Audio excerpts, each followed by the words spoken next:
the chaos until you fall. It burns and screeches the end of it all. Round and round until we crawl. This is the inferno, the Boca Brawl.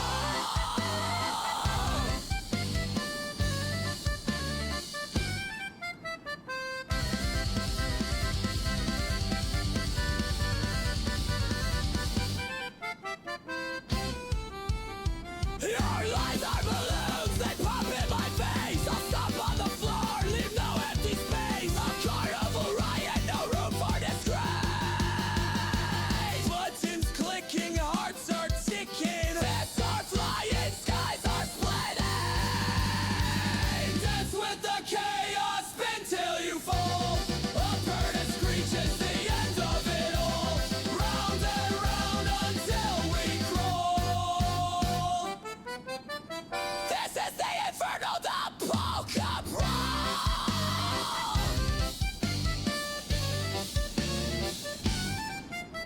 The tuba's a demon, the snare drum's a beast. The accordion of fury will never be safe. This is a battle, a musical face. The polka goes harder than hell's unleashed.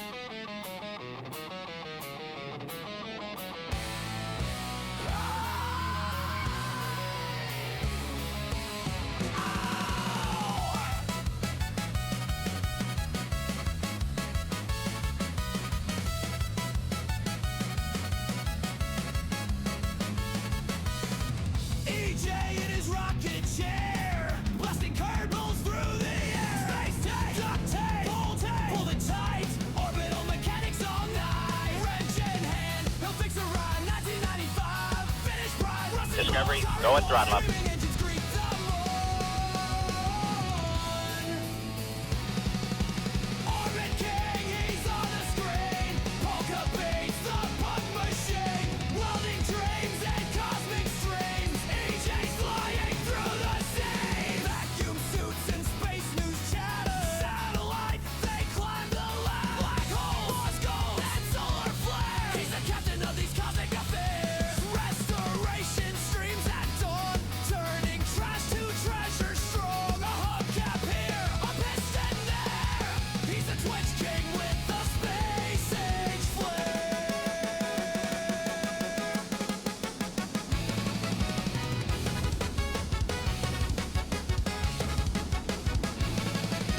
Jebediah, don't you cry. EJ's here to touch the sky. From Kerbin's orbit to deep space flight. He'll build it wrong, but he'll get it right. We'll get it right.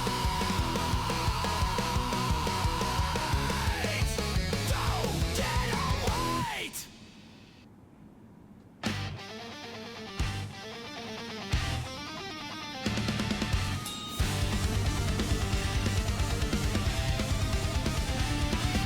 Steel spikes screaming at the sky. Heat and fury burning high. Breaking through the grip of Earth. Flames reverse to prove their worth. Polka-sonic retro propulsion. Firefights fire in the skies. Combustion through plasma storms and blackout seas. Gravity's chains snap with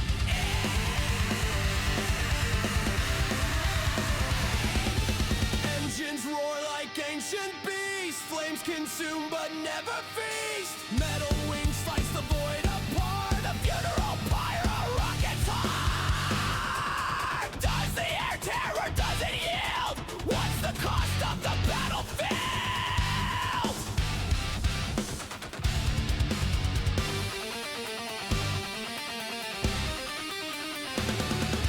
Polka-sonic retro propulsion. Firefight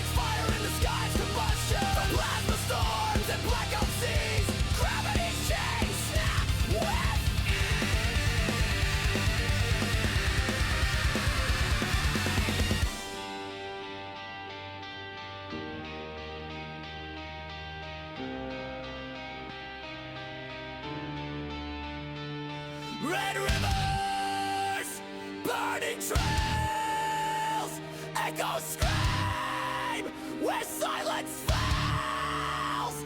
Ashes rain, the sky won't care, but we keep climbing unaware.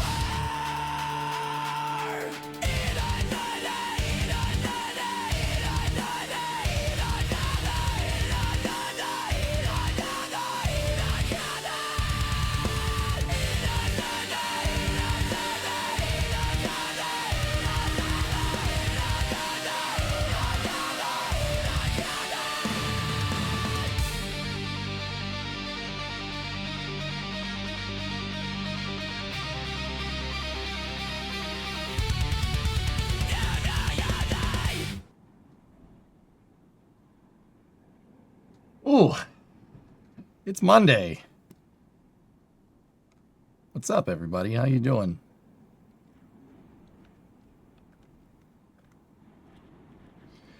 How is things? Everybody doing okay? Everybody doing good? Swimmingly?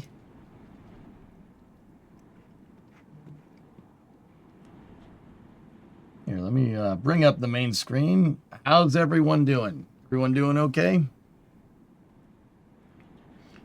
WCF got rained out and they declared the number one qualifiers the winners. What? How you feeling? I'm doing okay, man. Doing okay for a Monday over on YouTube? All right, right on, right on. Glad you're feeling good enough to stream today. Yeah, guys. Think like one more day and I'll probably be out of the woods. I might... It depends on traffic. I got to drive up into the city one more time again tomorrow. So other than that, you know, other than tomorrow, we should be in the clear, fellas. Just trying to keep warm. It's only 62 here. That's hoodie weather, man. What are you talking about? Joe Ho, 7213 sub. Wally had a tier 2 56er before that. Thank you. So, yeah. Doing okay for Monday. Yeah, cool, cool.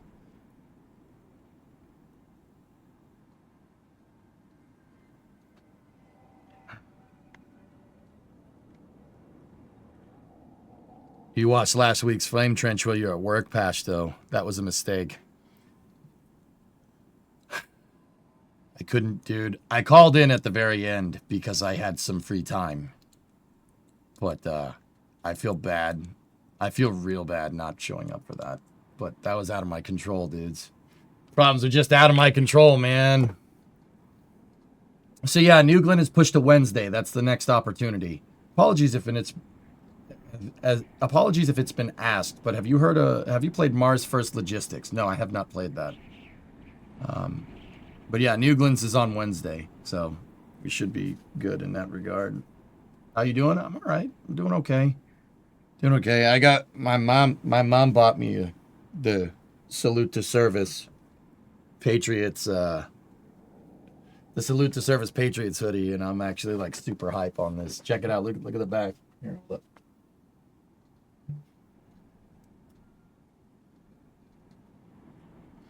It's pretty cool, man. Yeah, no, it's pretty sick. Yeah. So tomorrow, guys, I'm probably not gonna be around much for like the early hours segment, but I should be here for Space News. It'll be a little late, but we'll do Space News and After Hours tomorrow. And then we should be out of the woods. Should be. Let's see. Where's the value to deflate it? It's up your culo. You should, where your head lives. Should be really close to you. You should be able to see it. Give Mars First Logistics a look. It's incredible and perfect for KSP lovers. Mm-hmm. Out of the woods and into the clearing so the vampires win. Nice. William, what's up? A partial Rule 8 question. How long does it take for the government FAA to get back to the normal schedule as soon as the government shutdown is solved? It shouldn't take very long, dude. Aren't you always in the woods, though? I do live in the woods, yes. Marine's birthday tomorrow. Big 250. Yeah, baby, dude. Can we both agree to laugh at the Bills?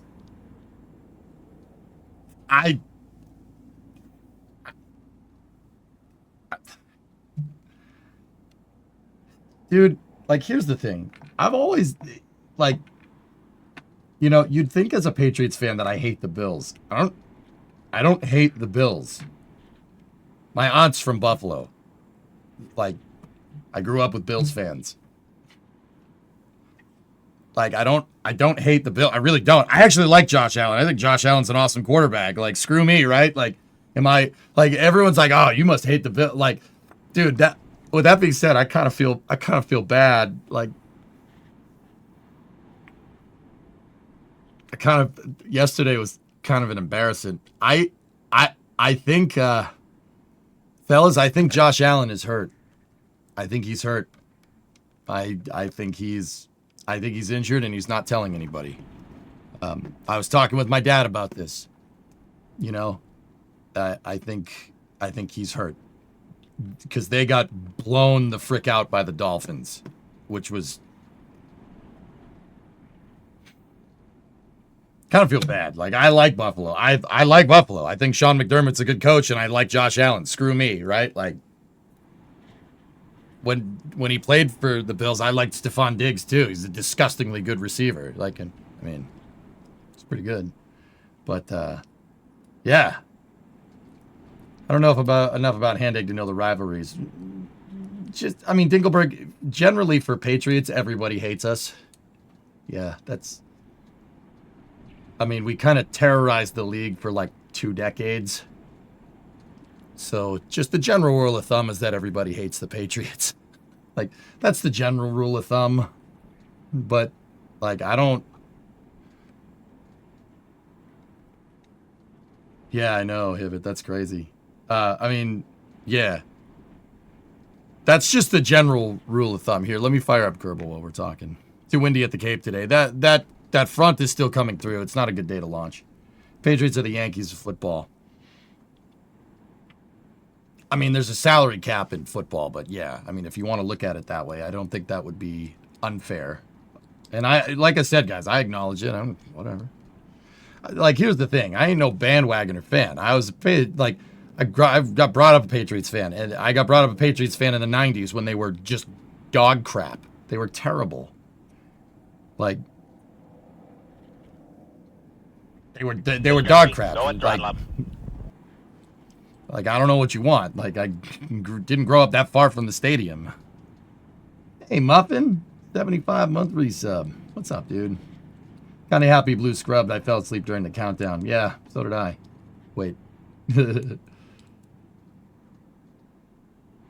Lions look pretty good, so I'm rooting for them. Detroit is my second favorite football team. If I don't root for the Patriots, I root for Detroit.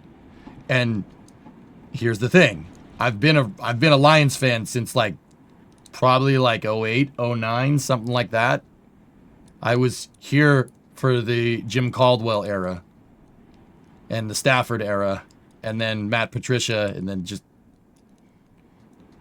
you know, and they're doing good now, which is great. But even before I met Bree, I was a Detroit fan. Like, I like the line. I like Detroit. I love cars. I like Detroit. Like, screw me, right? Like, you're sad that Jack is leaving NSF. It really sucks, dude. But Mason, like I said, if it ever comes out like what job he got, you would understand why he's leaving.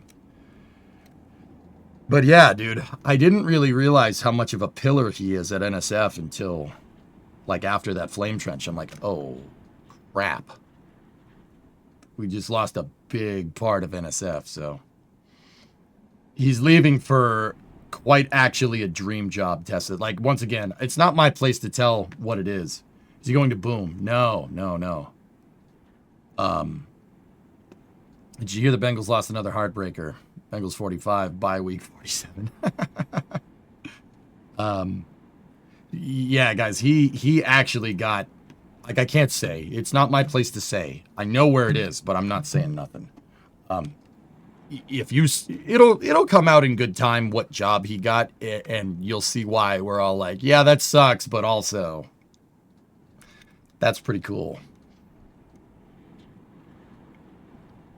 Did Adrian leave NSF as well? Adrian got another job. Adrian got another job. Yeah, he'll still be around too, but yeah, right now he's working at his other job. Once again, I can't say what it is. It's not my place. But yeah, Adrian, he'll be around intermittently, but not nearly as much. He's still an NSF commentator. Yeah, and so will Jack. Jack will be around. The state of Ohio has officially entered hibernation after both teams lost to the Jets on consecutive weeks. Yeah, I'm super excited for Jack. He, like I said, dream job. It's like when Chris, Michael, and Thomas left.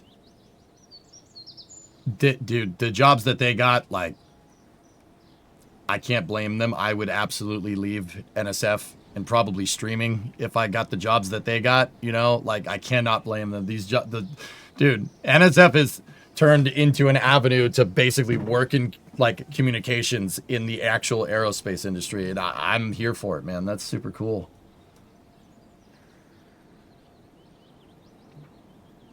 For Adrian, it would be much easier to predict if he got something in the space flight sector. It's not my place to say, well, Leon, I can't.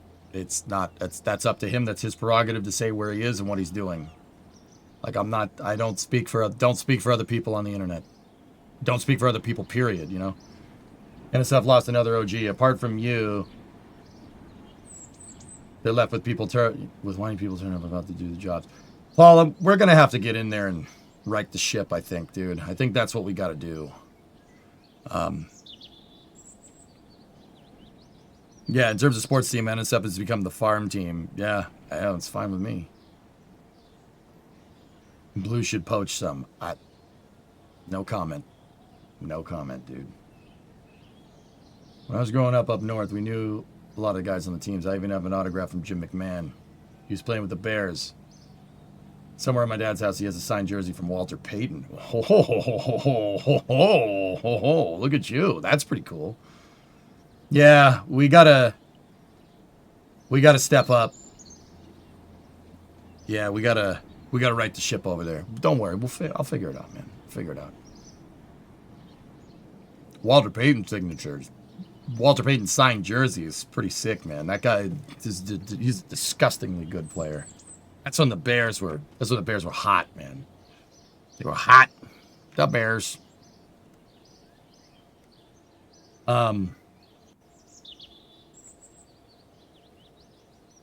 Let's shift focus to KSP. I control the pacing of the stream, not you. Yeah, freaking fridge, man. Good stuff. All right, let me take off the sweatshirt. It's getting kind of hot in here.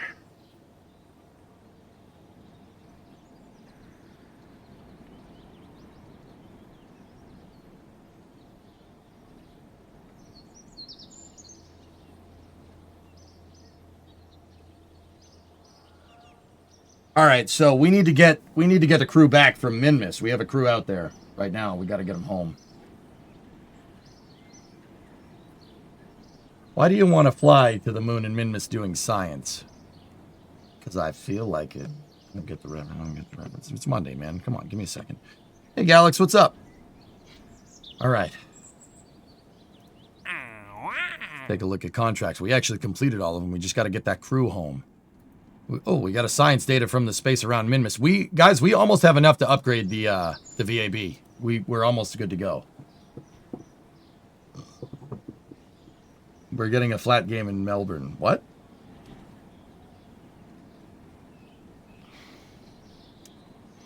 Jeez. All right. Okay, let's turn on the music. I got to get back into the groove, dude. Got to get back into the groove.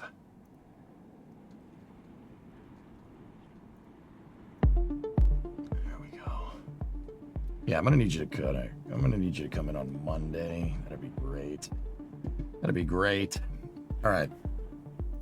Science data from the space around Minmus. We can belt that out. We basically got to get to 2 million. Once we get to 2 million, we can upgrade the VAB, and we could afford a much better launch architecture than what we have right now. Do you think Glenn will fly on Wednesday? The probability of violation for Wednesday is very low.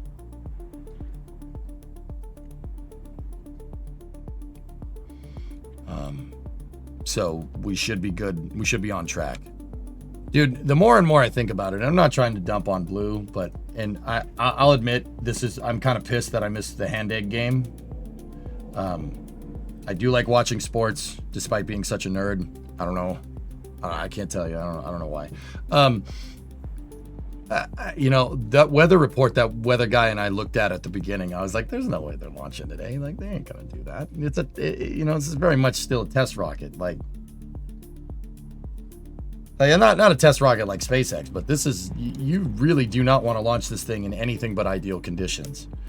So I was kind of sitting there. I'm like, man, why even try? Like, if I was CEO of an aerospace company and the 45th Space Wing is giving you a 45% chance probability of violation on flight 2, I'd say no, absolutely not. Fly it when it's sunny. What's the probability of idiots on boats? I don't know. Yeah. I mean, probably better during the week than on the weekends in Florida, you know, like.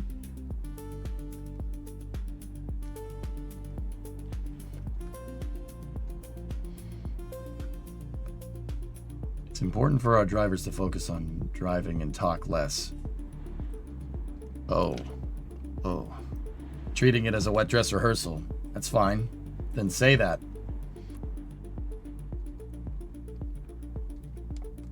I hope life starts treating you better. Fopace, I gotta miss tomorrow, the start of the stream tomorrow, but I should be good. Anyway, let's jump into KSP. Let's go.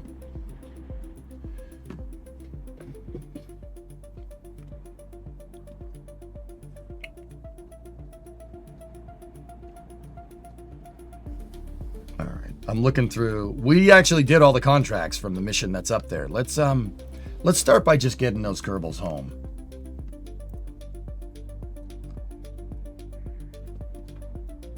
What I wanted to do is the second phase of this mission and have the lander hop over to here so we could drop on the Flight 1 lander that we used for testing.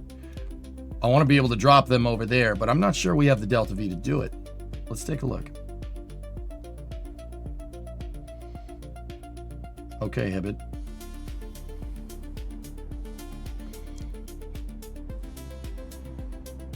All right, here we are. So we had this rover here that we repaired, and we got paid for it, man. We got paid. We have almost 1.9 mil in the bank. I just want to get us up above 2 million here. And once we get above 2 mil, we should be pretty dang good to go. What time is it for you? It's 18:25 in Spain. 12:26 p.m. right now. It's just past lunchtime.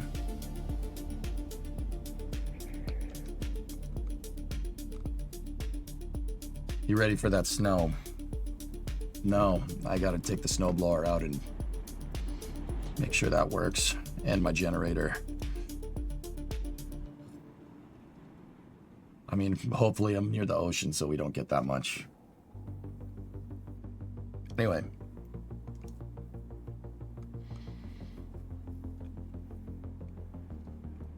That's a tier 314-month resub. The TU-114, world's fastest and highest propeller-driven passenger plane. Cool plane. Loud, though. Not as bad as the mighty XF-84 Thunder Screech, though. Yeah. So, we have 334 meters a second Delta V. That should be good enough for a hop. It's cutting it extremely close. In order to get a hop to go all the way over there, guys, we're going to need, you know, we're going to need to get going, but we're going retrograde. I don't want to risk it, to be honest with you.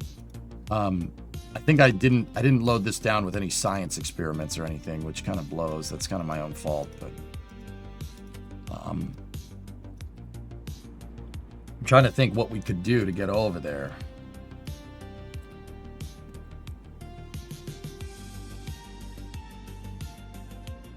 You know what? Let's switch over to the other lander. Let me see.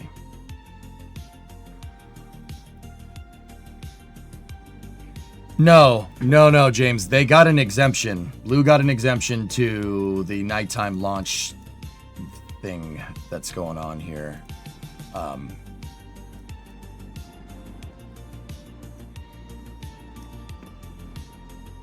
Hey Tater, what's going on, buddy?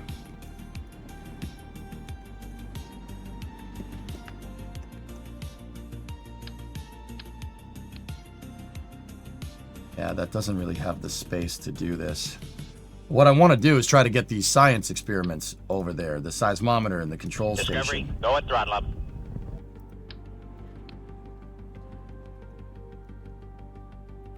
Like I said, the second phase of this mission was to hop over here and set up a science outpost right here. But once again, I don't think they have the Delta V to do it.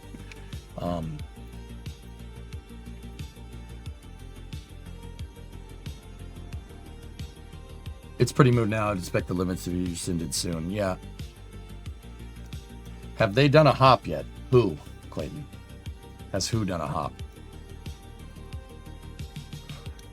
Wait a minute. We put a solar panel on this. Does this thing have fuel?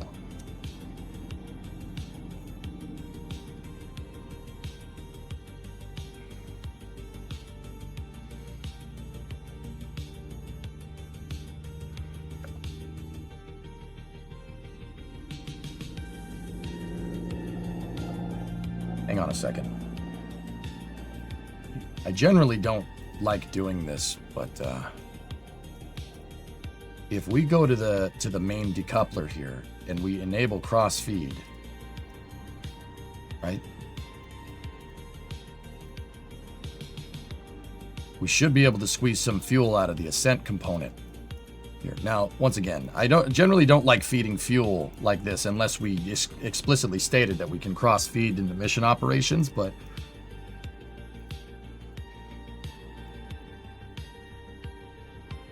why isn't she going?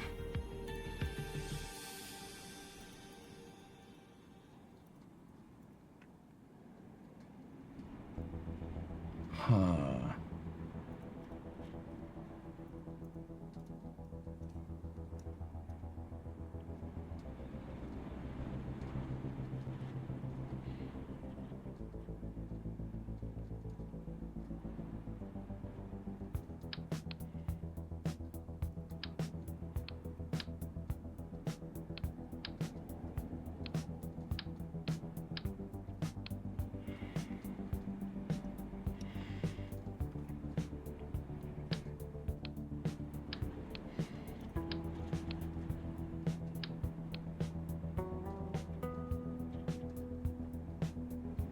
Morning, champs. You get any snow? No.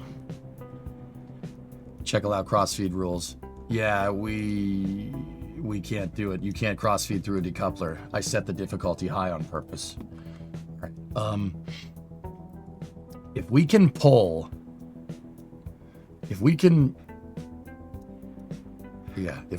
the science experiments out of this lander, right? We pull the science experiments out of this lander, we should have more than enough Delta V here. With the ascent module, let me enable this. 665 with the ascent component. Because this is originally a lunar lander, we're way over budgeted on Delta V. So what we could do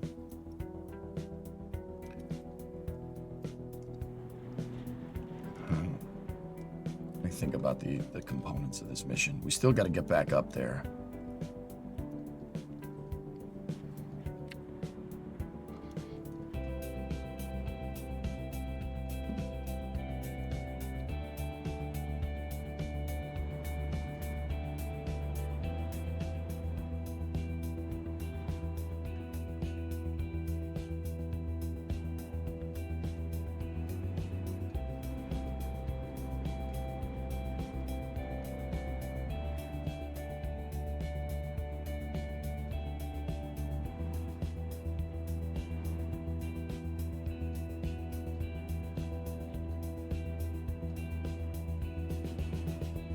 Because this thing doesn't need fuel cell. I mean, it doesn't need the fuel cells anymore.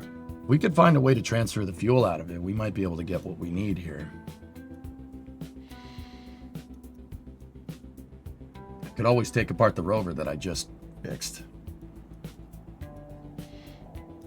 And if we could find a way just to attach that fuel tank temporarily, transfer the fuel into the descent module, that should give me enough for the margins here. It's a little bit risky. We could blow up the lander. But it'd probably be better to get experience with Kerbal EVA capability sooner rather than later. Do you have 2 docking ports that you could use? No, only 1, dude. The only other docking port on the map would be over here. The other thing is we could drive there. But there's no provisions for Kerbals on that lander.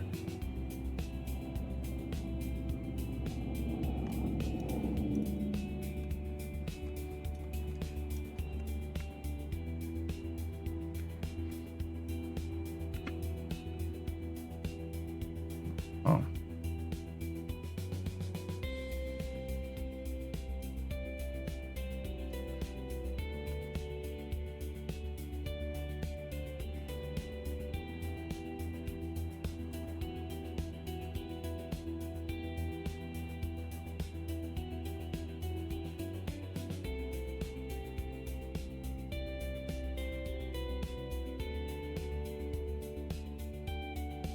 Nice. Yeah, we don't have any seats, Erudite. I don't want that. How feasible would a Kerbal rescue mission be? Well, I have the other lander over there. They can always use the other lander. The point is that I have enough Delta V. But, okay, so here's the quickest and easiest solution here. Let's develop a concept of operations. We can launch over there. And if we don't have enough Delta V, we could separate the ascent module component from this, guys. You separate it. Separate the ascent module. If we do that, we can land with the ascent module. Right? The ascent module has enough. We have 700 or 655 on the ascent component here. That's more than enough. It's more than enough to do pretty much whatever. This is cutting it close. We could probably hop with this. Like it's doable. But like how much monoprop do we have? We have 132 monoprop on it. And if we here, let me see if our PWR on these thrusters is higher than 1. Let's enable the RCS.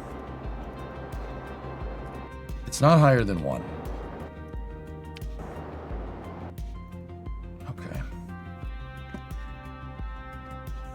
JDG, what the heck? It's snowing in Tennessee, not just up in the mountains, but it's like 55. Yeah, it's the polar vortex. Guys, we're gonna get. That's what caused that front yesterday with Blue.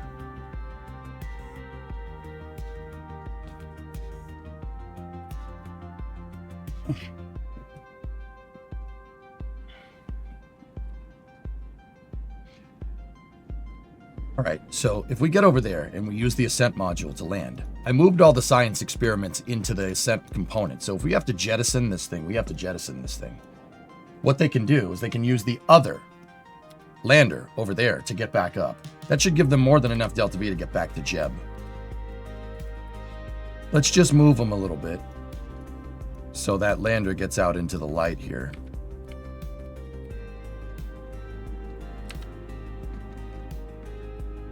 Happy birthday to our resident Leathernecks. 250 never looked so good. From the halls of Montezuma to the shores of Tripoli. That's for our crayon eaters out there, man. The baddest melon farmers to walk the surface of the earth. We'll do that tomorrow, dude.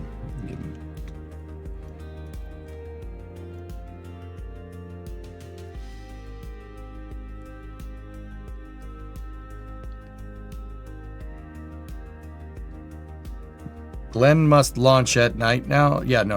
All right, James, I already answered that. All right, cool. All right, so what is our flight azimuth for our ascent here? When are talking about hopping, is it difficult and at all a challenge? I'm talking about my lander here. We're gonna hop over to here on the other side of Minmus. Well, not the other side. We're probably gonna go about maybe a sixth of the way around. Try to land in the flats by the other lander. That was part of the mission. I planned that as part of the mission. We can leave the rover here. Discovery, I'm not sure what we'll do with the rover, but Tried experimenting like landing gear with you did, but I have one question. How did you integrate it into the rocket without the struts going crazy? Remove from symmetry. Jax. That and I put the rocket into the lander's craft file and not vice versa. Yeah, I'll replace these with something else, but removing them from symmetry does help. With that being said, these struts got glued to the bottom plate so my legs couldn't deploy. I have to figure out a better way to get the struts to all kind of work together.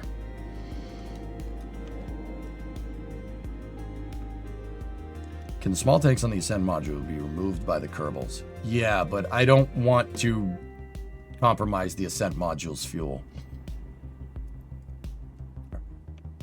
Let's activate the engine, and we're going to go for a hop. Guys, if the hop doesn't work, I'll put us on a high trajectory. If the hop doesn't work, now we are going retrograde relative to the capsule. The capsule's going this way. We jettison the descent module and have it crash over here somewhere. And then we'll land with the ascent component. If we land with the ascent component, they can transfer everything into the ascent module that's intact on the Flight 1 lander, which is what I used for testing, right? And then they can get back up. We have the Delta V margins to do this. I'm going to try to get the whole ascent module there, or whole descent module there. The margins are a little bit, we have to be careful. But I have monopropellant on our side to help slow us down. We have plenty of extra monoprop. That should count for 20, 30 meters a second extra Delta V. Now, can the rover wheels carry the lander? Electro, yeah, but I don't like changing up the mission like that. The mission was always to jump over here. That was part of this, the Minmus Expedition 1 mission.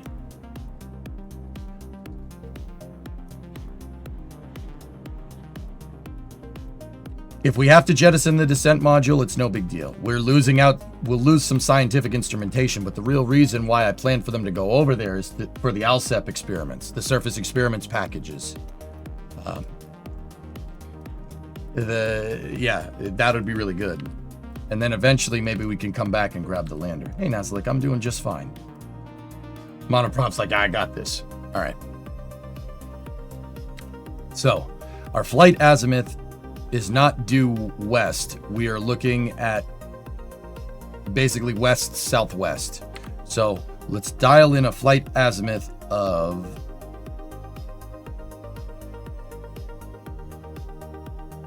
we're probably going to need to go this way. We want to go slightly southwest. So probably 260, 250. And once again, I'll put us on a high trajectory. Well, I'll put us on a high-ish trajectory. We'll put our APAMIN probably somewhere around 5 to 10 in there. And we'll adjust accordingly. If I do the calculations out of my head and we do not have enough Delta V, we are jettisoning the descent module. It will crash, and we'll use the ascent module to either abort. We have enough to get to a posigrade orbit with it, or we will land depending on what's going on. That is leaving a lot up to chance, a little too much up to chance for my taste. My mission margins usually aren't this tight. But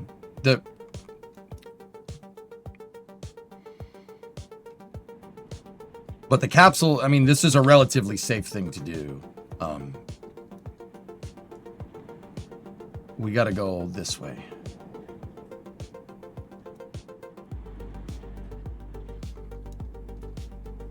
I don't like pushing vehicles with the Kerbal jetpacks, Erudite. I had a bad experience doing that once. Hey, Rob. How's the rear end?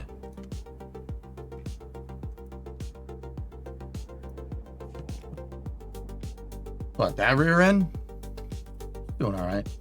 I did do some work on the Coronet over the weekend, guys. I have you can't see it on the camera, but I have the trunk pan marked with all the holes. I have 210 holes that I need to drill into that damn thing to plug weld it to the frame correctly.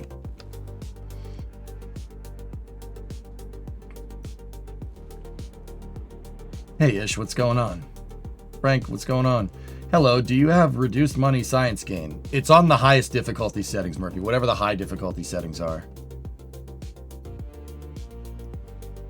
Also very good. Where'd you get the grease pen? They're marker pens. I got them at Tractor Supply. Last, please. Okay. Get up and then shut down and use RCS as much as you can. That's the idea.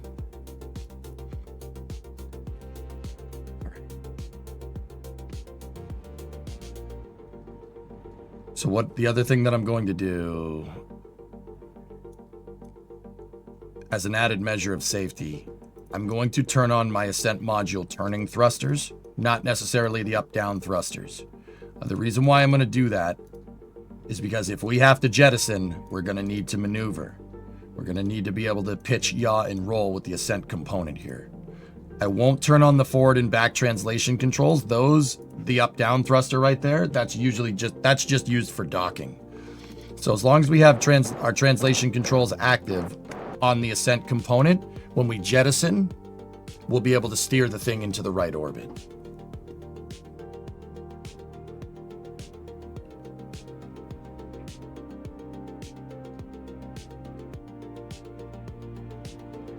When you get a minute to click through this video, I think you'll find it cool. I've been working on a space station using the new robotic arms you built.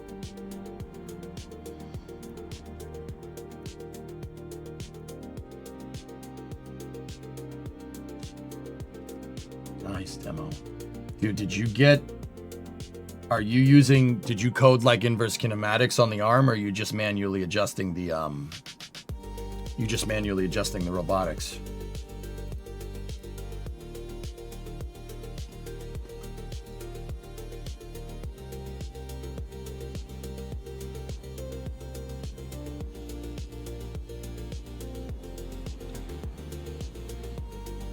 CS translation controls move the robotics in sync.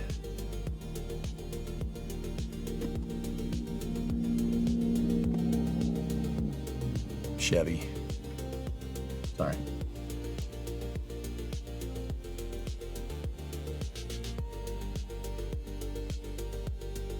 So you're using kinematics.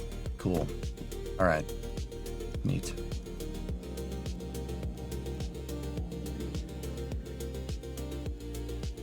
All right. Okay, engine is armed. Stability assist is enabled. RCS control systems are working. Up-down RCS translation is working on the descent component. We are go for a hop here. Flight azimuth dialed in at 260. Okay, T-minus 10, 9, 8, 7, 6, 5, 4, 3, 2, 1. Ignition.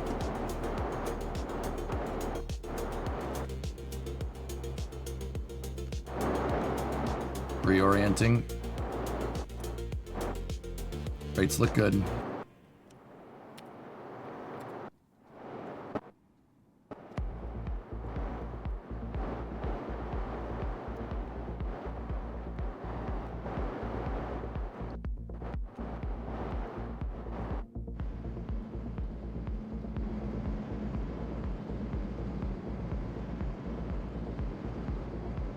Adjusting azimuth.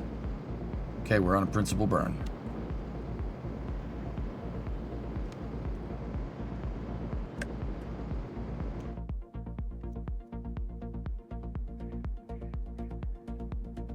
Okay, 260 was a little bit conservative. We are, because of the rotation of the planet, we're basically dialing in a landing right there right now. So what I'm gonna do, this is what I wanted to dial in with the RCS. Use our monopropellant and our reaction control systems to do a little bit of a coplanar burn. We could do that. I ended up firing the engine because I don't think the RCS was going to get it in time. Now, let's take a look. Let's dial in our descent trajectory here. 161. We're going to have to jettison the descent module. It's okay. It's not a big deal. It will unfortunately crash.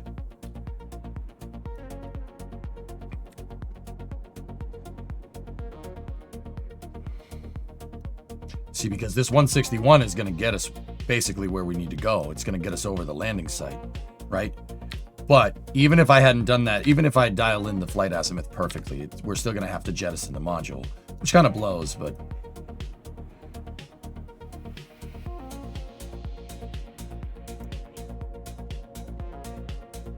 We're going to transmit from the space around Minmus, get that contract completion right there, and just make sure that this thing is pretty much empty.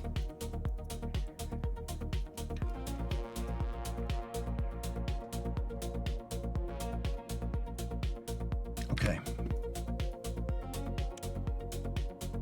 It might just bounce.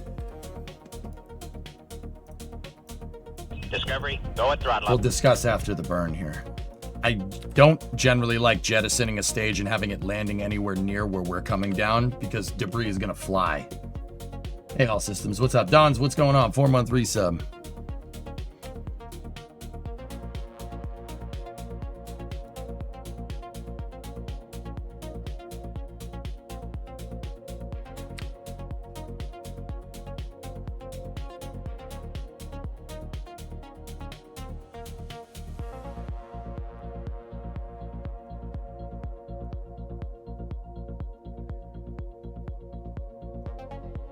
Oops. Yeah, I should have dialed in a much bigger flight azimuth.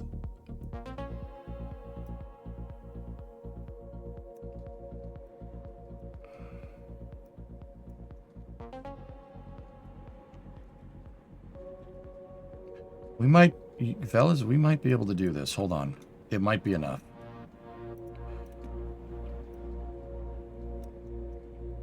If I'm really careful with these maneuver nodes.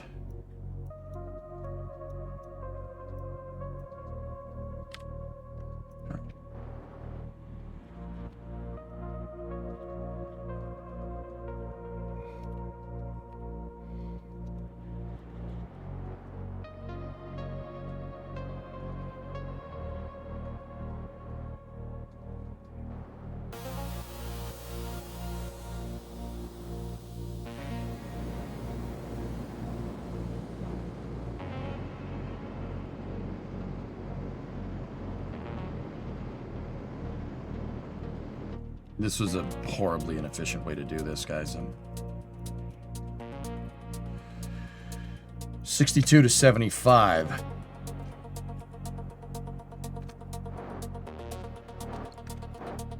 If we can use the monopropellant, dude, we probably could get this. The problem is we're gonna fall, and we're gonna fall, and we're gonna accelerate.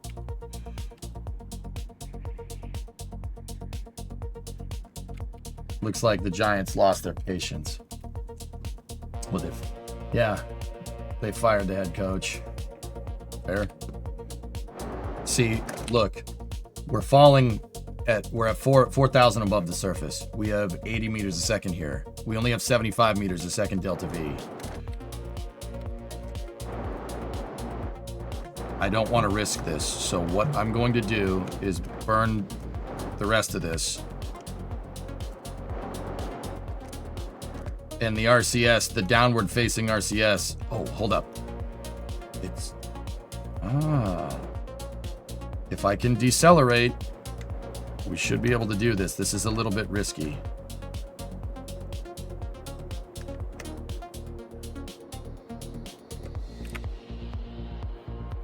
But we can always send it with the ascent module. Like I said, Minmus is pretty dang forgiving.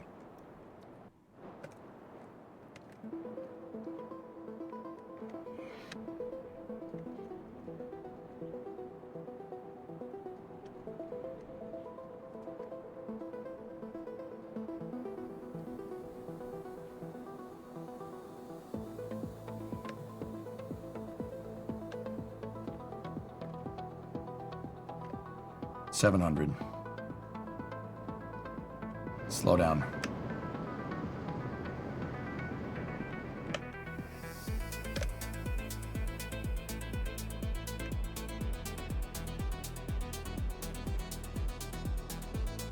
$200. This is really, really cutting it close. I really don't like it.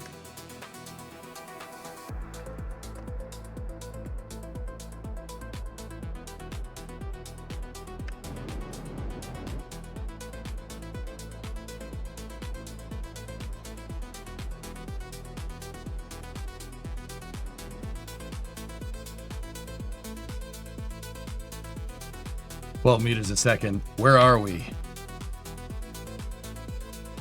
Where's the other lander?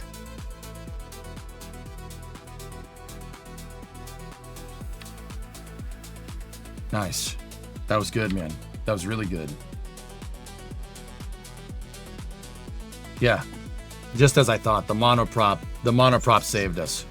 If I had dialed in that flight azimuth, we wouldn't have even had to use the monoprop. So we definitely, like I said, Minmus has the margins, man. It should be just to the north of us, but the real question is, which way is north?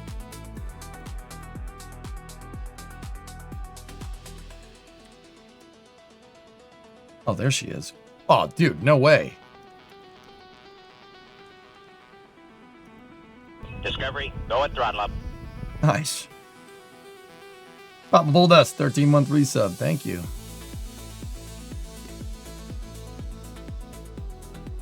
Oh, we are super close. Nice.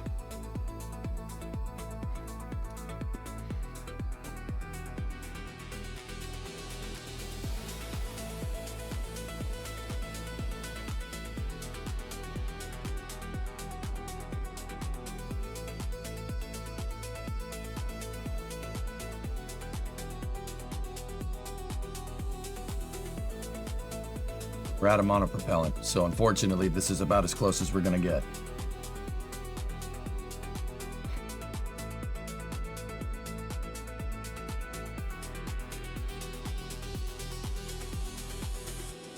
Pop the other lander over here. How much meters a second delta V does this thing have? It's out of fuel.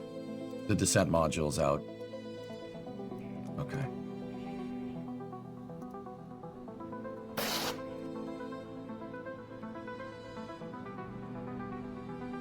Can you bring the other lander to this one? No. Wait, we have 70 monopropellant. Where the heck is the rest of the mono? Oh. Okay, hold on. We can use onboard monopropellant.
We gotta stop.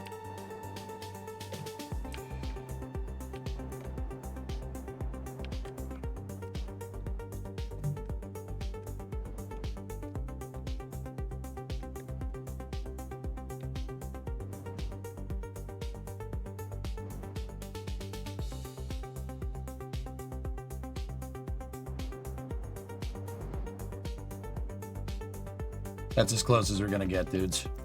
I don't want to risk it anymore.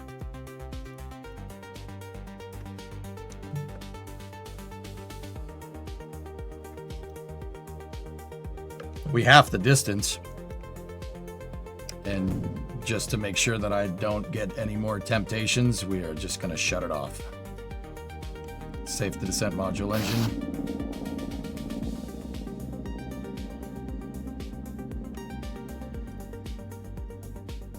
Ah, you got that, Mayor. You'll be fine. I had to tap into the rendezvous proximity stuff, but that's no big deal. That was ballsy. We had the margins, dude. Once again, min-miss is super forgiving. It's not that bad. Oh, hang on one second, guys. I got a message.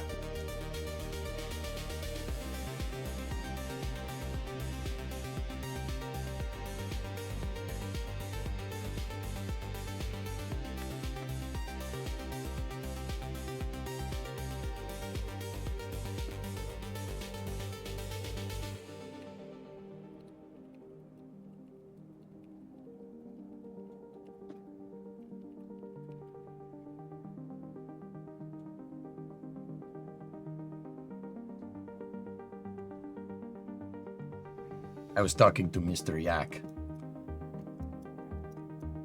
making sure his Land Rover doesn't explode.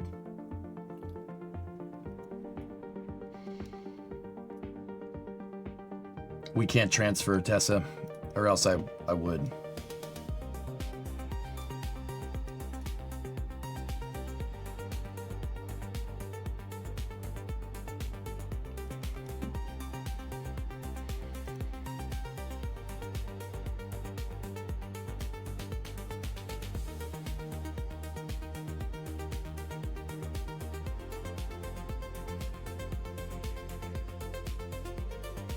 Bring the other one closer via its monopropellant.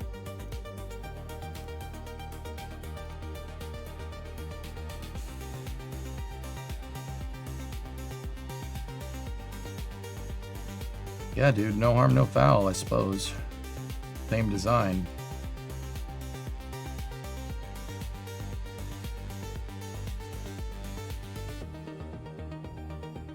We only have 32 monopropellant, though. We gotta be careful.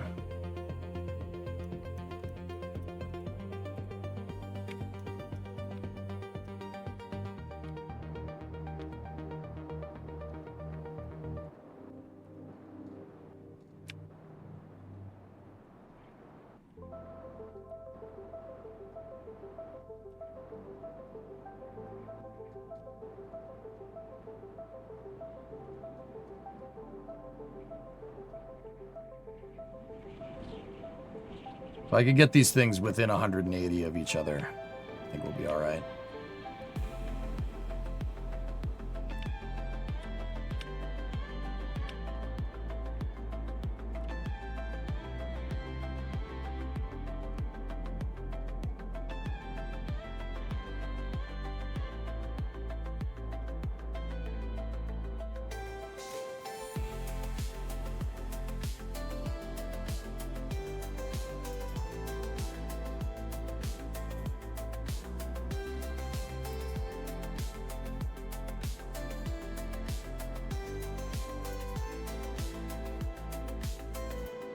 We don't have enough.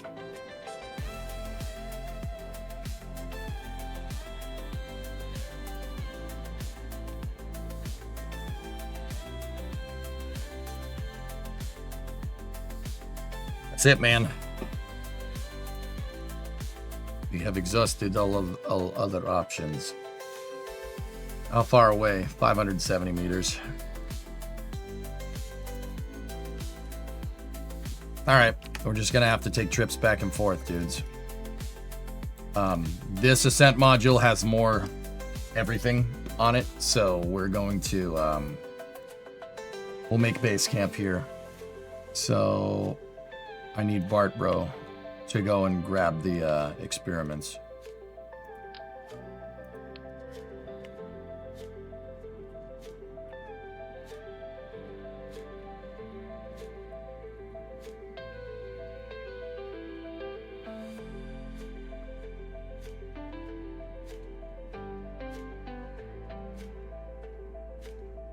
How's it going?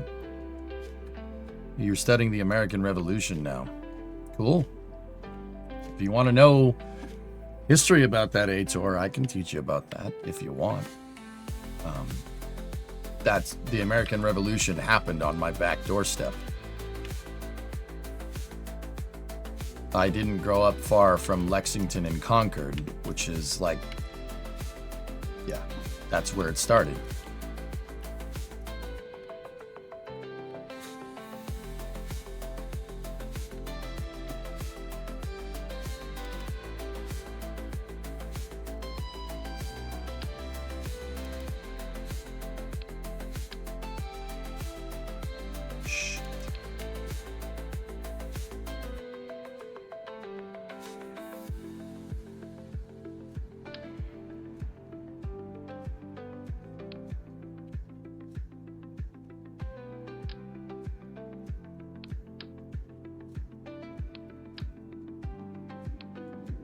Can't carry it.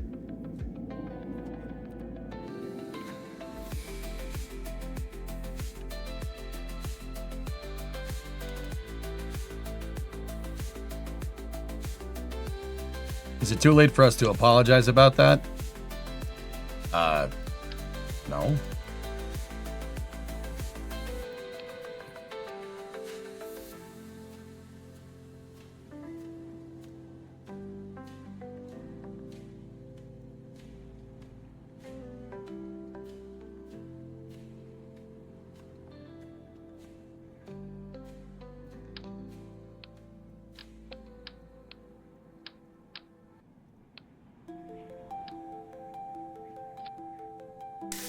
Zap. Yeah, that's the way to do this, Tessa.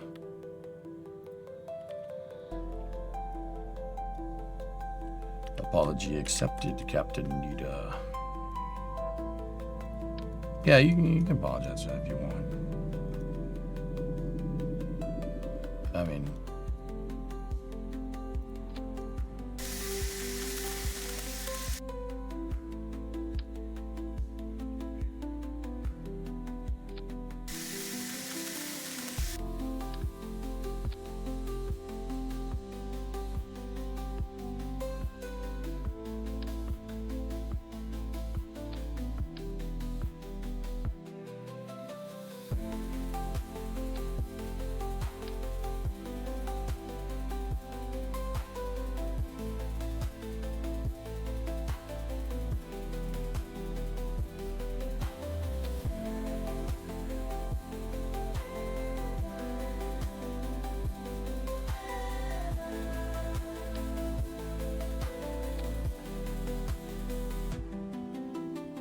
Are you doing better this week? I'm gonna have to miss early hours tomorrow, Creeper. But other than that...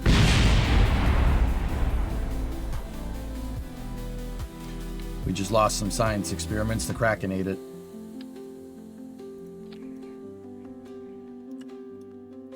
That sucks.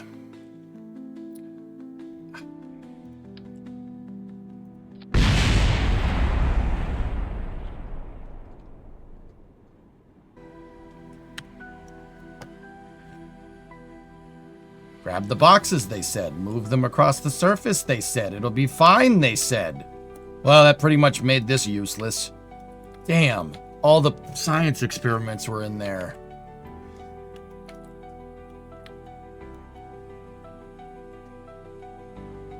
I had my environmental control station there, so this is a wash. That sucks. I did all that maneuvering. I should have known that was repeatable. Wait a minute, what's that? Hold on. Hold on 1 second. We might be able to salvage this. I said ditch the jetpack and walk the experiments. One at a time, dude. We'd be here for the rest of the night.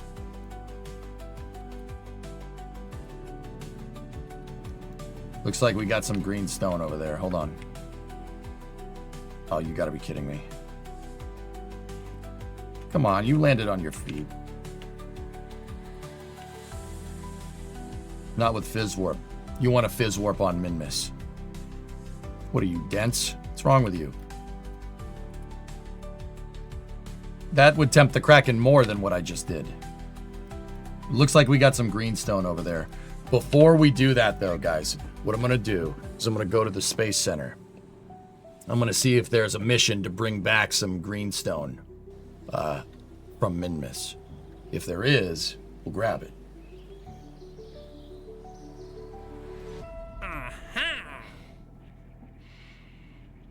Bring back green sandstone with you from Minmus. Boom. Yeah, baby. There it is. Anything else here? No.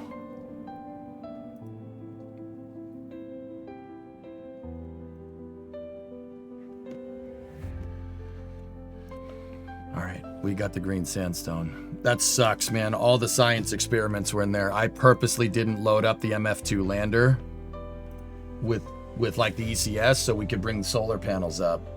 That sucks. I should have just had him set it up. Science data from the surface of the moon. Yeah, there's a problem with that. We're not on the moon.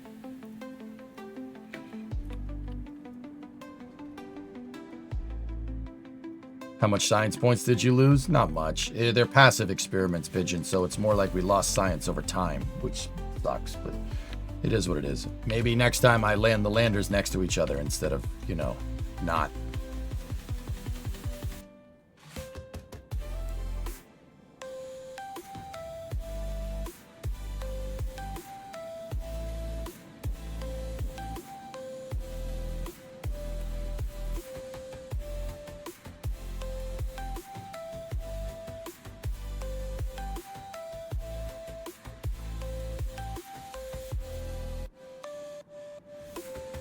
There we go. It's not a boulder. It's a rock. Oh, yeah, baby. Now that's some science.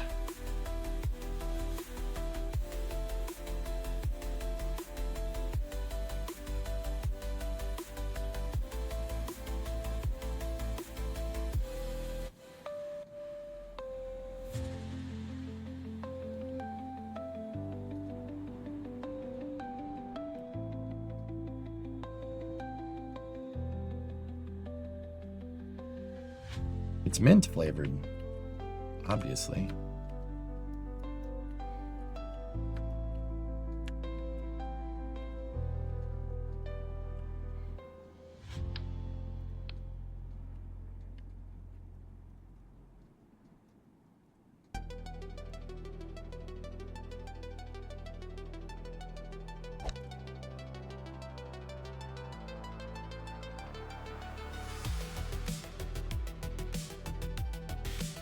Oh, dude, we are loaded with ciencias.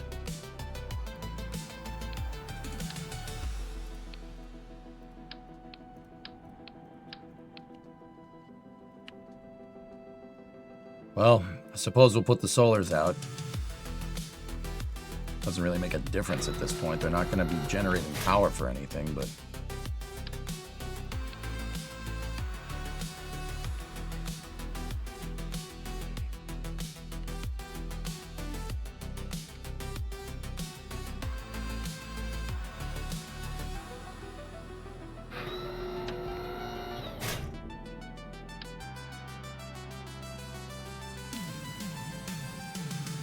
The engineer should be placing these. And the scientist placing them. Yeah, well, I mean, this mission, like I said, this mission's a wash anyway. It doesn't matter.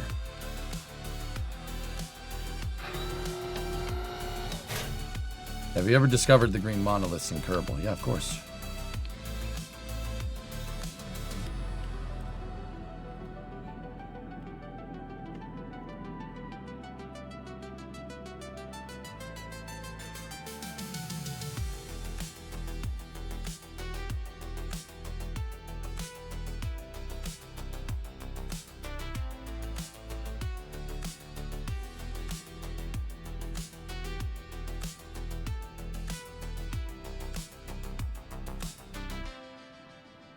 Yeah, we have double experiments. All right, so how many experiments do we have on board?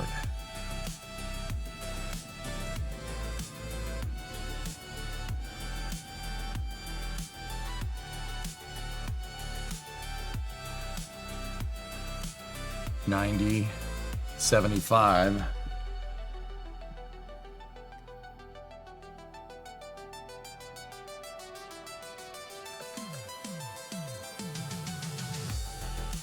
Plus 15 for the crew report, plus another 90, plus 24, plus 75, plus 30, plus 24, plus 90. We have 513 science on board, baby. That's what I'm talking about. Hey, Noble 7, what's up? You can send a quick science experiment later out here. The girls only take a couple days. Think it's worth it to land a small probe with the science experiments lost in the Kraken attack. could. I mean, they can stay down here. They got solar power. It's not a big deal. This thing is way overbuilt for purpose.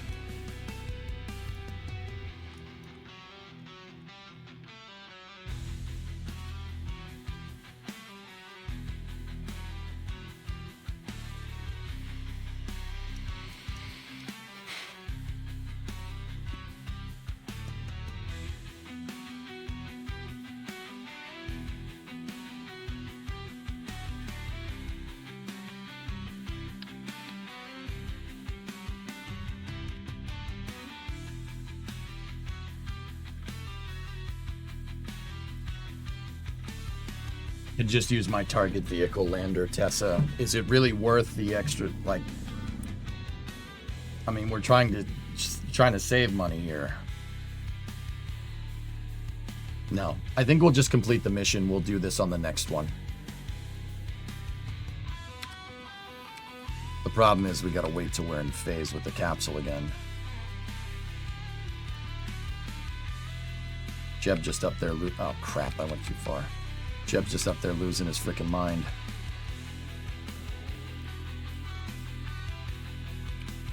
There we go.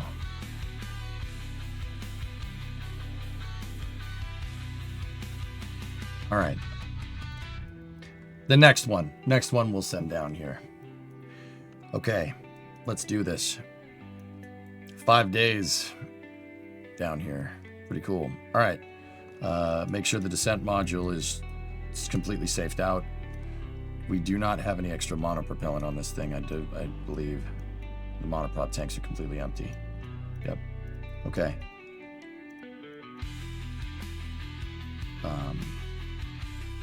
What I'm going to do is enable all monopropellant systems on the ascent module. We're going to open up all the tanks, enable all thrusters,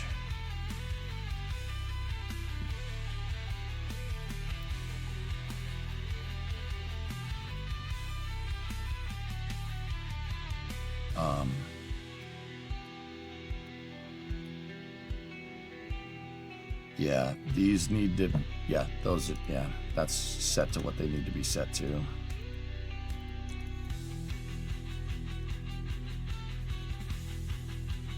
Yep. Okay. All thrusters are on. It's just tested. Cool. All right. Arm the ascent motor.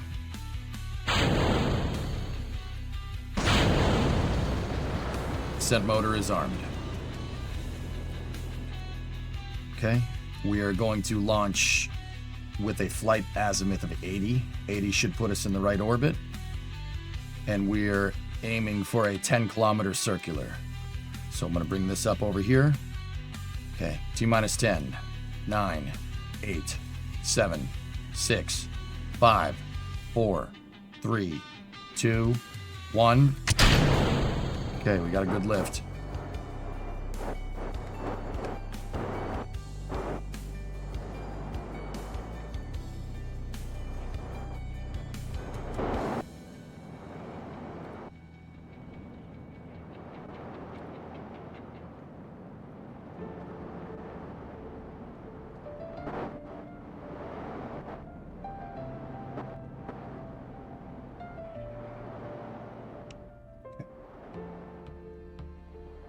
Actually, I think 10. I misspoke. I want 10.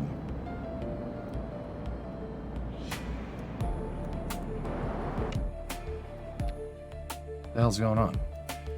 Oh, it's that stupid antenna. It's the relay antenna that I took off the rover.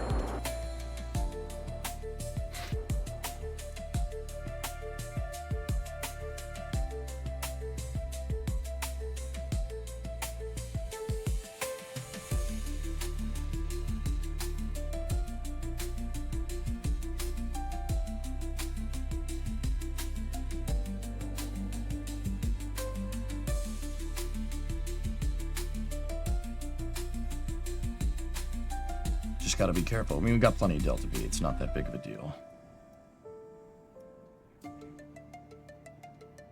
Hey, Vargon. Kerbal's going all right. I feel like you'd be a good person to ask if faster than searching. Blue had too many thunderstorms and too many boats in the range. They're going to launch on Wednesday, homie. They have an exemption from the current FAA nighttime launch nonsense, so they're going to launch during the day.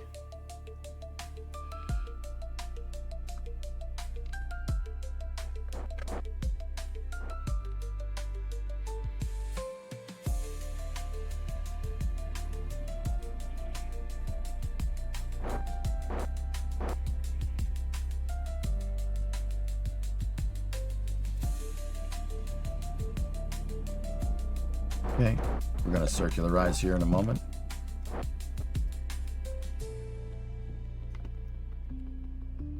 Is it public what company Jack went to? No.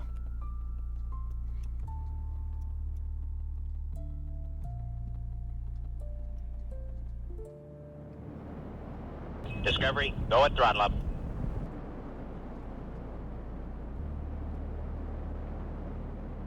Slightly off inclination, but way easy to pick up. 9x8. Good. Set the capsule as target. Delete the maneuver node.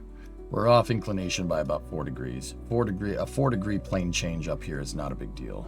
That's really, really easy to overcome.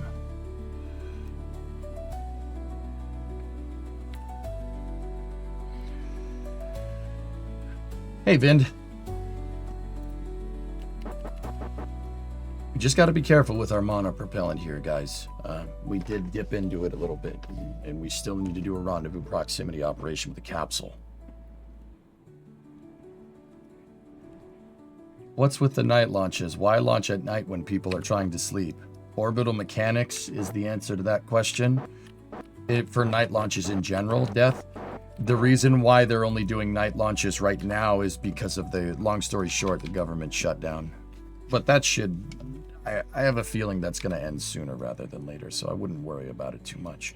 In terms of like why rockets do that in general, why do they launch at night? Sometimes the planet that wherever you're trying to get to is only in the right spot in the middle of the night. Orbital mechanics doesn't really care about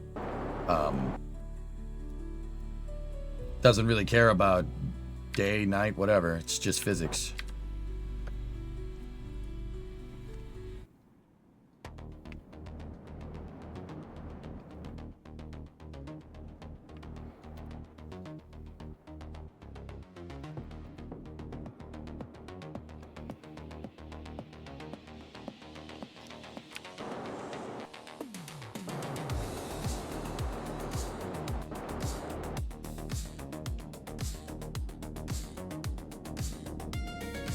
We did that on the far side, so we're kind of locked out. Got to get back into phase with Kerbin.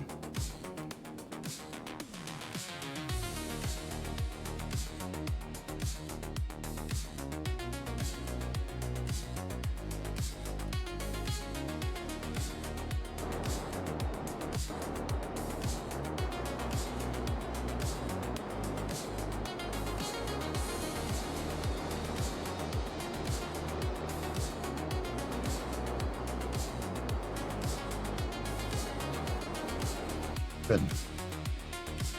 All right, capsule's over there, but we'll catch up real quick. Let's just, I'm gonna do a slight positive grade burn here, or prograde burn.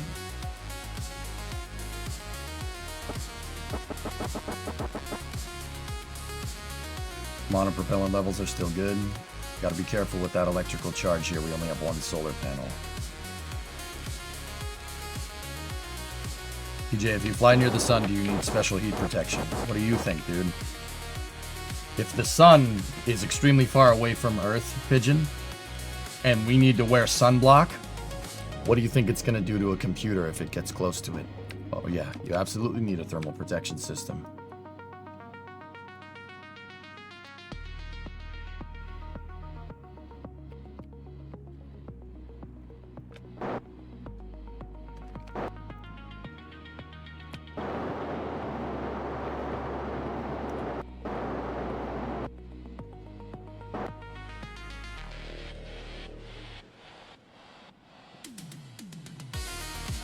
Let's dial in a rendezvous trajectory here.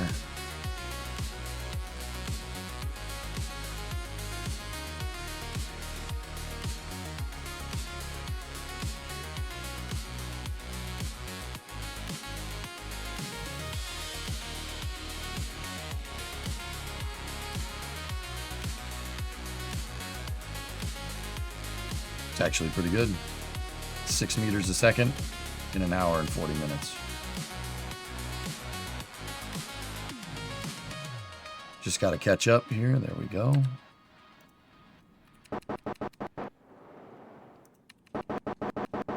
Good thing about this ascent module is that for the moon, it doesn't seem to be enough. But for Minmus, this could be our ascent and descent module, guys. I kind of like to make specialized landers for purpose, you know, because landing on the moon isn't landing on Minmus, which is why this lander basically it's good for Minmus, but it's not really good for the moon. We're gonna need to redo it, but that's okay. That's okay. I rushed the lunar lander design when I was going through hell last week, so 2 weeks ago, so it's not bad. Hey NX, what's up, man? In KSP as well, of course.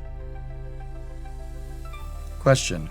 On my book, it says the American Revolution started with the tea thing in 1773, but then says that it started in 1775. When did it start?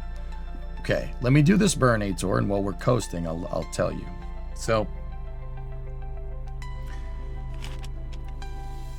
long story short, in the late 1700s, before the American Revolution, there were colonies, 13 colonies on the eastern seaboard of the United States. Okay. And England had just gotten out of a war. Why am I blanking on the war? What war were they coming out of, guys? Please refresh my memory. England had just got out of a war, so the country was kind of war-torn. It wasn't a war that really got them anywhere. It was with the French. That's right. Thank you, Buxo. So they just got out of a war with the French. And, yeah, they were fighting against Napoleon. That's right. Oh, no, the French and Indian War. That's what it is. Excuse me. Napoleon came a little bit later. So they were fighting a war, and there's like no decisive winner. It was just a big war of attrition, right? So the king was looking to basically, the crown was looking to, who was it, guys? Henry VIII, I think. I forget which one. I mean, it doesn't matter. Basically, the crown wanted to recoup their losses. So to recoup their losses, they started implementing taxation measures that were basically seen as unfair. It was George. There you go. Thank you. So what happened, Ator, is that they introduced something called the Stamp Act, which was just some ridiculous tax on stamping thing, like stamps for like postage and stuff. George III. Thank you. So they started introducing some ridiculous things on taxes. This is the Stamp Act, and the Stamp Act pissed a lot of people off. George III, thank you.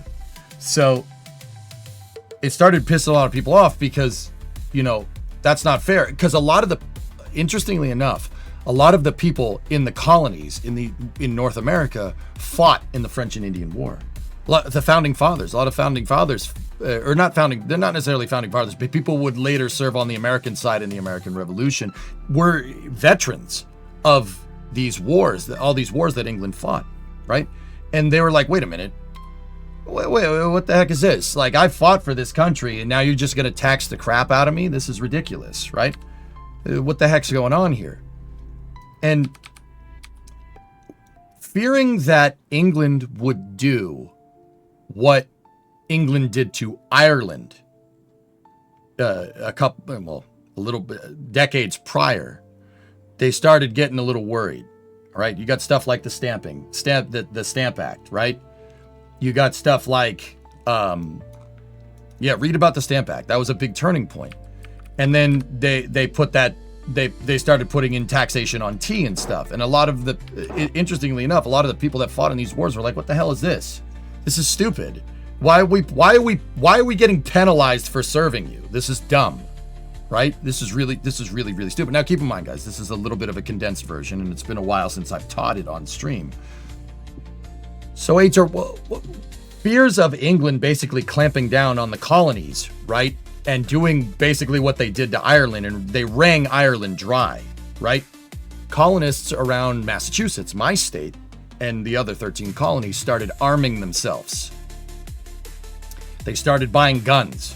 They started buying cannons. They started buying whatever they could to defend themselves, okay? The English got word of this, right? You know, it did escalate through 1774 and 1775. 1775 is when the American Revolution started, okay? So, in spring of 1775, what happens is the English send out an expedition. They send out an expedition to Concord, Massachusetts. This, once again, this is my backyard, dude. Where this happened is not far from where I grew up. I mean, I grew up in Newton. It's right next to it. I mean, 128 separates it if you're a local, you know what I mean? But, so, okay, here's what happens. All right, the English have a huge, they dispatch a huge army to Boston, right? Boston, my city, Boston, right? And the English are like, these people are, they're treasonous, they're rebellious. We're gonna go and take their guns. We're gonna find their weapons caches, and we're gonna take their guns because they can't, you know, this is seen as treason. We can't do this. So they send out an army to Concord, right? And basically what happens is they get to Concord. The British get to Concord. They basically march out there. They get out there in like less than a day, which is absurd. It's a long walk if anybody's ever done that walk, right? And they get out there and they're like, okay, they go to the colonists. They're like, where's your guns? Where's your guns? We've come to take your guns. We're repossessing them in the name of the crown. This is treason. We need your guns. You're giving us all your firearms. And the colonists are like, yeah, no, we're not doing that. We're not doing that at all. And it comes to a head at a bridge between the city of Concord and like just outside. It's a bridge. I was there. Like this is like not far from my house, my parents' house. It comes to a head at a bridge. Basically, the Americans are on one side, you know, and Concord isn't behind them per se, right? But they start arguing. They start arguing at this bridge. The morning that the British get there, the Brits are like, hey, give me all your guns because you guys are this is treason. You can't fight us. This is treason. We protect you. It's the colonial empire. Like, what the hell's going on? And the colonists aren't having any of that crap. They say, no, frick you. No, we're not giving up our guns. Piss off. Right? And at this bridge, right? The bridge is still there for what it's worth. It's in Fallout 4. For anybody that plays Fallout, it's right at Sanctuary Hills, that bridge. It's not how it is, but how's our rendezvous looking? Cool, we're getting there. And nobody really knows who fired the first shot, right? Somebody fired a shot. Somebody got caught up in it. They were yelling at each other from either side of this bridge, and no one knows who really fired first. Somebody fired, though, and killed three redcoats. And the colonists also lost a couple of people, too. And then the Brits said, oh, the hell with this. The hell with this. We're finding all your... We're going to burn your barns down. You can't kill us. You killed 3 redcoats. You can't do that crap. We're going to go burn down your city now as a penalty for killing these guys. So they do. They go and they torch people's barns around, all the farmers' barns around Concord. They go and torch them. And all the surrounding towns see this. Now, the Brits didn't really... the colonists knew that they were coming, so they hid all their guns. They hid them wherever they could, right? But the Brits were like, all right, fine, frick it. We think that we didn't find anything, but we know you have something, so we're going to burn down your barn as a penalty. The smoke starts rising from all the barns that they're burning down. And all the surrounding colonists, all the militia, the Minutemen from around there see that happening. And they go, oh, crap, they just killed everyone in Concord. Hell no, we're not taking that crap. No way, dude. We're not letting that happen. You're gonna try to start killing us? No, we're not doing that. So the Minutemen assemble. They assemble by the time midday comes around. Right? And before the Brits know what's going on, we're doing the rendezvous here while I'm talking. Before the Brits knew what was going on. Now this is after I think this is after the Boston Tea Party. This is how the revolution started. It was the spring of 1775. Now, all the other towns see this and they all go to Concord. Everybody's like, look, they're attacking us. We got to kill them. We got to kill them. We got to get them. We got to take them out. They're killing the women and children. Like, word spreads around, right? They weren't. The Brits were just burning the barns as a penalty, for killing 3 redcoats, right? You killed 3 of our soldiers, we're going to kill your town, right? Like, that's just retaliatory, right? Whether it's right or not, I don't know. It's history is the judge, right? So what happens is the militia, the Brits severely underestimate how well armed the Minutemen actually are. They severely underestimate it. Before the Brits know what's going on, they have 3 times the amount of colonists around them. And they are 30 miles outside of, well, not 30, about 30, yeah. They're 30 miles outside of Boston. 30 miles in 1775 might as well be in another country. So you are way in uncharted territory. You are way outnumbered, and there's militiamen everywhere. So the Brits have to make a tactical retreat. They have to retreat. And while they're retreating, Minutemen are popping up out of the hills all over the place. And they lose. They lose. They don't get wiped out completely. Reinforcements came from Lexington, but in that retreat from Concord to Lexington, they got their butts handed to them. Guys are popping out of the woodwork. Farmers with guns are popping out of the woodwork. They're shooting them, just capping people off, and then they hide behind the bushes again, right? The hills have eyes. I've stood in the valley where the Brits got ambushed. It is like, I was there for the 250th anniversary. Brumo and I went to it earlier this year. We were at Lexington and Concord, 250 years to the hour that this happened. Is this the bridge with the monuments on either side? Correct. So anyway, I started blasting. So the Brits do eventually get artillery reinforcement from Lexington, and they are forced to retreat. And they took a lot of casualties, but eventually this Inquisition that came out to try and seize everybody, because they do make it back to Boston. But they kicked the hive. Everyone. Word travels all around the Massachusetts Bay Colony that these guys are raping and pillaging and burning down people's houses. They're killing children. They're killing women, and all the farmers around Massachusetts, they're like, hell no, we ain't taking that crap. So they organize and they assemble.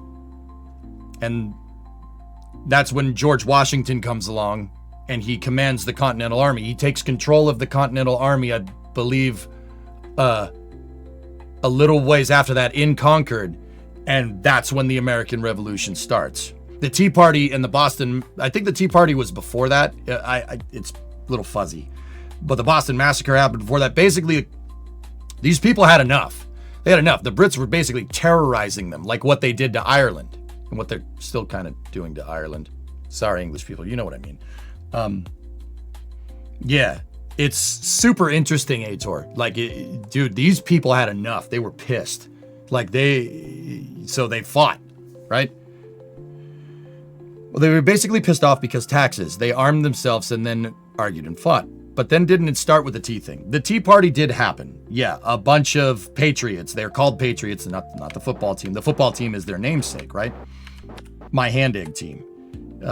This is what started the revolution. That's what you asked, right? You asked, when did this start? Now, the Tea Party and everything was kind of leading up to that. There was the Boston Massacre, where people tried to peacefully protest, and it turned bad, and the Brits ended up shooting a bunch of people in front of Faneuil Hall. And then, as a retaliatory thing to that, a bunch of patriots dressed up as Native Americans and went and threw tea in the harbor. That was in the Fort Point Channel. I drove by the 4-Point Channel yesterday. Yeah, that's where this all started, man. It's a super crazy story. These people had enough. They were being taxed into nothing. Like, you guys got to remember, like a 3% tax back in the day was huge. If you were a farmer, how the hell are you going to pay 3% taxes? You're farming and you're tending to the land, and it's barely enough to feed your own damn family. Like, if you get one bad harvest, that's it. You're screwed. The 3% tax will ruin you. Like, you're ruined. Like you're dead. Like there's nothing to give. There's nothing to give. What are you gonna do? What are you gonna do? Sell the food that you need to feed your family? The hell with that crap. Yeah, Tessa, I mean, that's another story, but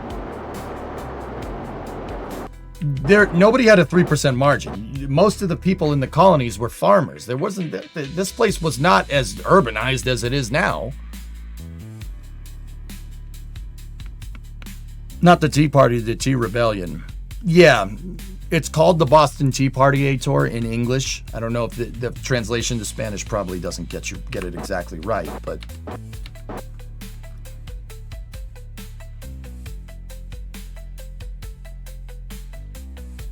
Are we going to talk about the taxes being higher in most of the U.S. post-revolution, or should we just let that be on the side? Well, it's not about being taxed too much, King. It's about no taxation without representation. You're going to pay all these taxes and you're going to see dick in return because you have to pay to the crown. It's not about paying whether you're good with paying taxes or not. Keep in mind, this is in the context of 1775. So if you try to turn this into some modern day thing about why we should have taxes, I will punch you square in the nuts. It's about no taxation without representation. Be careful what you say. I will punch you in the nuts. As hard as I can. You told me where you live. I know where you live. In Minecraft. It's not about paying taxes. It's about no taxation without representation. That's what the American Revolution is all about.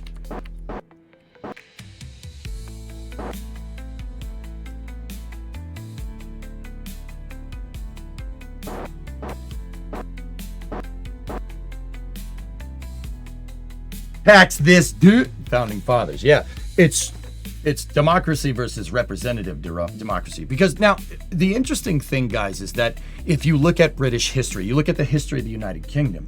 The United Kingdom was actually one of the, it was, at the time, the United Kingdom was like, wait a minute, what are you talking about? We're one of the most progressive countries around. Why are you fighting against us? This is stupid. Because if you go back, well, about 500 years prior, England passed the Magna Carta in, 1215. And what that was the crown officially recognizing the citizens as citizens, right? That was a huge deal. England was seen, the British Empire was seen as a very, very, very progressive thing where you actually have a say in what's going on, right? And the Brits couldn't figure out, what the hell? Like, wait a minute. What do you mean we can't tax these people into oblivion? They have representation. But once again, the American Revolution was over the amount of representation that you have. No taxation without representation. That's the whole point. The UK is only as progressive as it needs to be to quell rebellions. Yep, that's a good way of looking at that. This is democracy. No, democracy manifest. You're keeping me from enjoying a succulent New England turkey.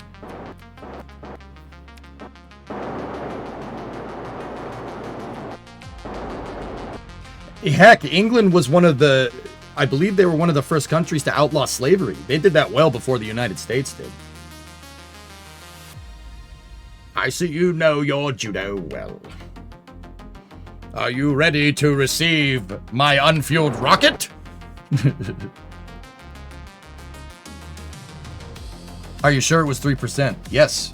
But Clayton, once again, 3% then would be like 50% now. You can't, if we were all paying 50% taxes, none of us would be able to live. Like that, we'd be screwed.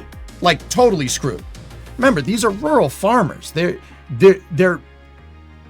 rural farmers. They're just paying, they grow enough food for their family and then maybe make a little bit on the top to get a little bit ahead. A 3% tax not only gets rid of the little bit that you take for yourself, right, to get ahead, but you also now don't have enough food to feed your family if you have to get taxed at 3%. Farming, are there any farm boys out there? You guys tell me. Farming does not have high margins. You do not have a lot of overhead with farming. Even nowadays, with all the mechanized equipment, there's still not a lot of overhead with it. Back then, you're screwed. If your plow breaks with a 3% tax, you're dead. Not screwed, not out of business, not like, oh, I need to go ask the government for help. You're dead. You're screwed. No, nothing. That's why these people got so pissed. That's why the colonists were so pissed off. A lot of the people that fought in the American Revolutionary War on the American side were Englishmen that had served the crown loyally. And they were like, what the hell is this crap? We're all veterans of your stupid freaking foreign war, your forever wars, and you're going to treat us like this? This is bull crap.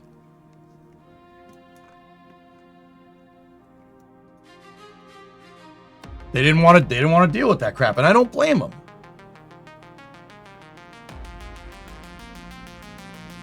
You do kind of pay like 50% just to do shit. Tessa, we're talking about, remember, this is to teach Ator about the American Revolution. We're talking about in context to 1775. Anybody that tries to draw a conclusion to what's going on now that is a lukewarm Reddit tier opinion. Stop it. We're here to teach, all right? Not to tell people what's up. But Ator, you want to learn more about the revolution? That's my bread and butter, dude. I grew up here. Yeah, dude, Paul Revere's ride, one if by land, two if by sea. I've been to Paul Revere's house. It's in Boston. It's in the North End. If you want me to go, I'll go and take pictures for you too, if you want.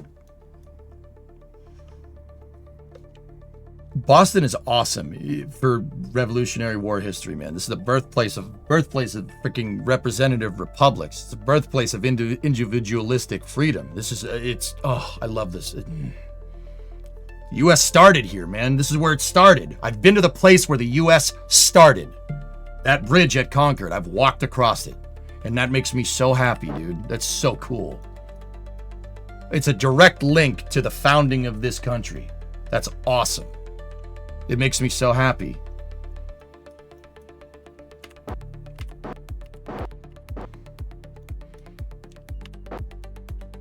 Why did Paul Revere get all the credit and most don't know William Dawes' name? Once again, history is a cruel judge, you know what I'm saying? 3% tax in 1773, what does that equal today? A 3% tax then on the margins that you make, Clayton, from farming would be like a 50% tax today. You would, if you were taxed at 50%, you'd tell the government to piss off too, right?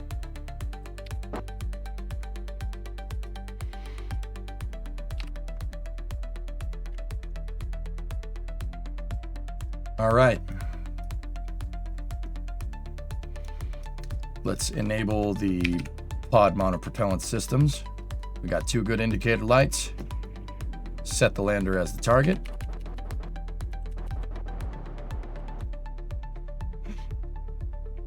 You would tell them to go take a flying leap. Exactly. Dude, these people had nothing. And the founding fathers, one of the reasons. Benjamin Franklin, one of the founding fathers. I'll give you an example. Benjamin Franklin went to Ireland a little ways before the Revolutionary War. He went to Ireland and he saw what the Brits did to those people.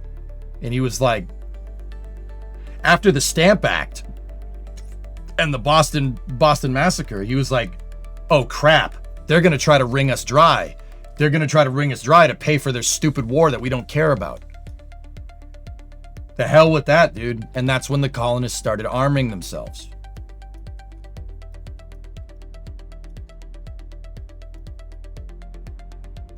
Once again, guys, I say, Clayton, we're talking about context here. The context, people seem to be missing this point. It's no taxation without representation, okay?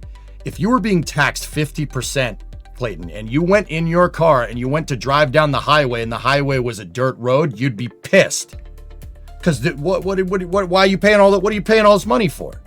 The roads don't work, nothing works. There's no point. Why would you do it? It's about no taxation with a representation. I cannot drive that point home hard enough.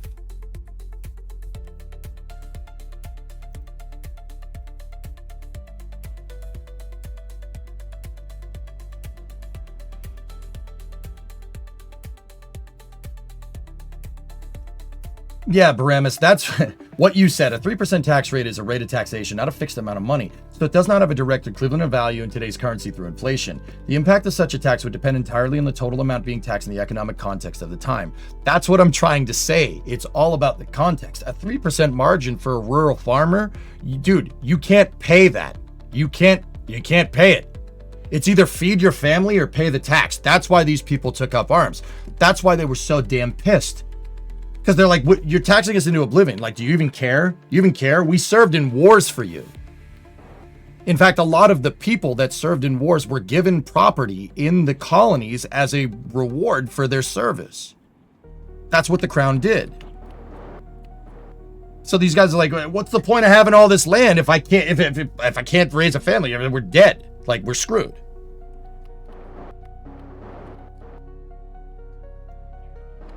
It was so much more than just the tax. I understand that, Hellfish, but remember, the whole thing is about showing Aitor. If he's just learning about the Revolutionary War, it's important to understand that that's the gist of it. These people had enough. They had enough.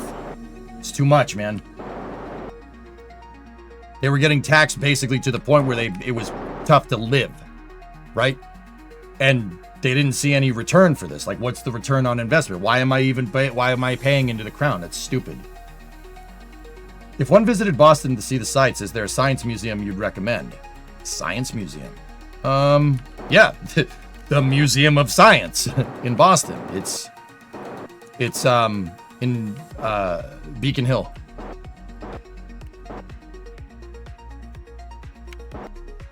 Yeah, it was a 3%. Yeah, like I said, the catalyst for this, guys, was England coming out of the French Indian War. A very gruesome war that England didn't see it. It wasn't a victory. It was kind of a push. Think of it like Vietnam. Not really, like, what'd you fight for? You know, it wasn't really a good war. And so, once again, the crown, in looking to recoup their investment on this war that basically didn't get them anywhere, started taxing the snot out of the colonies. You guys it really started with what's called the Stamp Act. That was the catalyst for all this. The Stamp Act, they basically said, like, oh, you want to mail something? You have to pay like a third of your salary or something. I don't know the details to the Stamp Act off the top of my head, but that's the idea.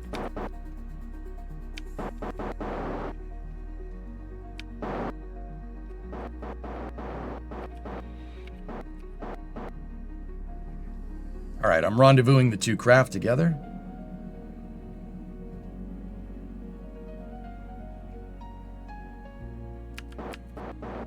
But yeah, I love American history, dude. The Revolutionary War is cool, man. The founding fathers were some ballsy melon farmers, dude. Like, and the crazy thing about this, guys, is that the founding fathers, you know, we see pictures of the founding fathers, are all old men.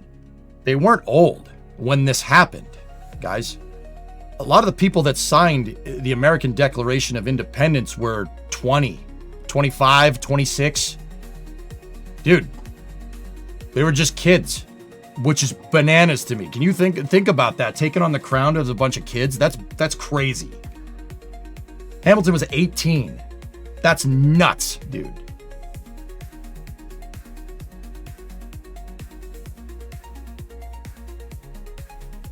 All this Boston history talk is making you want to play Fallout 4 again.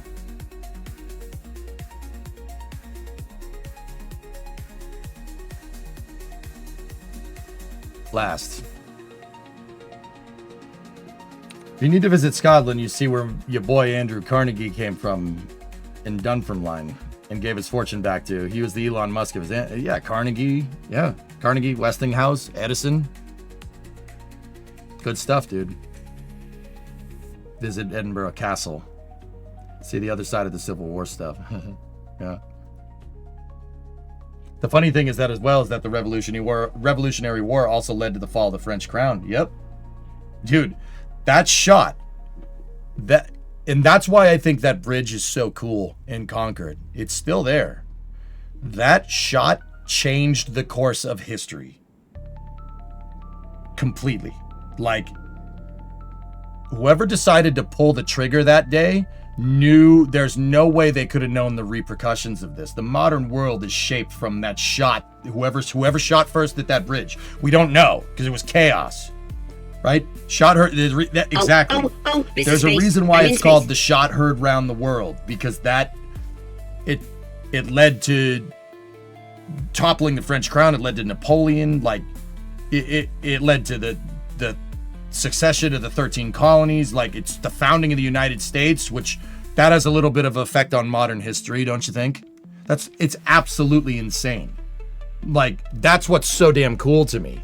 It happened in my frigging backyard, man. It's so cool.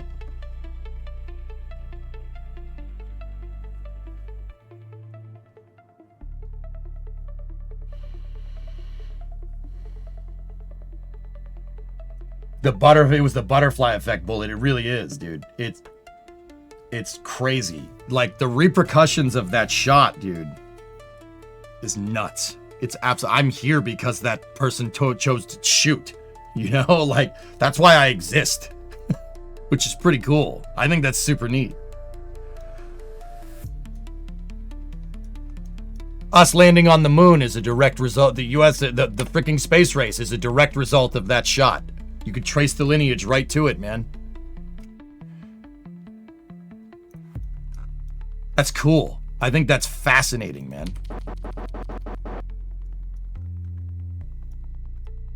The shuttle is derived from the American Revolution. Yes, yes, yes, that's right. Okay, 0.2 meters a second, 5 meters out. Just reorienting for roll here.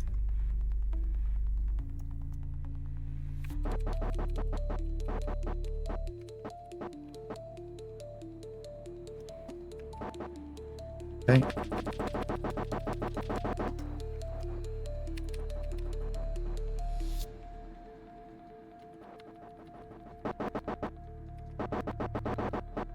Okay, go for final docking procedure.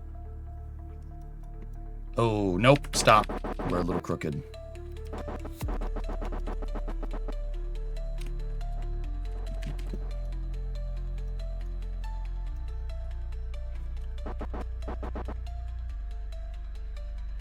Is that the result of Cygnus, though? Yes.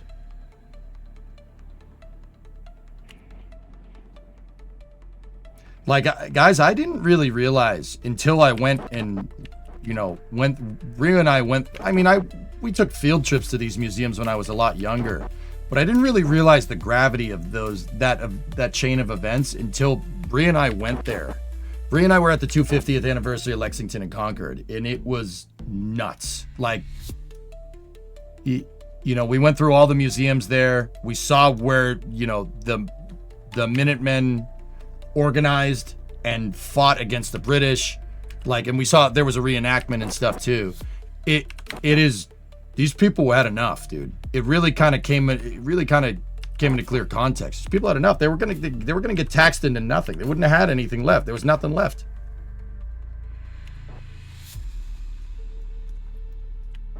It's super fascinating. Yeah, Aitor, if you wanna learn more about it, dude, you can always pick my brain. Like I said, you want me to go and take pictures of where this happened? I'll take pictures for you. Chop.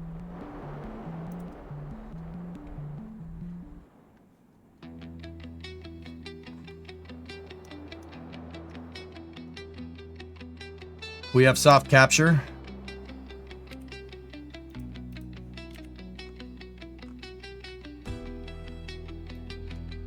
Okay, hard capture confirmed.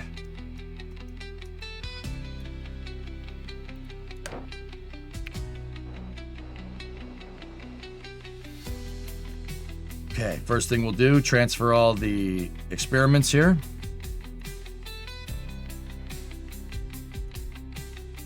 Last, please, and thank you.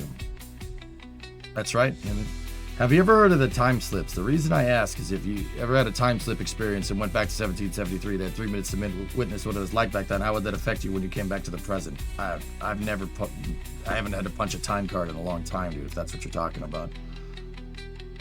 Yeah, Electron, there you go. I've been seeing them, dude. They're awesome pictures. Watching KSP with a history lesson is perfect. I genuinely couldn't think of a better stream.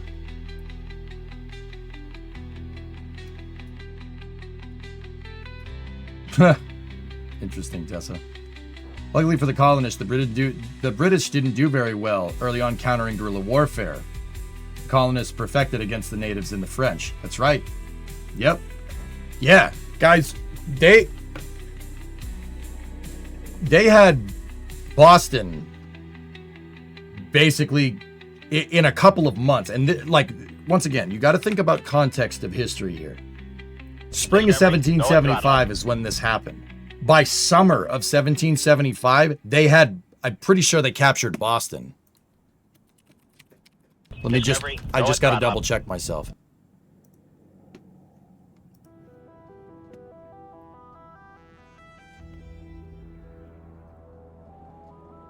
Yeah. Yeah, March 17th, April 19th, 1775. That's when it started. Yeah, okay, so it was spring of 1776. In a year, they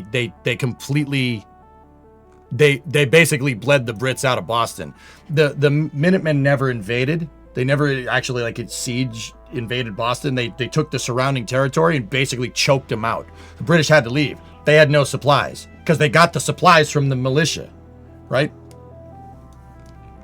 Space stuff, let's go. What's up, Myth? Dude, every American should go to Boston. You should go to Boston. You should read about this stuff. It's so humbling. The sacrifice that these crazy melon farmers made is unbelievable. Like, they were just kids. They're just kids. They had nothing left. They said, frick this.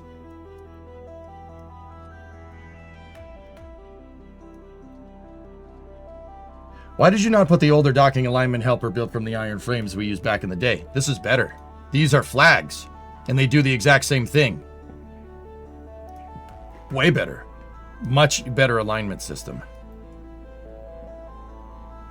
So with this, if you notice, Warhammer, look, the flags are slightly tilted out.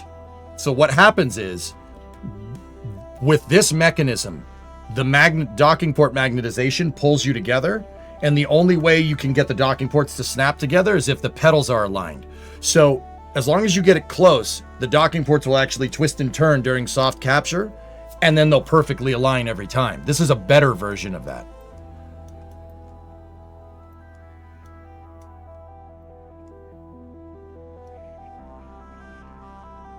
Bet most people don't know behind the meaning behind the Star Spangled Banner. Isn't it what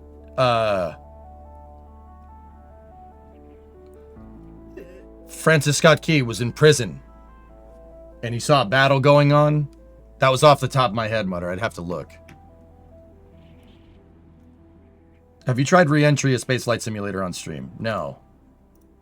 Yeah, he was watching a battle during the American Revolution. It was down south, though. I think that was like in South Carolina or something. I forget.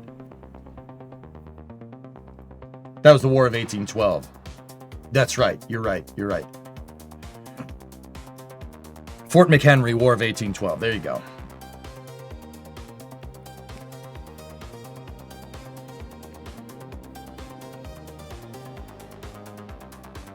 He was on a British ship working to release prisoners when the British bombarded Fort McHenry. That's it. Yeah, you guys got it.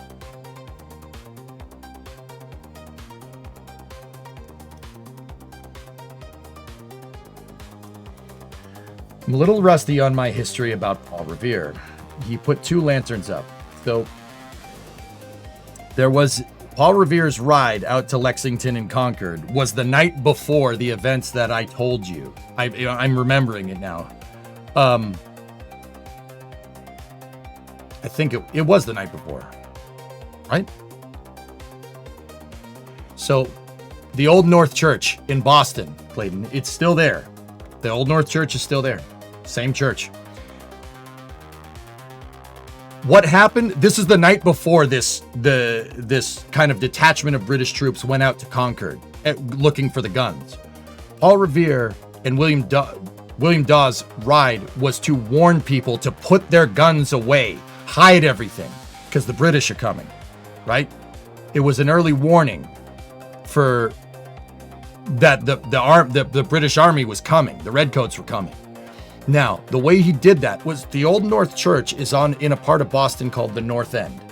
The North End of Boston is up on a hill. Most of Boston is actually kind of a hilly area. I mean, a lot of it is reclaimed at this point, but at the time, there's a lot of hills. There's Bunker Hill, there's Beacon Hill, there's the North End, right? It's actually pretty hilly. The Old North Church is on top of the hill. So, Paul Revere lived in the North End. The North End is the Italian district of Boston nowadays, but back then it was just another part of the city, right?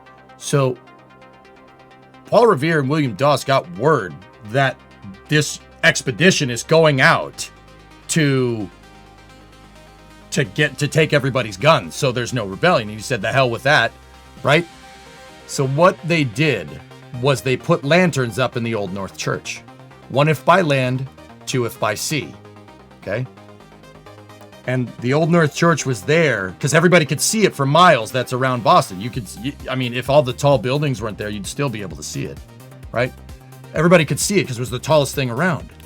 So he put the lanterns in the tower to say the avenue in which the British were coming, right?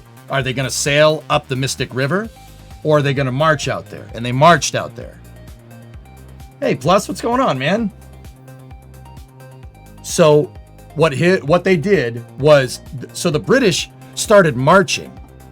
Concord is a little ways outside of Boston, guys. If you're walking, it's a little ways. Like if you take a car, you can be there in 15 minutes, right? Just down the Mass Pike to 128. Boom, you're there, no problem. That depends if some moron doesn't crash on the Mass Pike, then it might take 3 hours. I don't know. Anyway, but if you're walking out there, the British started marching at like 3, 4 in the morning. And Paul Revere got out ahead of them by a couple hours, right? And he marched all the way to Lexington. Or, well, not marched. He rode his horse. Him and William Doss rode his horse, warning everybody, the British are coming, the British are coming, the British are coming, the British are coming. And he eventually did get caught. He got caught. I think he ended up knocking on someone's door that was harboring redcoats. So everybody knows like the First and Second Amendment to the U.S. Constitution, like freedom of speech, freedom, right to bear arms, etc., etc. Nobody knows about the Third Amendment. So in the colonies, the reason why the Third Amendment is there, all right, I think it's the third one, no quarter, right? The reason quartering is soldiers, that's it. The reason why the Third Amendment is there is because during the colonial times, redcoats could basically come to your house and say, hey, we're the army. We're staying here for the night. You can piss off. The army could basically eminent domain anybody for a place for soldiers to rest. Yeah, that's why the Third Amendment is there. That's why we introduced that. You can't quarter. The government isn't allowed to quarter soldiers on your property against your will. So Paul Revere was knocking around on everybody's door, and he found redcoats. Some redcoats were took over somebody's house, and he knocked on the door and said, "The British are shh." Like that's the short story. 20 miles as the crow flies. That's a long way. And that actually, the interesting thing, guys. How are you? I'm good, Josh. How are you? I'm loving his Alex answer. Ator, this is something that's super close to me. One, because it's in my backyard. Two, because I'm an American, man. Every American should know this. You should know this by heart. This is so important to how this country got founded. Why the First, Second, Third, Fourth, and Fifth Amendments to the Constitution are there. They're so important. Like, the reason why the Second Amendment is there is because governments can get tyrannical, right? Like, I know that's a hot button issue now, but remember the context of the time. The British were coming for the guns, dude. They were coming for the guns, so they couldn't do anything. They were coming for them. Like, the militiamen were like, the hell you are. And that's why Paul Revere's ride took place, him and William Dawes in the first place. I feel like a lot of kids these days don't understand how important each amendment is to each other, let alone by themselves. But they're all there because of what the founding fathers encountered up to the revolution and during the revolution. That's why they're there. Yeah, how could be? Yeah, I haven't received my pair of bear arms. How could that possibly be misconstrued? More like Alex's short answer. What did I walk into? Well, Josh Ator over in chat is learning about the American Revolution, so I kind of started talking about it, and it's it's one thing that I'm super, super passionate about. I love American military history. That's my favorite. And it started with the American Revolution. And not only that, but I think it's important to teach this stuff. It'll put a lot of things in context as to why the U.S. is the way it is, if you understand what happened during the Revolution. There was a huge argument over whether or not there should have been a Bill of Rights. Yep. Mm-hmm.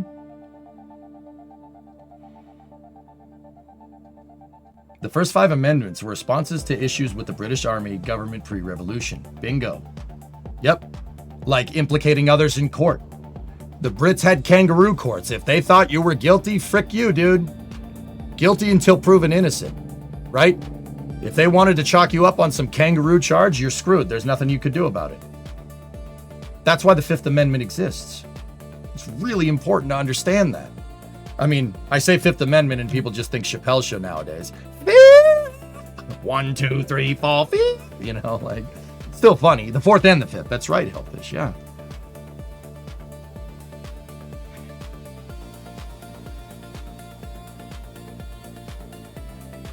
Aitor, this stuff is awesome. It's so cool how this country became a thing.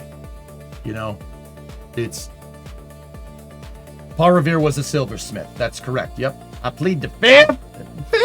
Yeah, right. I'm a little sad that during high school in the Netherlands, we only got to learn about the major European events, local history, world wars, but not about the history as like the U.S. or some other countries are founded. Wally, yeah, simultaneously, dude, we glazed over European history, which is complete bullcrap, dude. My modern world history class in high school just glazed over everything. Like, there's so much freaking history to Western Europe. It's absurd. Like, I kind of get it because you're not covering that in a semester, but also, like, you know, how many times the French and the British duked it out. You know, the Holy Roman Empire, we kind of glazed over all of that. The Holy Roman Empire was before that. I understand that there's 2 different periods of history. I get it. But also, right, we basically went from late antiquity, kind of glazed over the Dark Ages, and then got to modern world history.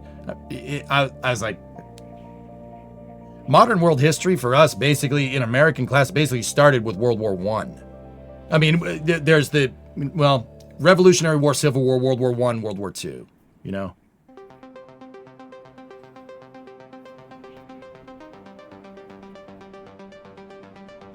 Yeah, Federalist and Anti-Federalist papers should be required reading, Hellfish. It should be. If you don't pass U.S. history, you're not getting a diploma. It should be like that. Like, I mean, that kind of is like that, but you get what I'm trying to say. One of my favorite subjects is the founding of the United States. Dude, it is wild. It is wild. That's, you know, it's wild that the founding fathers were just dudes. They were just dudes that kind of had enough of this crap. Like, you had a couple of intellectuals like Ben Franklin and Thomas Jefferson and stuff, but these dudes were just regular dudes that just had enough. They were just like, all right, the hell with this crap. This is ridiculous. Why are we doing this? Like, you can empathize with it. It's really, really cool. Just dudes playing a dude disguised as another dude. We had European history already, but it wasn't. It wasn't. I mean, it was either that or I didn't pay attention. It might have been me not paying attention, but yeah, we kind of maybe EJ glazed over it, but yeah. We had a ancient world history and then modern world history. We kind of skipped over the Dark Ages, you know? But like, Wally, the reason why I bring this up is because, you know, there's the Netherlands and Belgium, right? 2 different countries. But I'll be damned if like the average American can understand why they're 2 different countries. You know, they're very similar, right? But they're not. The reason why the Netherlands and Belgium exist is because of Catholicism versus Protestantism. Belgians are Catholic. The Netherlands is Protestant. That's the whole reason that there's a big border there.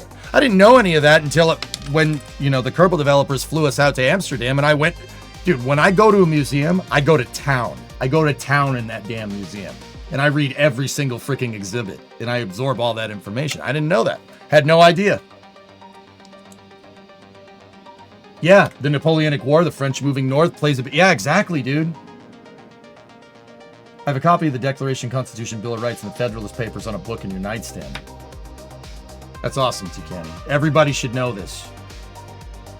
And I'm not saying everybody should know this, like you need to think this way. No, you should know it, and you should read it, and you should understand it. And, you know, how that applies to modern political discourse, that's up to you. I'm not trying to teach you how to think. I'm not trying to teach you what to think. I'm trying to teach you how to think. William Dawes, Sam Prescott, Israel Bissell, big names. Yep. Prescott was the only one to reach Concord. Bissell rode 345 miles to warn people as far as south as Philly. Bananas, dude. Crazy, man.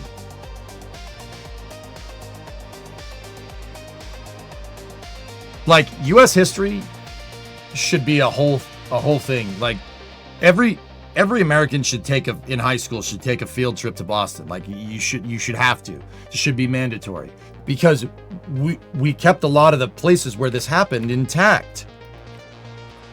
We got to get these guys home, and we will. It's a national. It is a national park in Concord. It's right next to Hanscom. It's over here. So Boston is over here. Concord and Lexington are out here. So,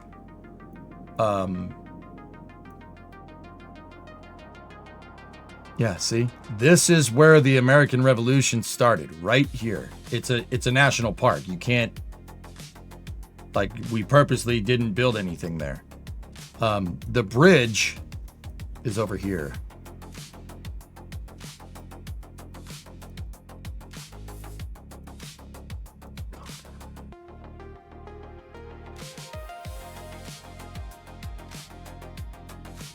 The cool thing is that all those Revolutionary War farms a lot of them are still there. You can tell where some developments have been made, but where the heck is the bridge? It's right around Concord. There it is. Got it. Right there, dude. That's where it started. Right there. I got a question for you. When launching, what reference frames do rockets use for a ascent to orbit? Do they switch frames of reference? There's a reason why they say guidance is internal. Closed loop guidance? Yes. Happens multiple times. I wish I had the appreciation for learning history and other stuff when I was a kid. Yeah, Wally, super interesting. Yeah, we had the Romans skimmed over William in 1066. Yeah, like, Tessa, the Magna Carta was like just some pop quiz question for us. Like, that's bullcrap, dude. The entire Western world is the way that it is because the British passed the Magna Carta in 1216. There is... That is a pillar of Western civilization. Like, dude, you should have spent a month on that. Like, it drives me up the freaking wall, man.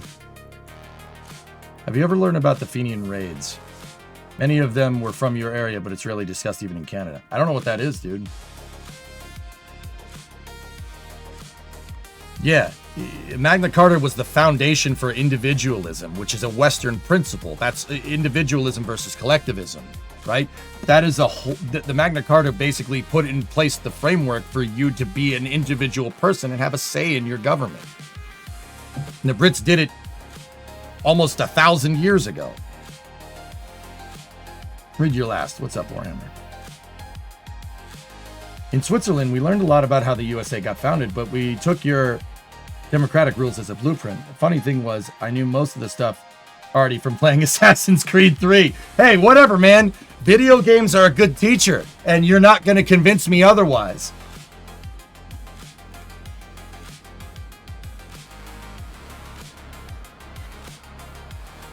Video games are an excellent teacher. All right, we transferred the science. Let's get the crew back over here. There we go. Is that where Fallout 4 Sanctuary Hills would be? Yes. Yes. The bridge. That's the entrance to Sanctuary Hills is in Concord. Yeah. Yep, that's where Fallout 4 starts, dude.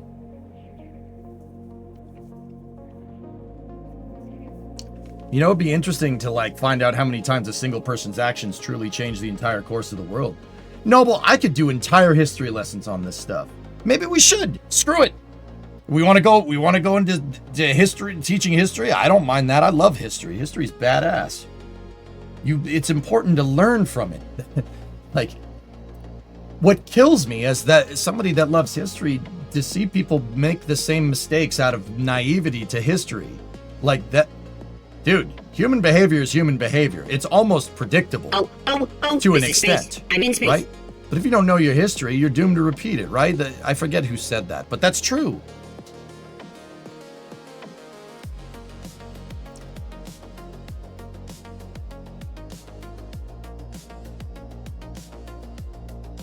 Nice, King. That's awesome. We should do that again. I'm just kidding. That was a joke. It's a joke.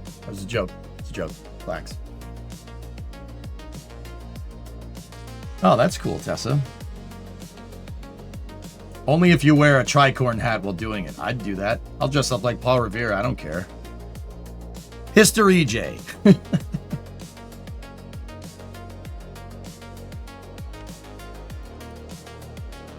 But another important thing to understand is, like, if you don't understand history, you're doomed to repeat it. Even if you do understand it, history never repeats, but it rhymes. That's the two big ones. History doesn't repeat, it rhymes. Absolutely. Look at spaceflight history, guys. It don't repeat, but it rhymes. The reason why Apollo 13 had problems is because some bonehead dropped the life support systems on the floor when he was putting the capsule together.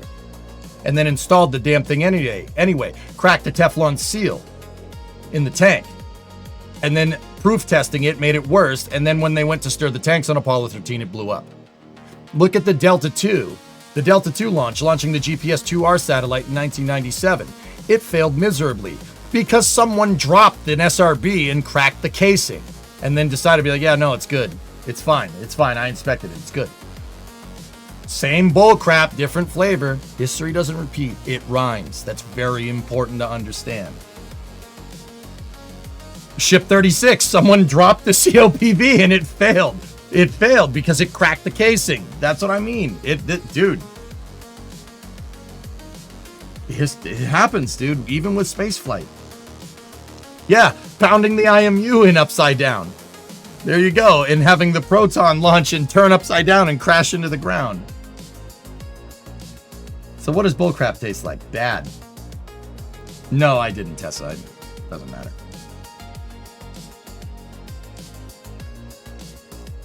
Anyway, let's get these Kerbals home. I do believe we have all the science off of the Ascent component here. Let me just double check. Yeah, we have everything. Excellent. How would you feel if Jack got you a flintlock, a proper revolutionary spec? It'd be kind of cool. But it's actually a really good race. Not what I heard. I don't care, though, Tessa. I think I'd rather watch paint dry.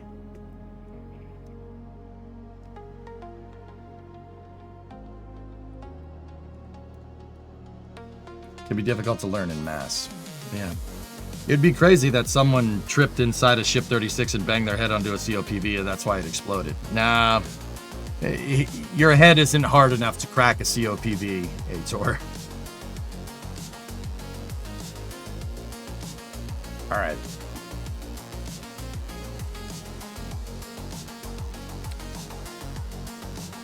We can separate from the Ascent component here.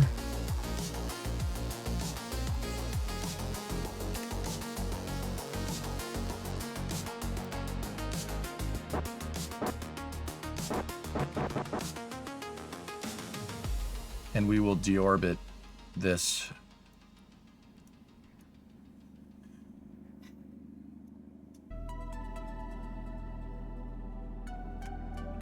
No, Pop Bulldoze. I haven't seen it, but I know Scott's about that life. Yeah, very interesting.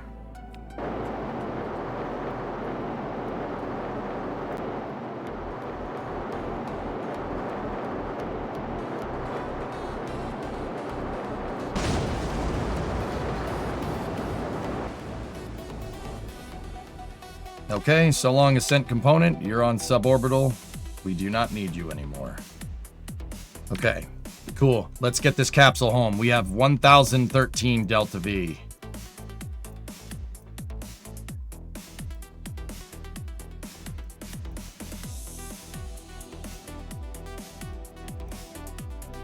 What the hell's wrong with the parachute? Whatever.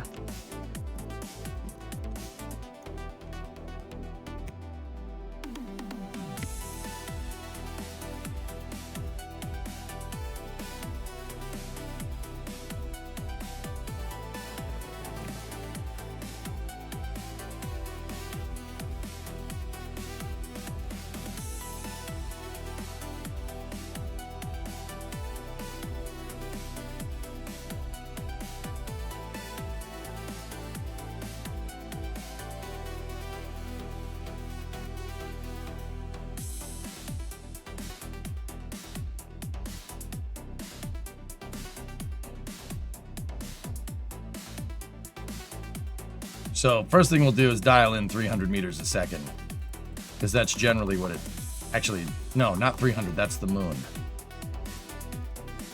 It should be about 150 to break Midness's gravity from here.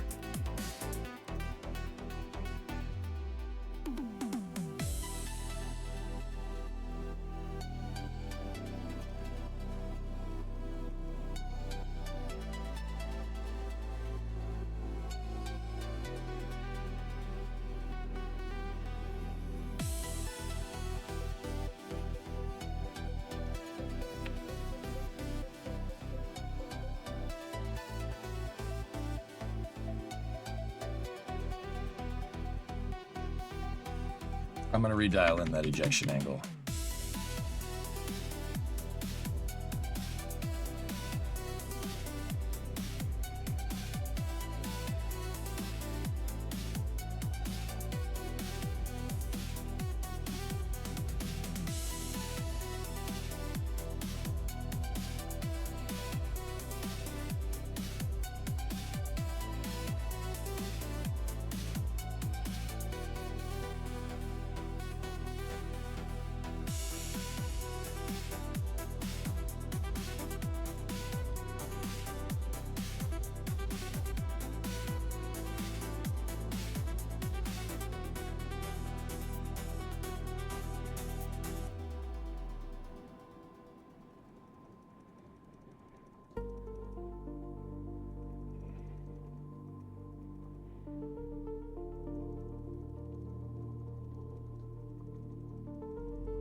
I'm going to dial us back and try to get us a little bit more of an efficient trajectory here.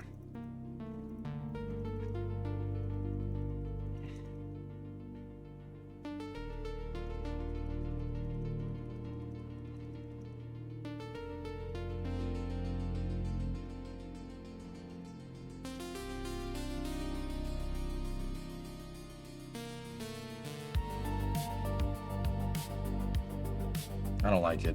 I don't like the phasing. Let's go back over here. Let's set this 2 to 3 orbits ahead.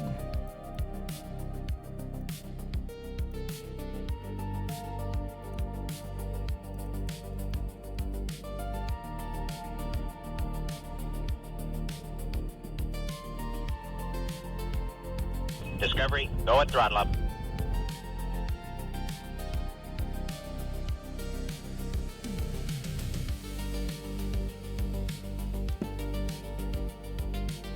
Hey, Rocket, what's going on, man? Long time no see. How you been?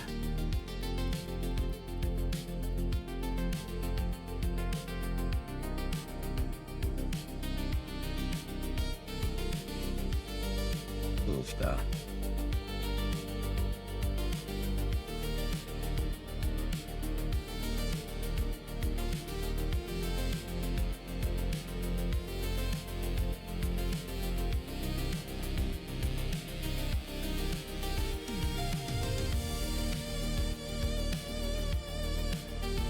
Needed a break from all things KSP, but you're back. I mean, so did I, dude.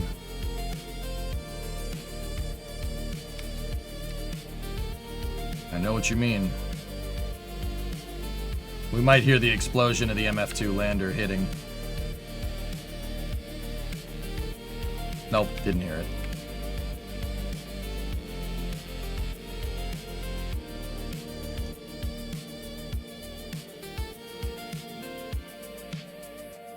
I don't like reinserting around Kerbin and Polar into a polar orbit, guys, so what I'm going to do is... I mean, Rocket, I took a break, too. After the whole catastrophe with KSP, I took a break for about 18 months, dude. I got back into it, I don't know, 2-3 months ago.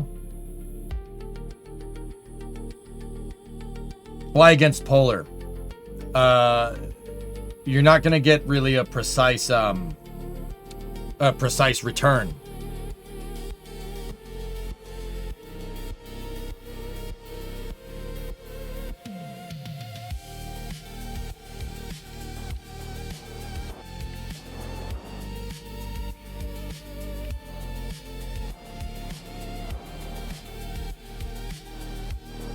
But yeah, Aitor, if you want me to go take pictures of these places, dude, I'll go. They're not far away.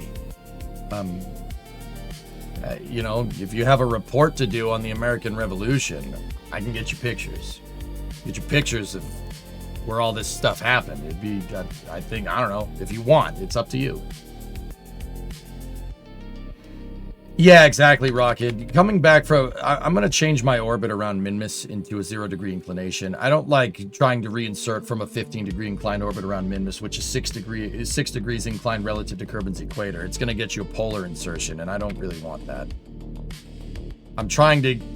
I really want to get some good spec on getting this capsule back to KSC, or at least next to the island runway. That's really my target landing area. I don't really have a lot of good data on doing a skip with this thing, but it's okay. There is no KSP2. Amen, brother. Amen. PJ Freedom Trail stream. It's pretty cool, plus. Plus, you're still local, right? I'm doing a report on the Battle of Midway. Can you get some photos? Now, I live near Boston, but unfortunately, I do not live near the Battle of Midway.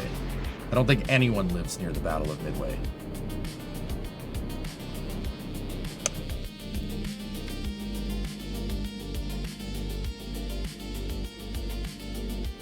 There is no KSP2, only Zool.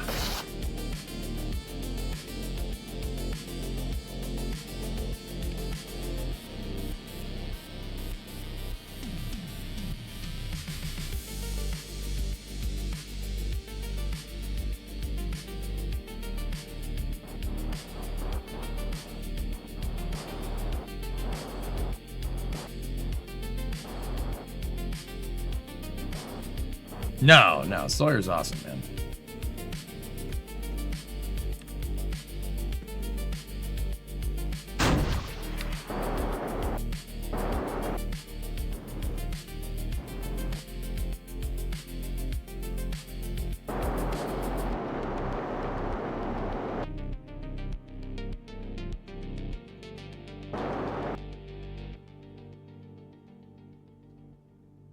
I'm trying to get us more or less aligned with Minmus's equatorial plane. A 1.0 inclined orbit relative to Minmus equator should be fine. Should be a lot easier to get a good insertion, a precise insertion here. So what I'm going to do, we'll dial in again.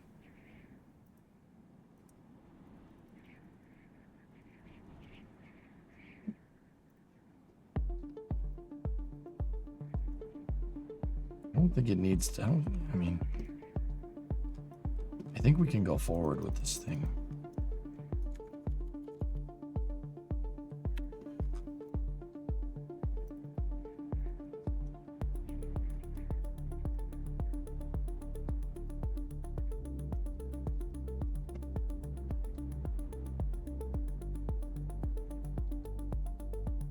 Much better. Much better.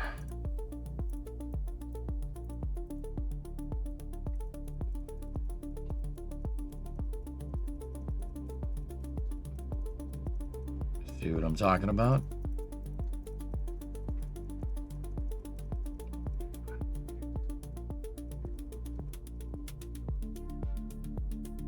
Yeah, there you go, priceless.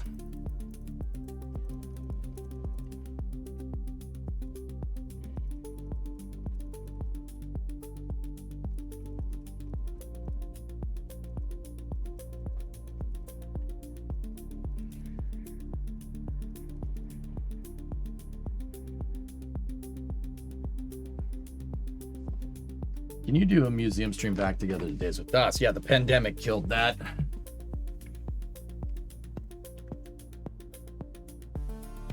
And we just haven't really done them since.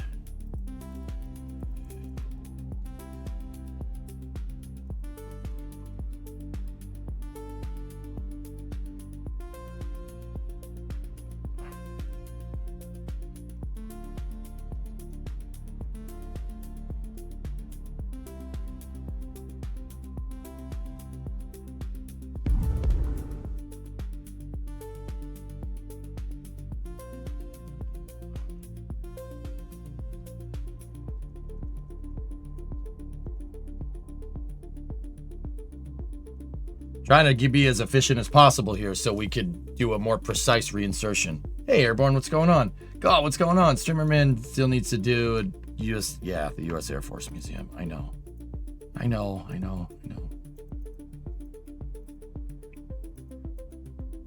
Just, I'm trying to dial in what's called an ejection angle here, guys. You get the right ejection angle, you don't need to do this for a lot of Delta V. There we go.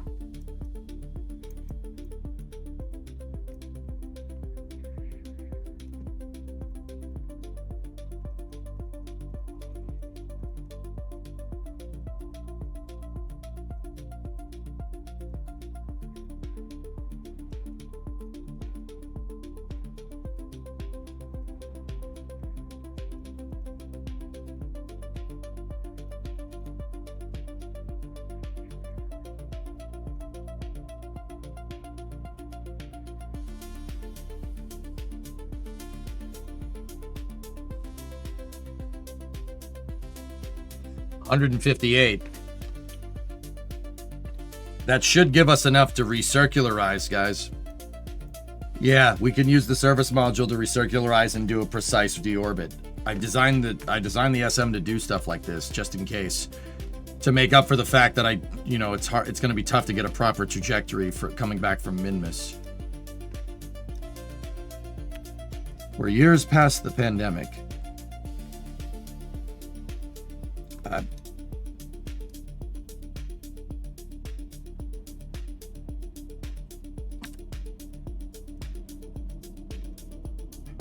Yeah, I know. I know we're years past the pandemic. Thank you. I can look at a calendar. John, it's not that. It's DOS is running NSF now. So when are we going to have the time to do this? And I need to step up my game with NSF too. When the heck is that going to happen? You're going to play the public alpha of KSA when it's out. I have it right now, Tessa. Happy birthday to the United States Marine Corps, 250th. There you go.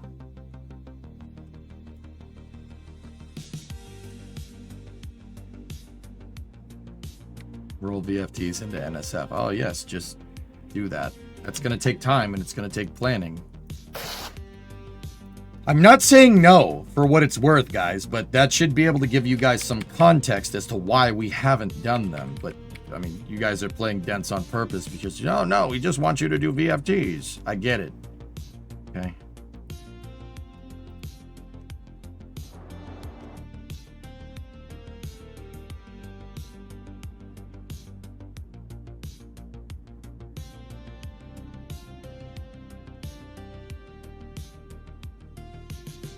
I know you didn't, Hellfish, but I get it, dudes. I get it. You want to see VFTs, all right? That's not something that's easily just accomplished, Give us some time.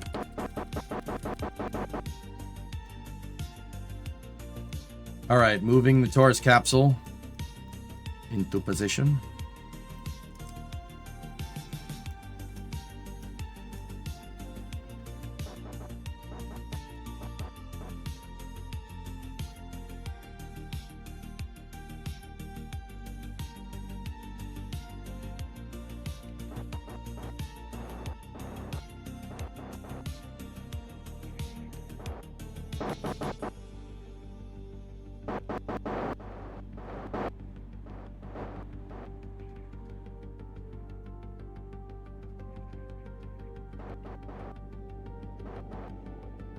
Okay, here we go. Arming the SPS. SPS is on.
Nine days, 3 hour 53. KSC is going to be over here. So that means we're coming down on land with this trajectory.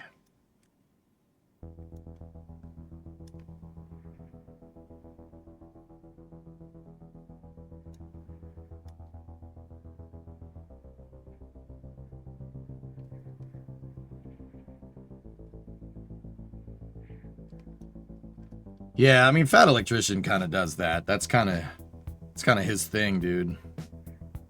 I don't know, but I find that I do explain stuff kind of like him. Just by sheer coincidence, dude. I didn't know about Fat Electrician until, you know, relatively recently. I'd say like last year, maybe.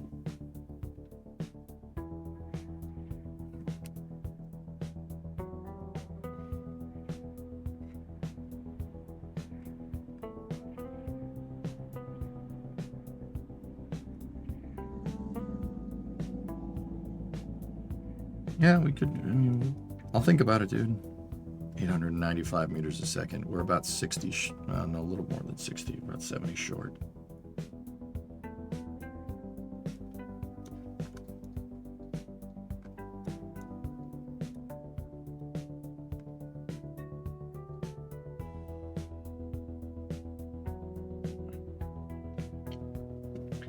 SM is just a smidge short.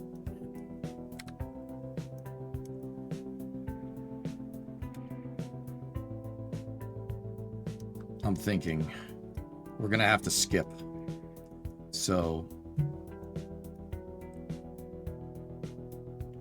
the Revolutionary War explanation slightly mirrored Fat Electrician's style.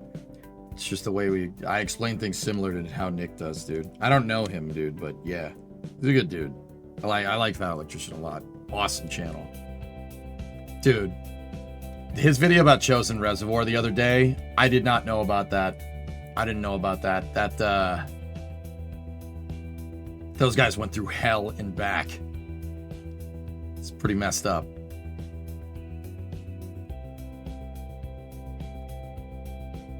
Nice, Chris. You live near the Battle of Bannockburn and Stirling Bridge, where William Wallace and Robert Bruce fought. Nice. Cool. Retreating? Nah. We're advancing in another direction, baby. We're surrounded. There's no retreat here.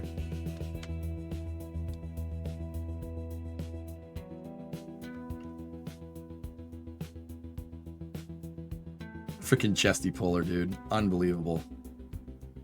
What a bad melon farmer that guy was. Anyway.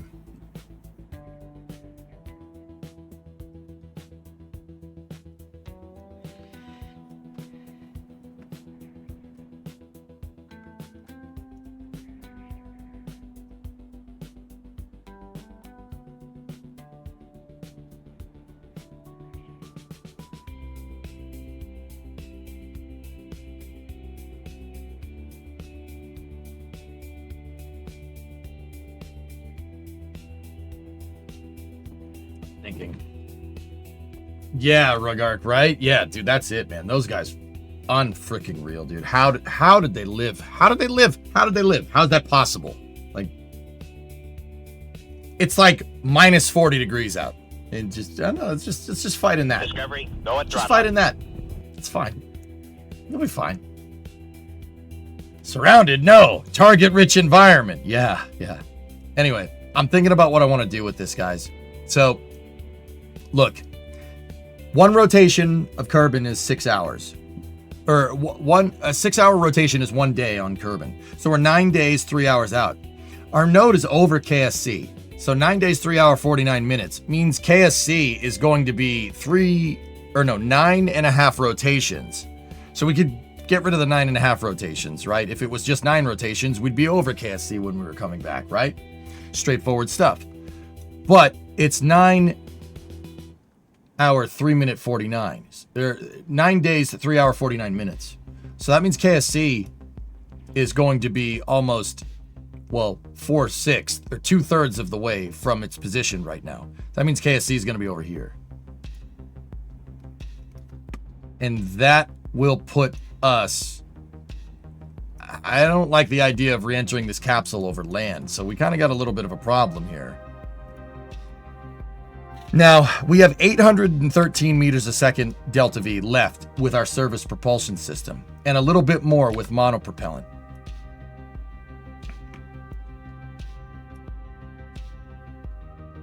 Denny, 88-month reset, 88 miles per hour! Take me to the brig, I want to see the real Marines, that's right.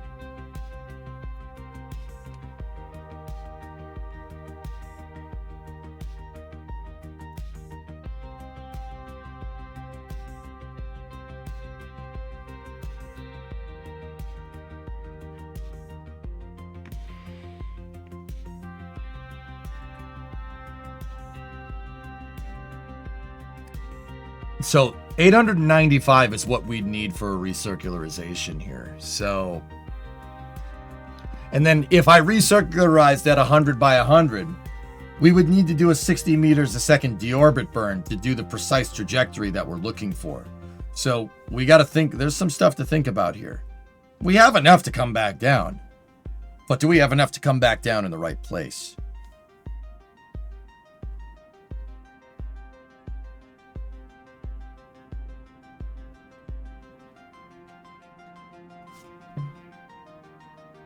Now, what we could do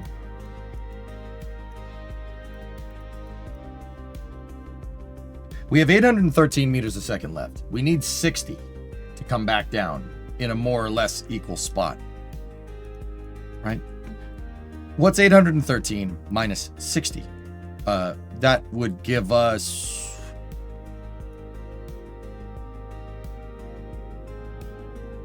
a 753. So what happens if we take this burn and we set it to 753 meters a second delta V, the circularization burn?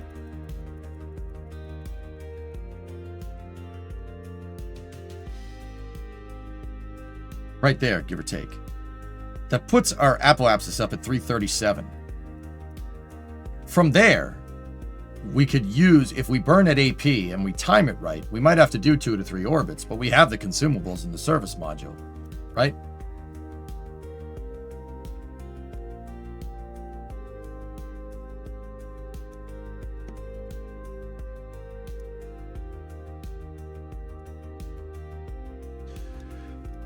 Can't you set your P to 70?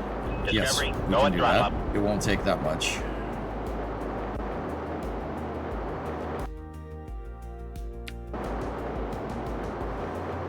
Let's just go 72 and change. And then dial in a 750 meters a second delta V burn here.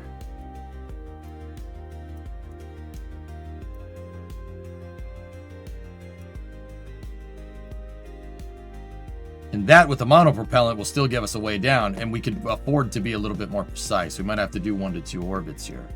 But once again, we have plenty of fuel, so I'd like to think that we have a lot of consumables left on this. There's no life support in this game. But yeah, I don't really want to keep the capsule free drifting for a long period of time. Not a too incredibly long period of time, but yeah, you get the idea. Yeah, this should do us right. I'm happy with this. We'll be able to dial in the trajectory, at least to be able to come down in water. I don't want the capsule to land on land. If you land in the mountains, you're going to land on the mountains, the parachutes go, and then the capsule rolls down the mountains. I'm not risking an orange suit. We're not doing that. So this is what we're going to do. So let's warp to here.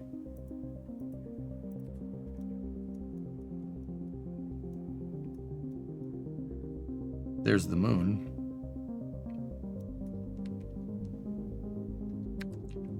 Now, with that all being said, we got to get a little bit better at dialing in precise landings with this. But that has to do with phasing, and then that gives us a launch time and stuff, which is something we got to take into account. But all right, let's reorient the capsule for the SPS firing.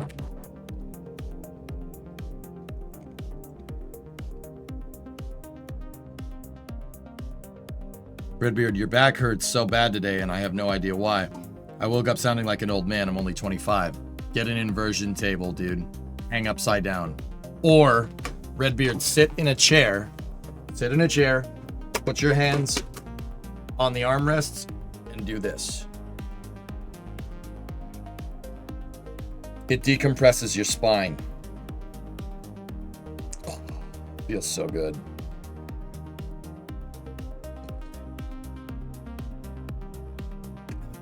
I do that all the time.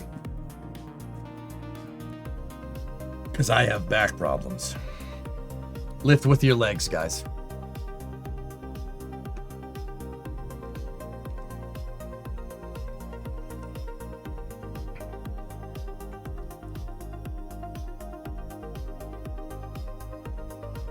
Redbeard, if you got up and your back hurts like crazy to the point where you really can't, you're not like fully mobile, you probably herniated a disc.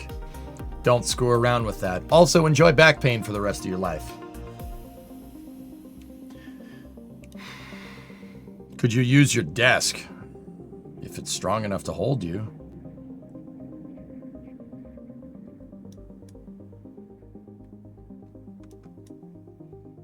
How old is your mattress? Yeah, too. Replace your mattress if your mattress has a divot in it from where you sleep. Don't do that. You can throw your back out with poor sitting posture and not even realize it until you stand up. That's correct.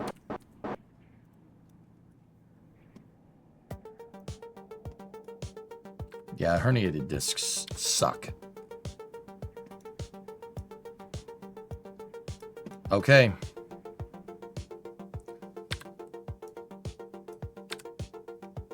Hey, Flavia, what's up?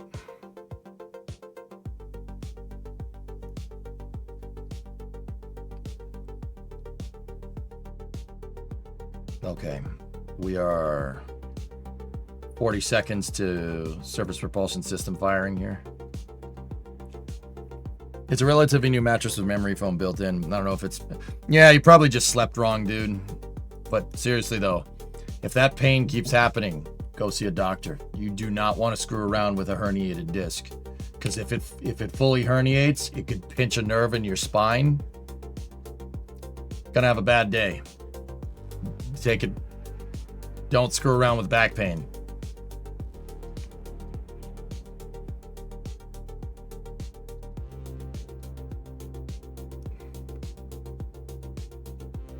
Okay, 5 seconds to the burn.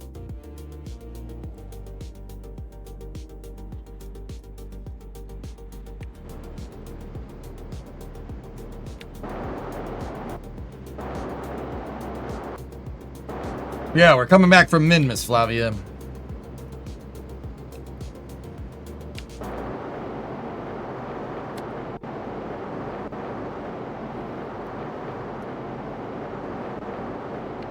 Yeah, and if the bone grows around that pinched nerve, hello operation. Exactly. Don't screw around with that.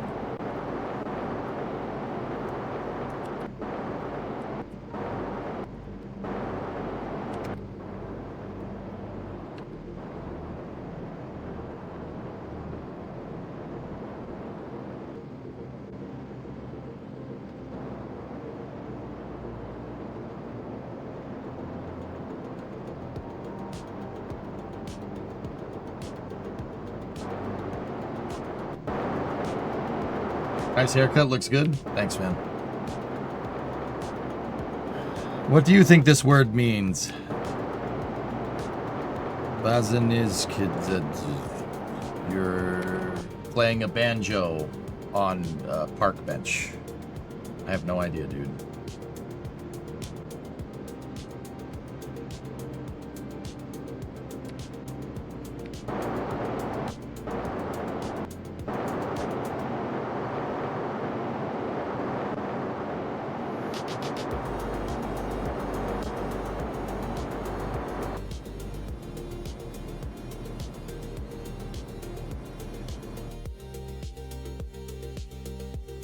Yeah, see? Look where we would have come down. We would have come down in the mountains. That would have been bad. This, especially if we came down in this chuck over here, no good. Very bad. So now, we're going to be up at AP, which is at 3:37. We're going to be up there in about 18 minutes. So what we can do, I'm going to shut off the SPS because we still need that for a deorbit burn when we get to it. Right?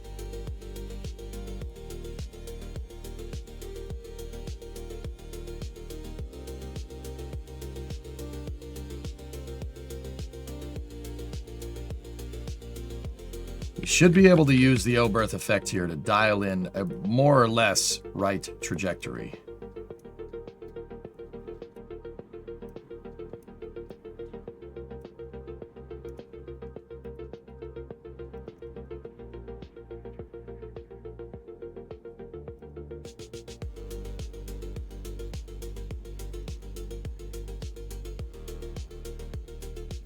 We usually burn at 30.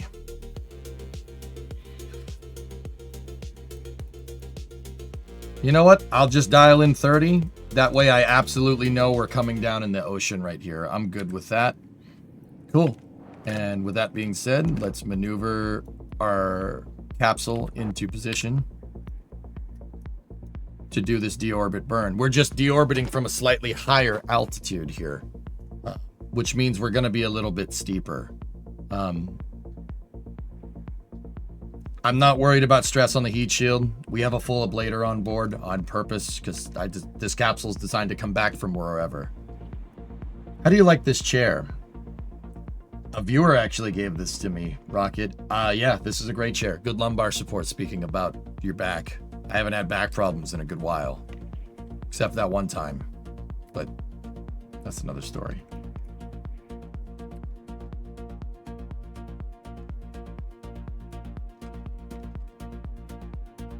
Memory foam. Noble 7. Can't fail with memory foam.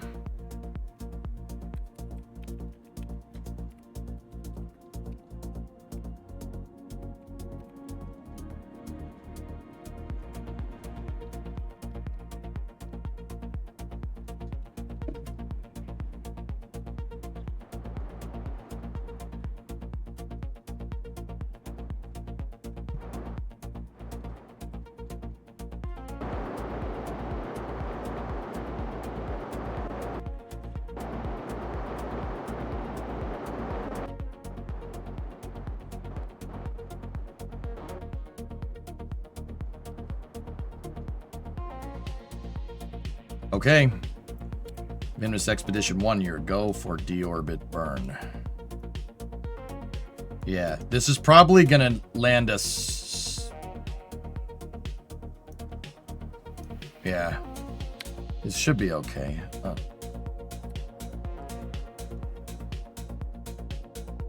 Yeah, let's do it.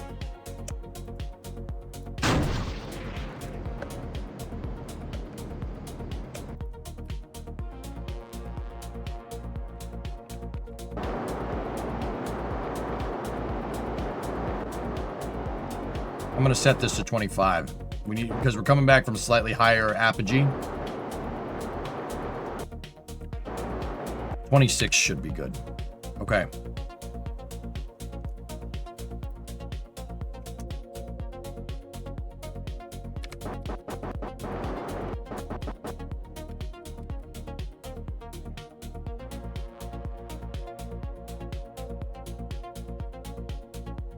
Stand by for service propulsion system jettison.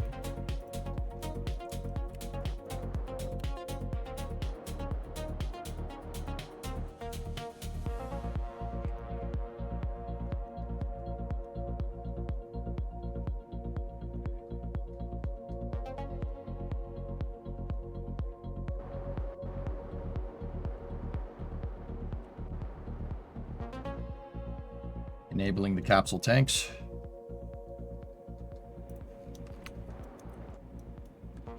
Okay, we are go for SPS jettison.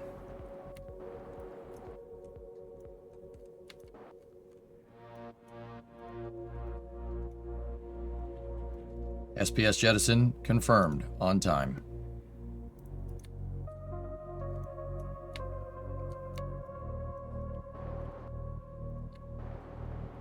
Reorienting the capsule with the yaw control thrusters. Okay, stand by for entry interface.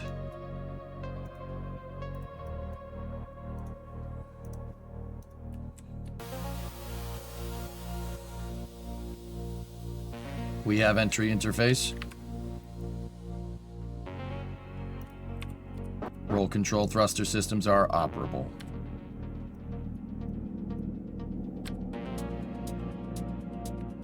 Discovery, go at throttle up. For now, guys, I don't care if they don't come down next to KSC, especially coming back from here.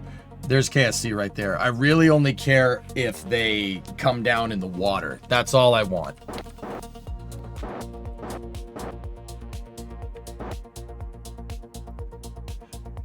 $72 from Pop. That's more hairs than on EJ's head. Yeah, it's because I got a haircut. Currently using the heating pad. Ice, Redbeard. Heating pad, then ice, then heating pad, then ice. Alternate back and forth. No recovery plane boat. It's a career mode save yard. It's not mission mode.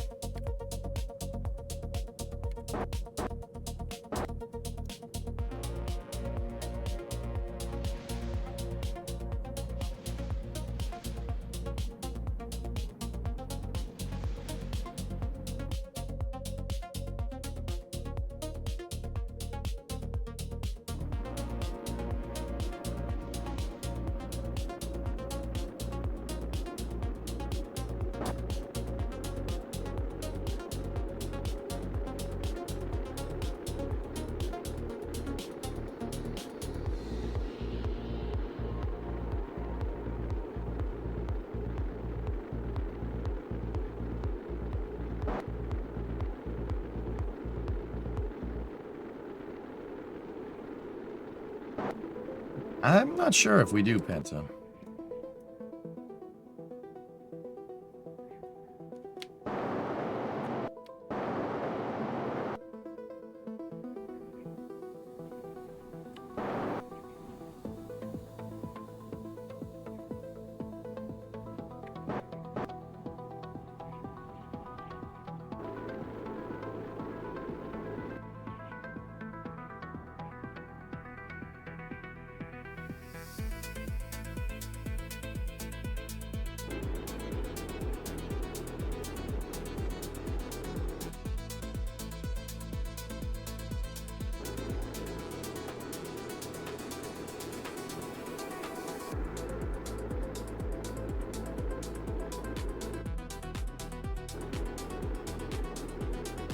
The hell is that?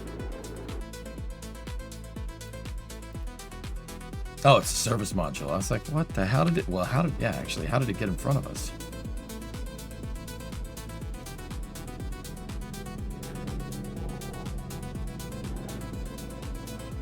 Yeah, we just popped in a little bit further downrange, but we're still in the kind of bay area where Space Center is.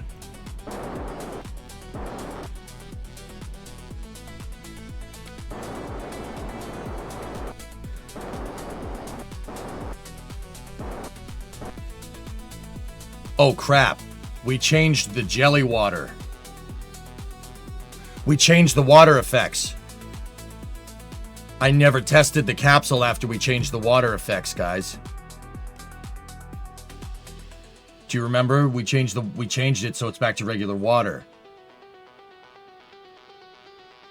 All right, well, let's see what our fall speed is, and then we'll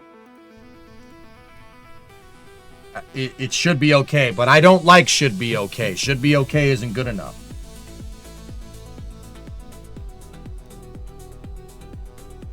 What is the temp of that thing? And when the temperature on this, you could actually see it. We could see the temperature on it. But I don't know in Kerbal. I know what it is in real life. It's about 1600 C. Why would you change that? Jelly water was awesome. Because it was unrealistic and stupid. Good luck, everybody. We got drugs.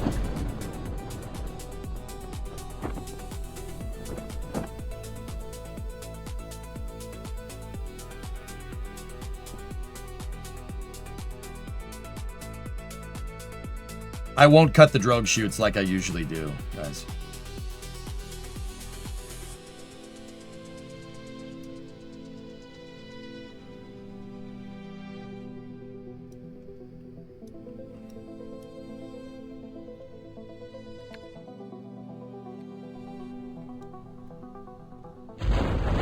Got a good drogue inflation.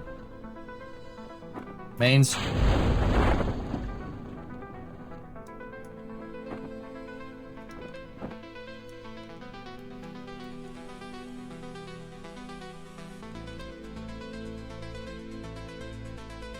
Stand by for the main shoots to unfurl.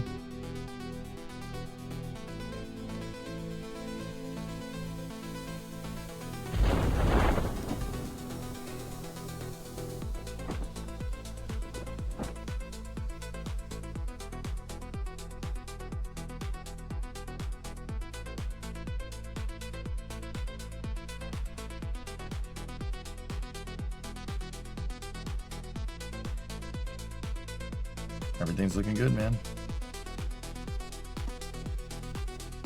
Yeah, this should be okay.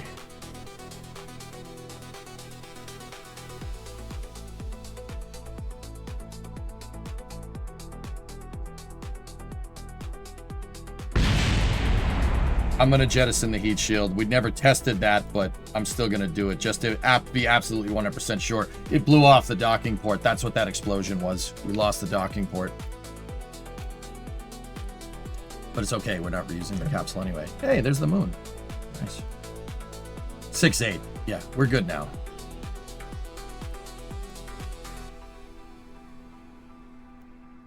We are all set, dudes. It's just an ablative docking port, that's all.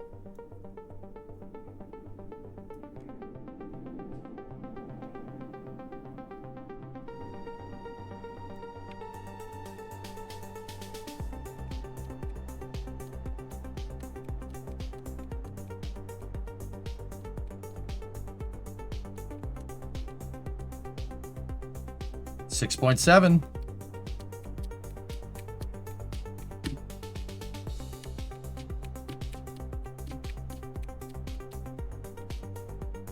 $40, $30, $20, $10, $5.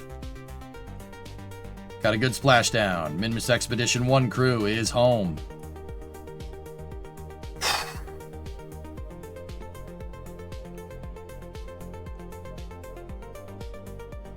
That was me trying to dump monopropellant, guys. All right. We should have a cornucopia of science on board. Let's see.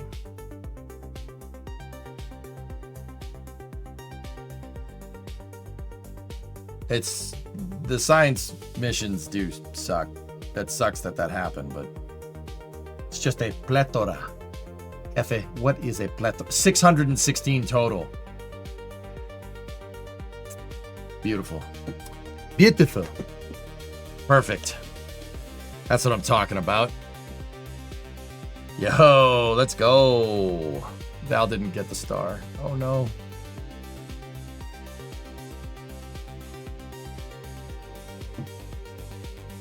And we have over 2 million in the bank, dudes. So you know what that means. Boom. Oh yeah, no more part count. No more part count restrictions. We can build as big as we want now. Minmus is awesome for science. I've ground out most of my science from there too, Zoo. That was the first manned mission, but we did a lander. We got every biome with a lander. Uncrewed lander. In your mission mode, do you give your Kerbals a mandatory recovery time post-mission? Yeah, it's not a rule, but yes. And we could get more science from around the VAB. That's right. We can get better solar panels. Better plane parts. Better structural parts.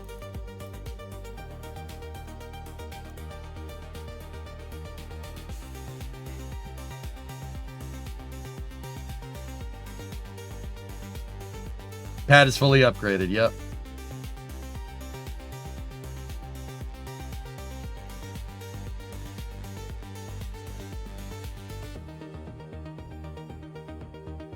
How long do you do the heating pad? 15 and 15. I don't know, King. I got an idea about what I want, but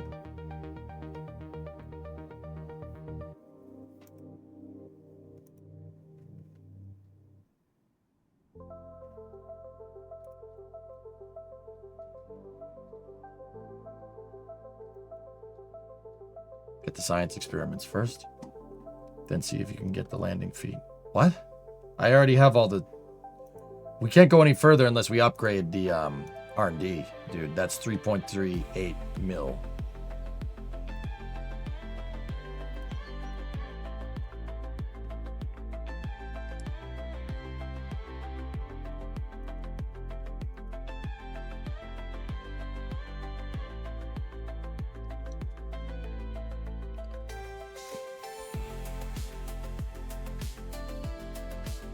Discovery. Really enjoying this Throttle career up. playthrough. Personally, so much better than mission mode. I disagree, but all right. I'm glad you like it. I don't know, King. We'll see.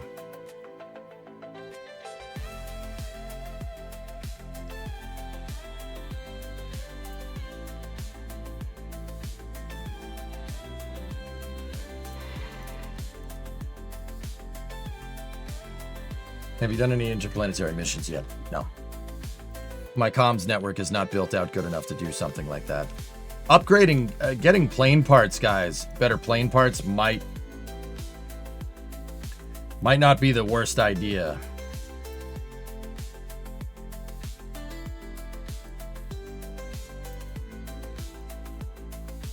Yeah, upgrading all that might not be the stupidest thing to do.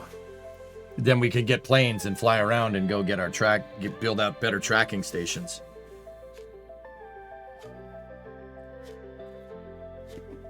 What do you use planes for? I use them to build ground stations, Tuzu, and you can get some science from them as well.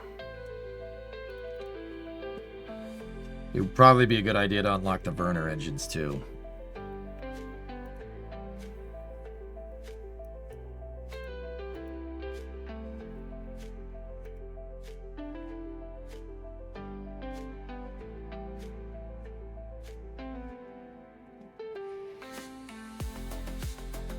Okay, all right, yeah.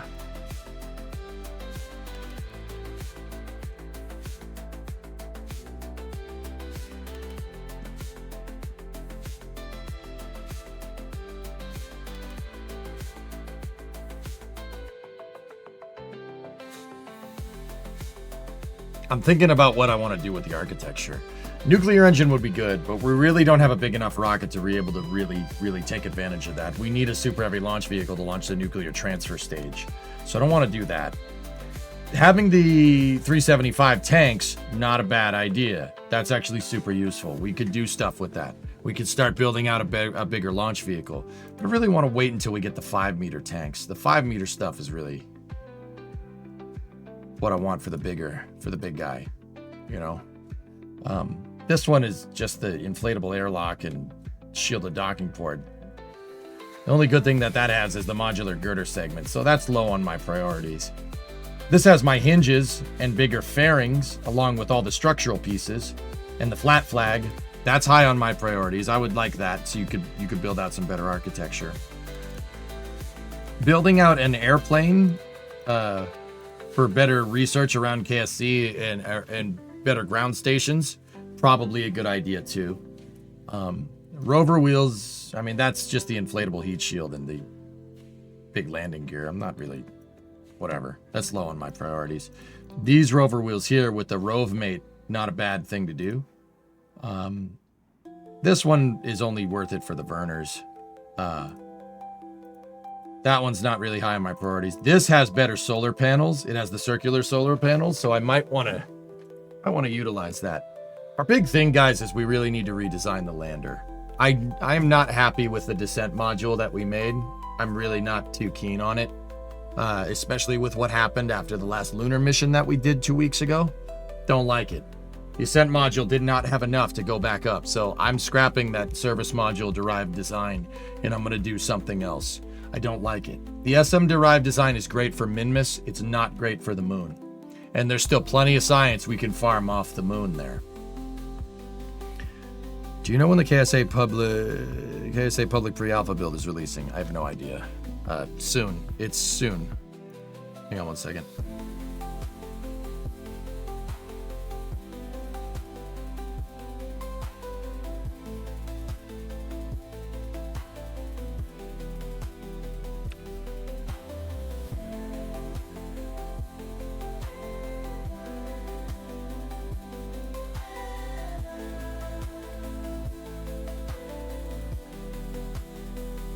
Hang on, I got a message.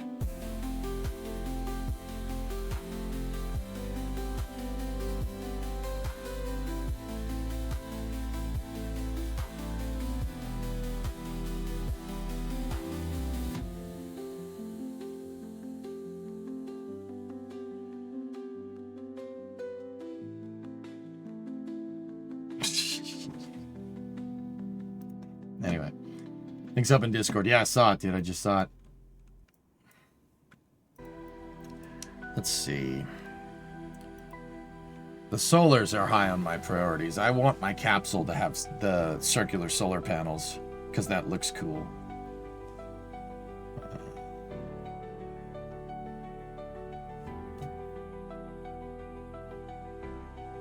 No, sir. I don't like it.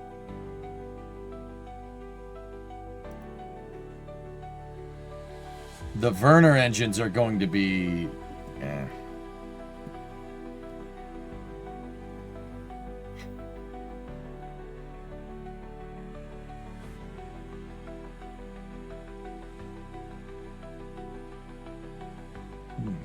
Now I'm happy with the monoprop systems. That's fine. We don't necessarily need that. The plane parts could be useful, dudes.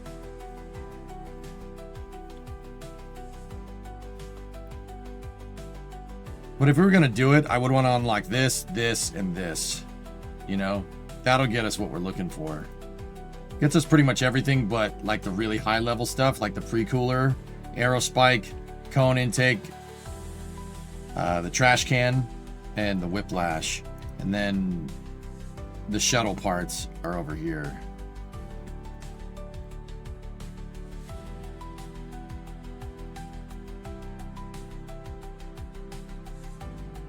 Rocket's like, I like planes. Yeah, I know, right? Planes are pretty cool. What do you think about the GTA 6 delay? I don't know, Vlaf. I don't mean to be that guy, but I'm starting to think that GTA 6 is gonna be Duke Nukem forever. The more they delay GTA 6, the more the hype is going to be. And eventually you're gonna get to a point where the hype is going to be too high and the game will not meet expectations. I made an Avro arrow in the engineering mode save, King. I made it once because you pestered me to make the stupid thing. You don't remember this? Actually, no, maybe I didn't. Maybe I made it before that. I made the arrow before.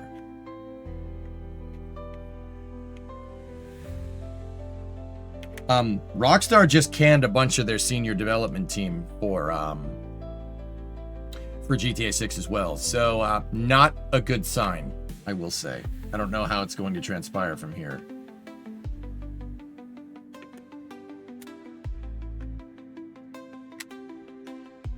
Yeah, Yard, right. My expectations are not high for GTA 6, to be honest with you guys.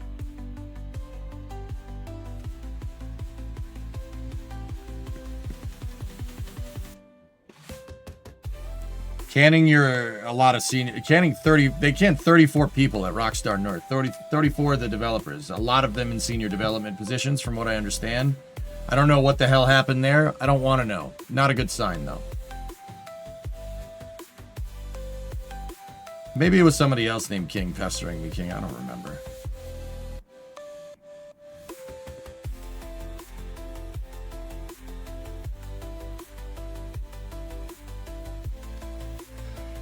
Oh boy.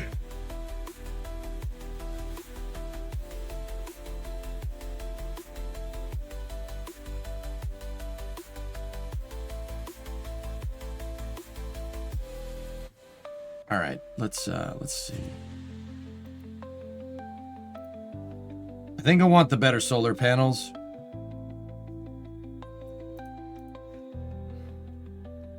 $380. No, those are expensive. Maybe not.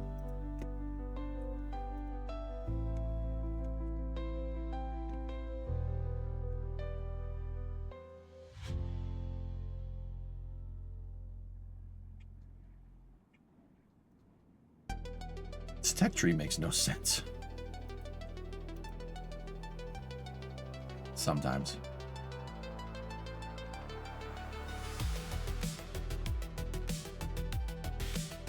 Yeah, Ninja Dan, yeah, you ain't kidding, man.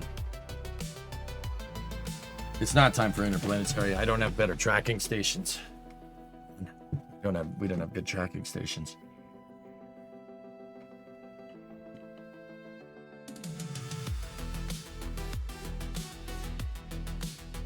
I'm gonna unlock plane parts. I've decided.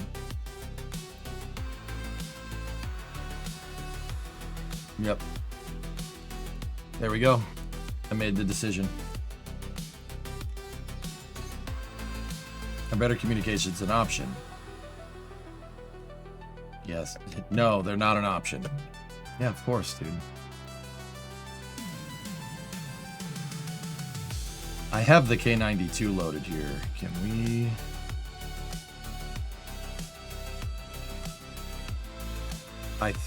I do believe we have everything for this thing, the K92. We could start putting this thing to work. The only thing we don't have are flat flags.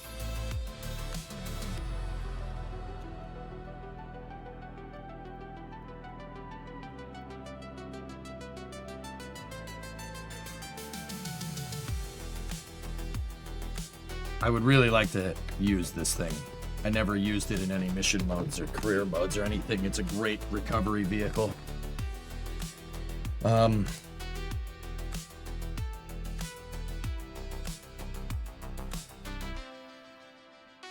Okay, I know what we can do for now. What we can do is get the lizard out.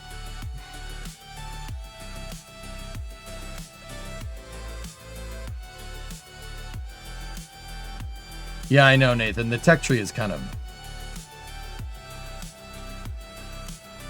stupid at times.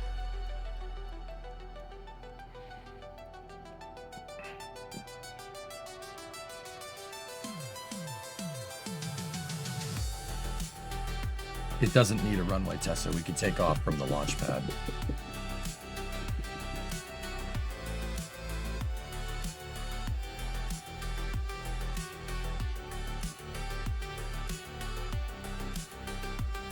Hey, Chief, I'm doing all right, man.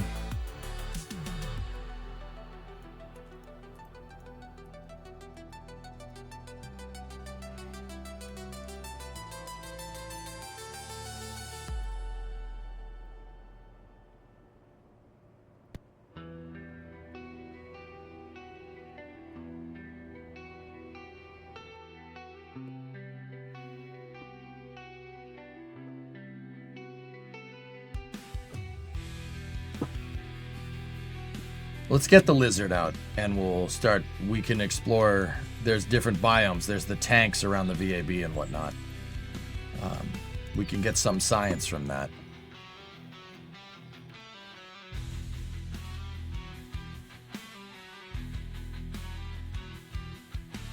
In mission mode, Rocketology, my mission mode saves, we did a modded tech tree as well. It's just because, yeah, some of this doesn't make any sense. How did they... why are I-beams such a late game thing? That never really made sense to me. But it is what it is.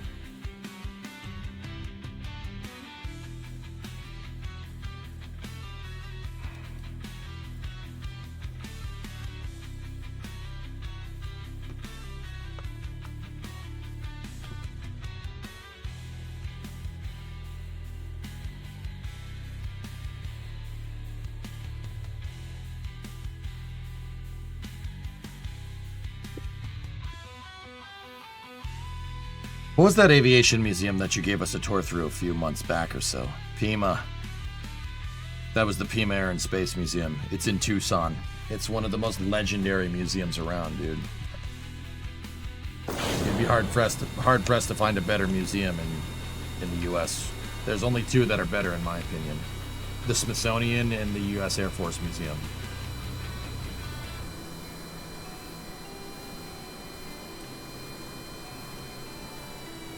This is the lizard.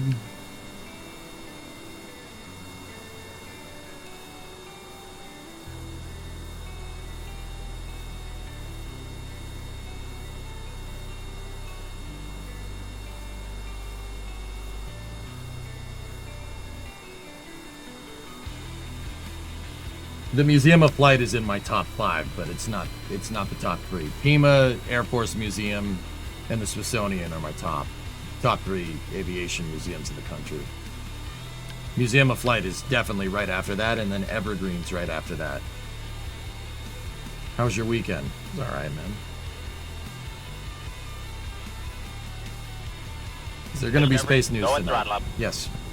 95, 95, 95, 68 month resub. Buh. What's up, man? Buh.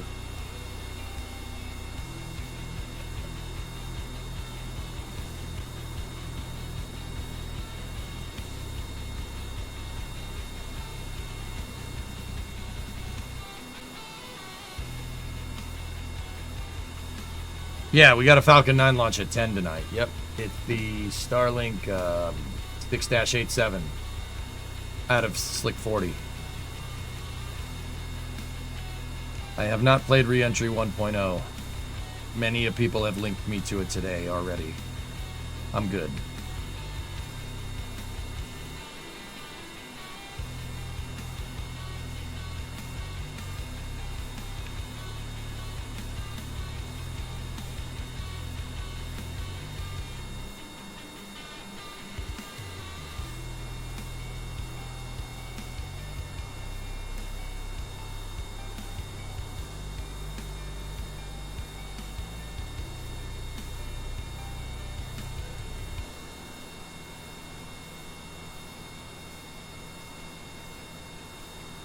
Hey Ryan, what's going on?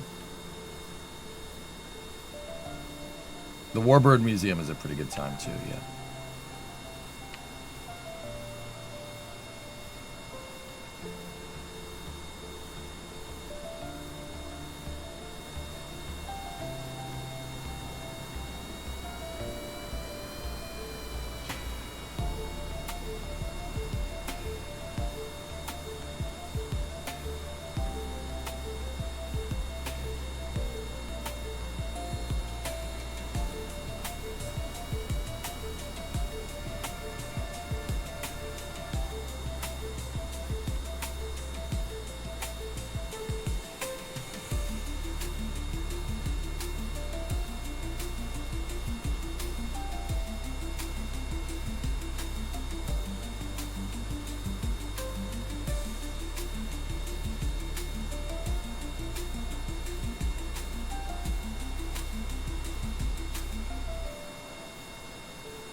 I know that the tank is a thing. We just gotta... EJ needs to look at grounded. EJ needs to play what EJ wants. And right now I want to play 2 games. Kerbal and Battlefield. Yeah, see, there it is. VAB round tank.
Nice.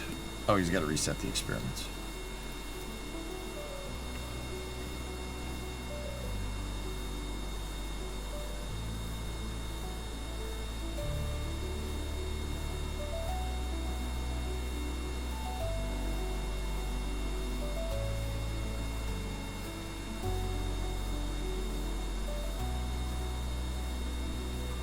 That's kind of neat, Rocky.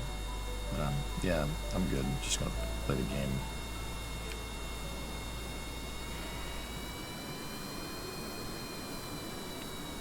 Pima does not have the shuttle in it. No. Oh, that's Udvar Hazy, Drunar. Yeah, that's the Smithsonian.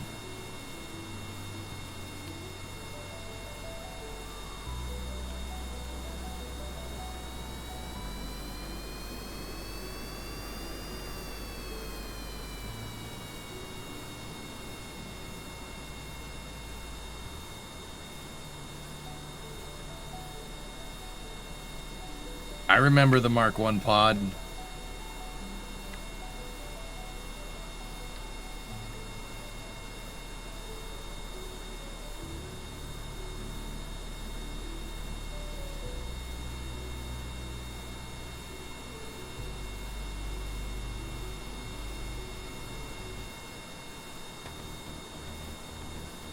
But do you remember the Alamo?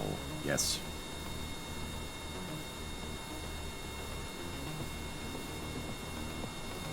I remember.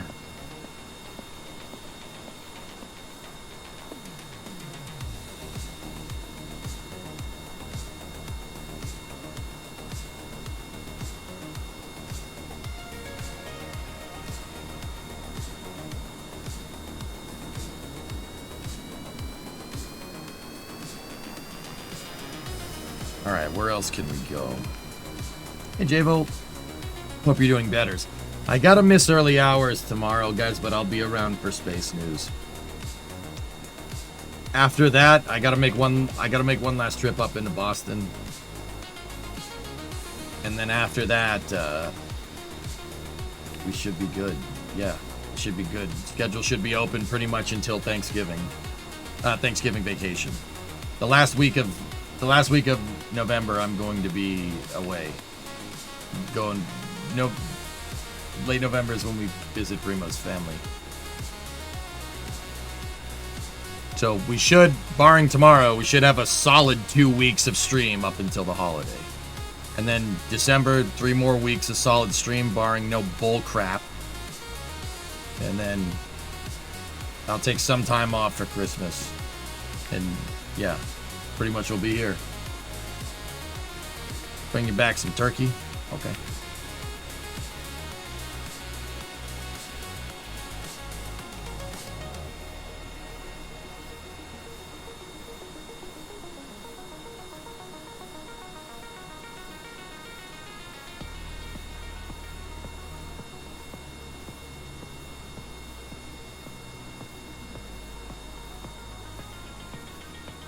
Discovery, going throttle up.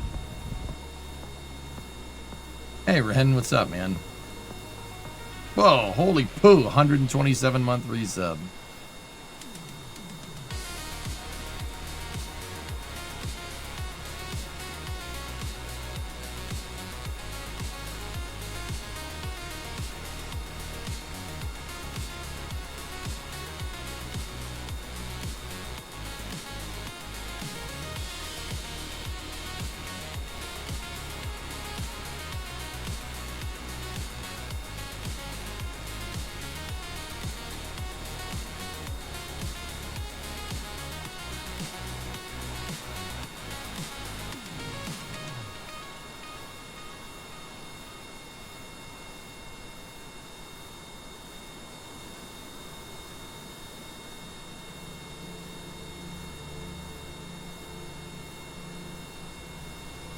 Okay, I think that's all the new VAB biomes. There's the tanks in the memorial. We got main building in VAB Prime, so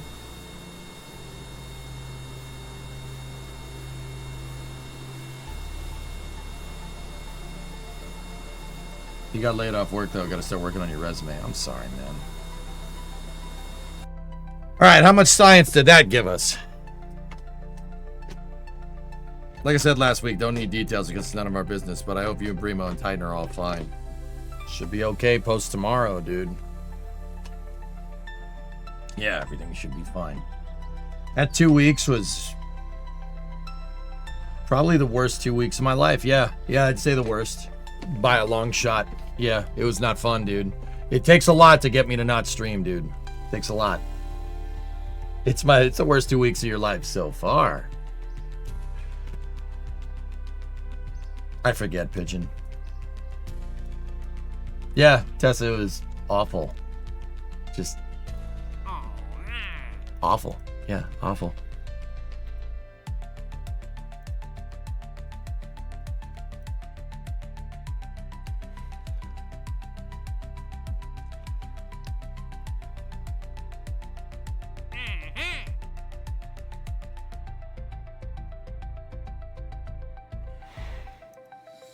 Rescue Billy Bob Rod from the orbit around Billy Bob Rod?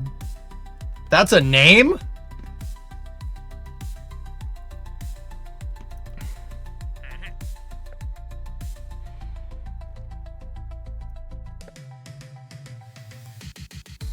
Yeah, we're taking that. We're taking it. Billy Bob Rod.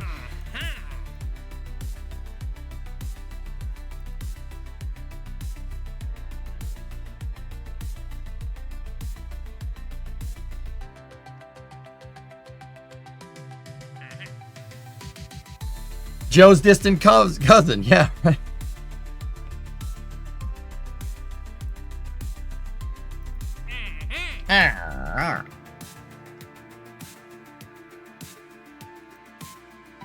It's Monday, Nick. Don't worry about it.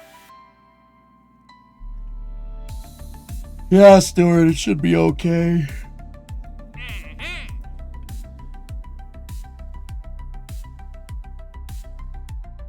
Build a new orbital station around the moon. Have a processing lab and a viewing cupola. What's a Monday? Discovery, go and throttle up. Phone Sister, what's up, man? 64 months, 73 total. Thanks, buddy.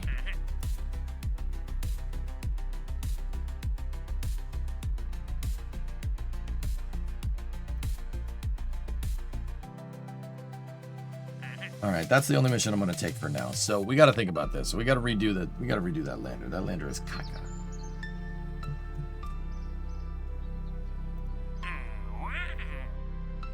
We should do another mission out to the moon. But Billy Bob Rods are on Minmus.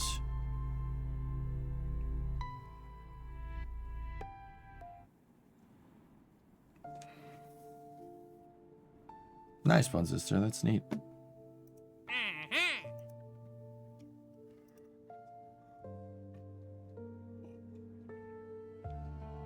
Jedwig needs rescues and he's around the moon. Do you like Armageddon the movie? It's good as a movie. It's terrible as a space movie. Actually, let's be real. It's not even that good as a movie.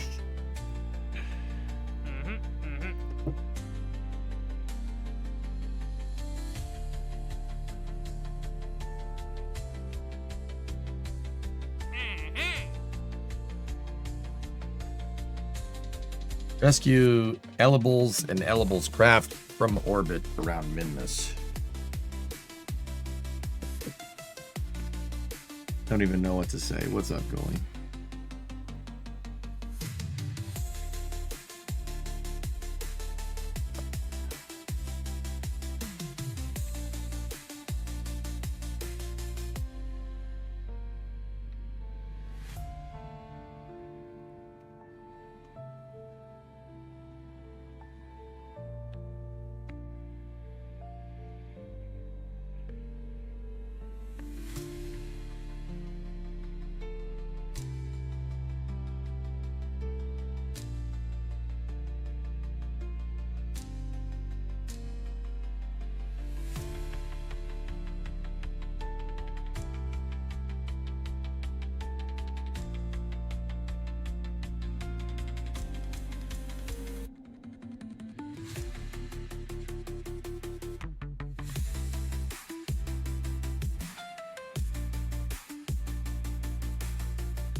All right. Yeah, that's the thing. Okay. Yeah, I'm gonna have to reset these contracts. I might pull the Explorer Eve one just to get it, but 15K free from science data around Kerbin, and 80K for planting a flag. Oh god, I'm sorry, Monday's catching up to me.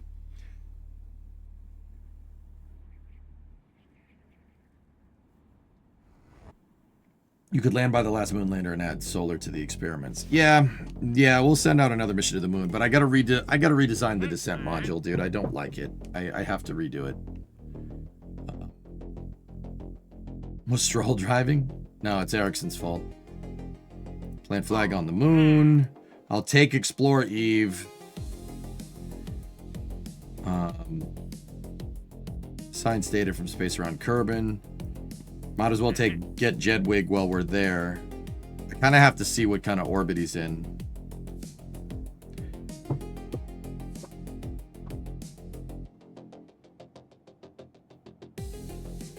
Alables. And we need to get his craft as well. This was a JPM running into a jet dryer. I remember that race.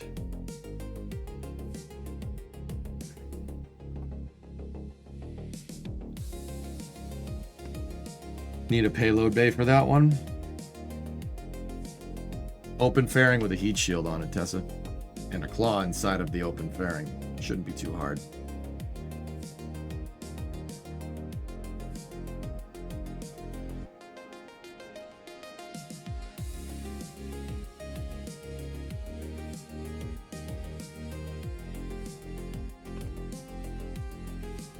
Yeah, park there, mate. Yeah, right.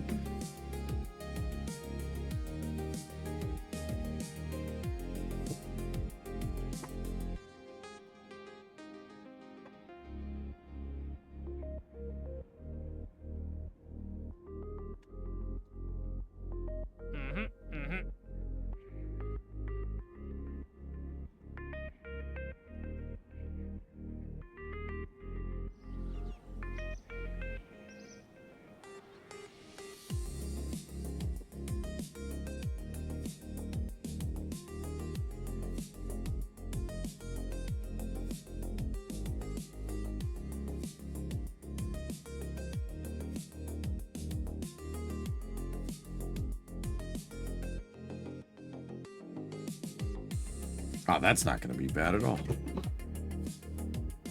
Yeah, I see the size listed, guys. I saw it. It's not big.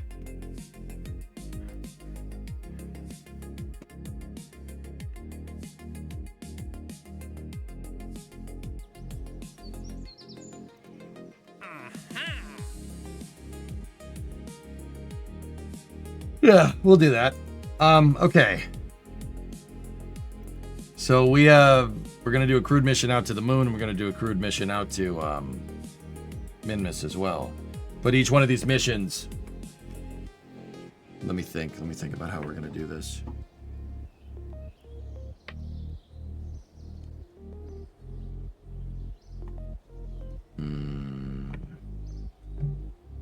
That's gonna take some planning. Should do that when I have a fresher mind. What missions do we still want to run? Oh my gosh. What's that, Bandit? Finish him!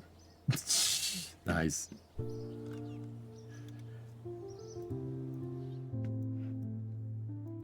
We did get 92 science from that lizard run. That's pretty good, man.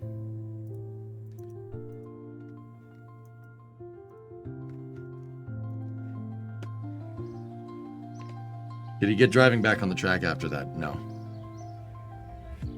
Yeah, let's re-roll the missions. Nothing there. All those missions that we just did is not necessarily low-hanging fruit, dude. That's all.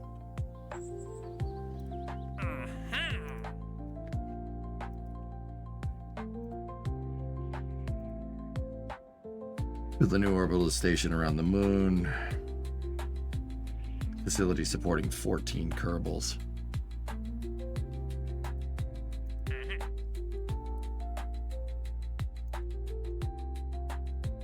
Wow, all these are terrible. Cool. Keep rolling. EJ looks different somehow.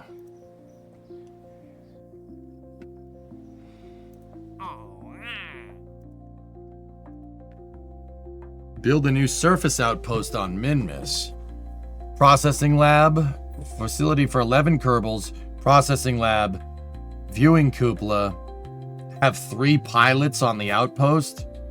Outpost must be on motorized wheels. Maintain stability for 10 seconds.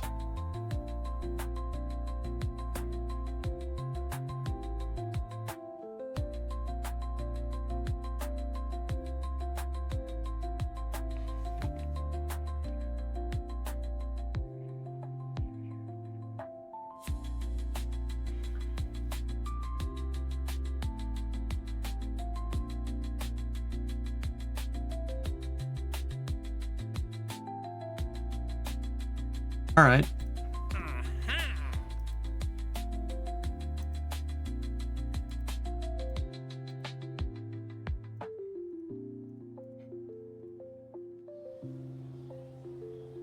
The good thing is now with the VAB, we're not hampered by part count, so we can get a lot more high fidelity with our builds, which is why I want to redo my descent module.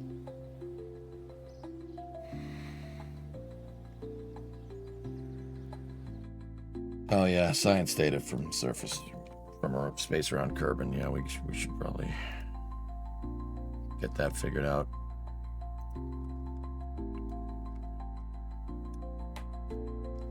The hell is this?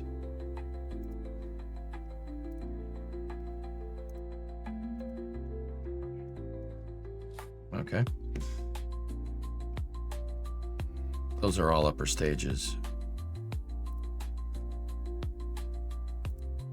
Dinklesat. That was the heat shield? Oh yeah, maybe. Why did we get science from it? Because it ablated, perhaps. Dinklesat.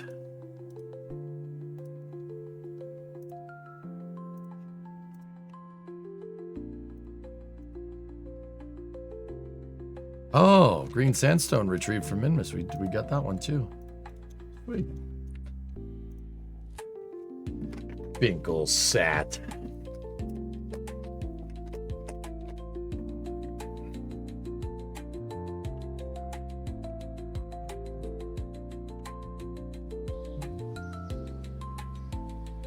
You just did 15 minutes of ice time for more heating pad. Really hoping I slept funny. This isn't the start of chronic back pain. I hope so, man. I wouldn't wish that on my worst enemy, dude.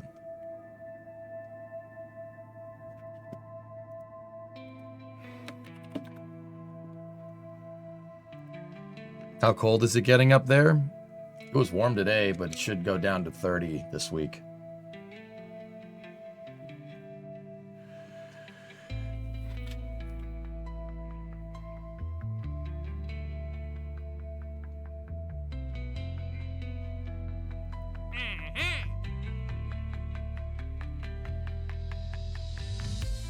All right, well, that's cool, dudes. I really just wanted to get the rest of this mission figured out. So here's what we'll do.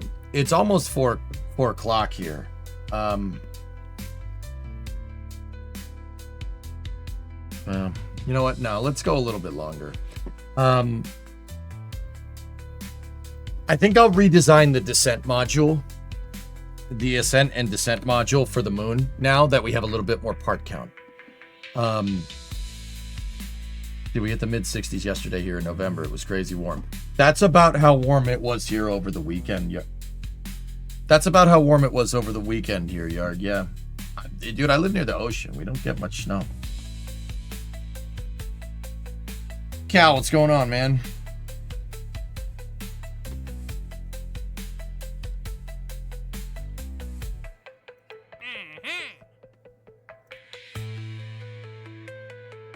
Yeah, they're downright balmy, yeah. You don't want to accept the Moonstone mission? Yeah, we might as well. It's just, it's going to take a long time to basically get out the concept of operations for all this stuff, for these missions. There is something I wanted to do in the meantime, though.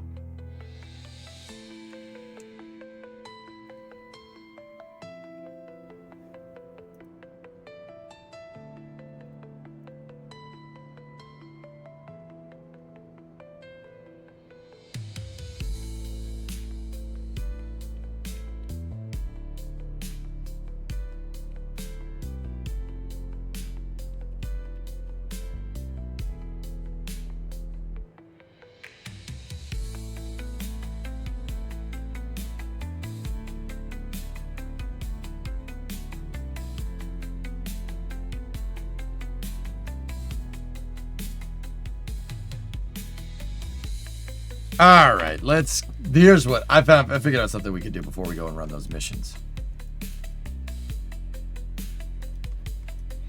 We have Condor 9. We basically brought it back for this save. Pretty good. What I want to do is make that fairing the root part, and then we can get rid of the Science Junior. And we can get rid of the lander. We don't need that.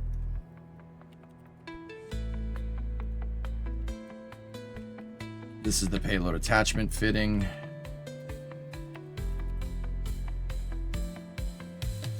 There we go.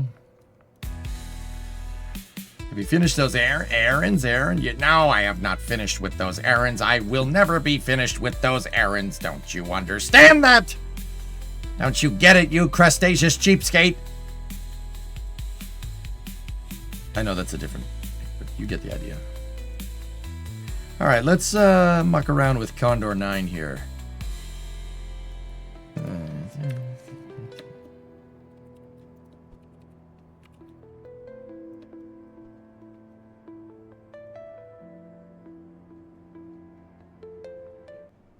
Can you use the Falcon 9 Super Booster now that there's an unlimited part count?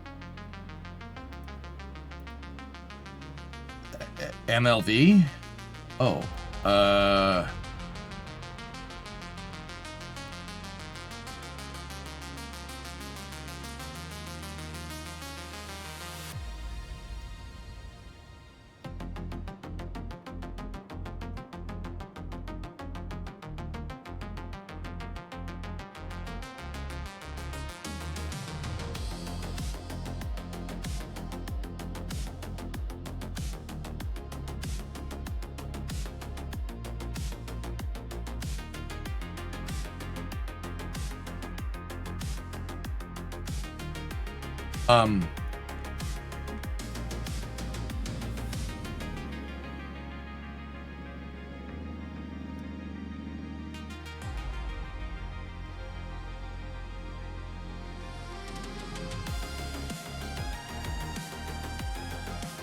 Condor 9 is kind of like Falcon 9, dude. That's what it's supposed to be like. 50 years ago, the Edmund Fitzgerald sank in Lake Superior. Yep.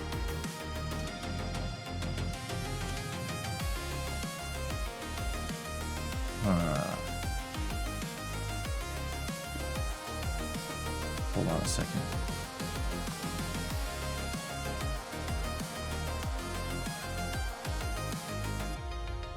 So, as far as the 375 fairing, no, we're gonna need to use Condor 9 for a little bit longer, and then we could use this.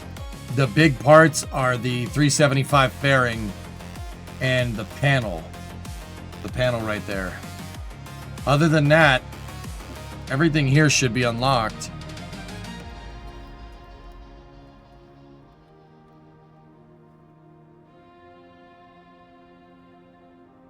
We're using a skipper engine? Yeah.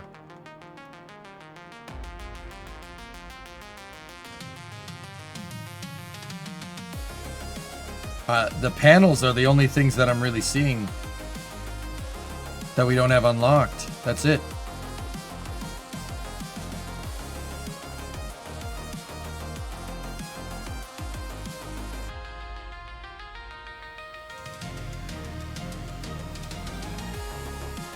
Oh no, you gotta use Condor 9 for a little bit longer. I'm so upset. So sad.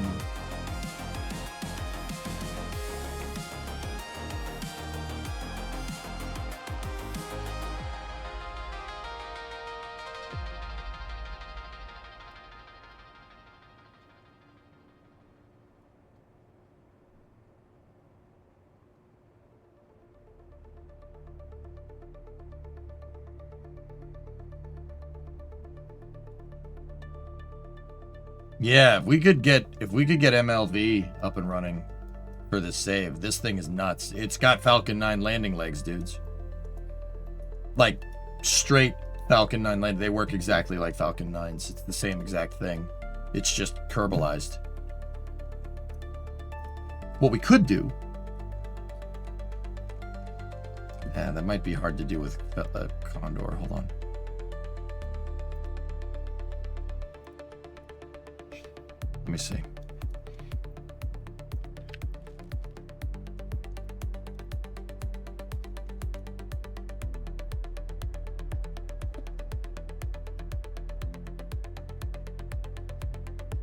Is MLV unlock even doing group missions?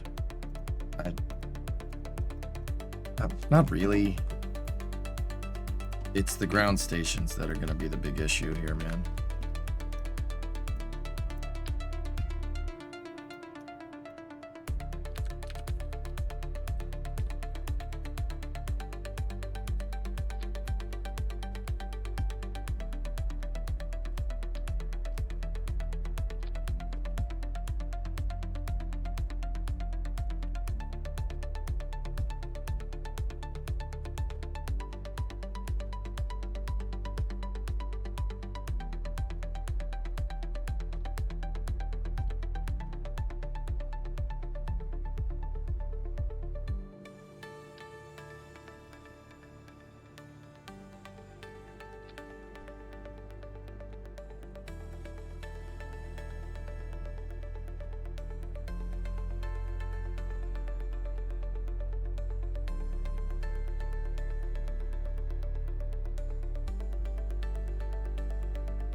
Yeah, that'll do it.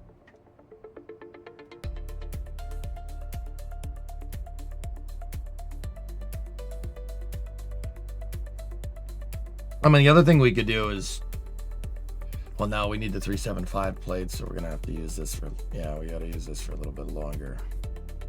But if we have to use Condor 9 for a little bit longer, guys, why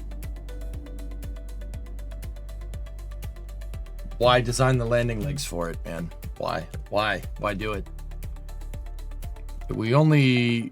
I only really need to do maybe one more. Here, let's save the prototype file there. I really only need to do like one more mission, more or less, to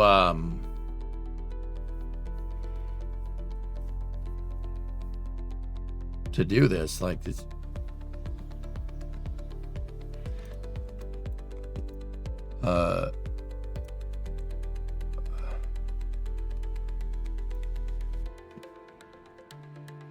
Yeah, if I just unlocked that, I didn't think about it. If we had unlocked this, we could have just done MLV right now.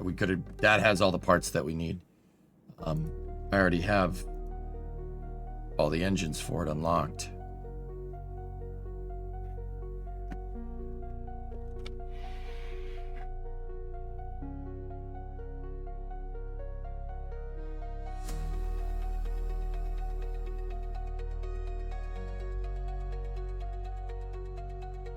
Condor 9 can... The thing is, Nathan, there's not that much of a difference between MLV and Condor 9. It's not that much of a difference. The big thing about the MLV launch vehicle is that it is really designed... MLV is... Condor 9 is synonymous in shape. It looks like Falcon 9. MLV is more...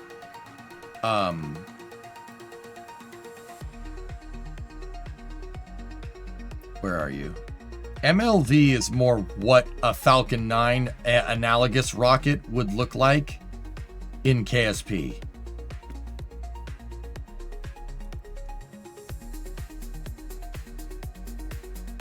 This is a beast of a rocket. It, actually, I think this can do more than Condor. Condor can do 18 tons into low Kerbin orbit. This thing can do more than that.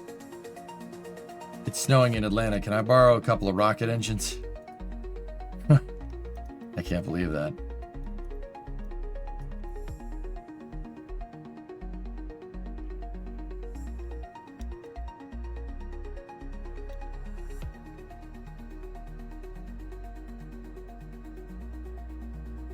There's one on eBay right now for 200K. Yeah, the S3D motor. I saw that, Fluffy. Also, congratulations on your victory.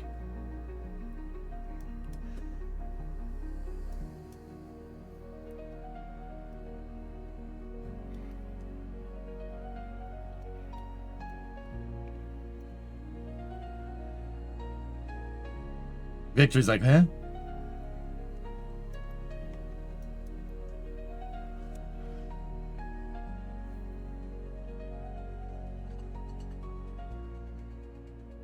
Ruining draft picks since Marino retired.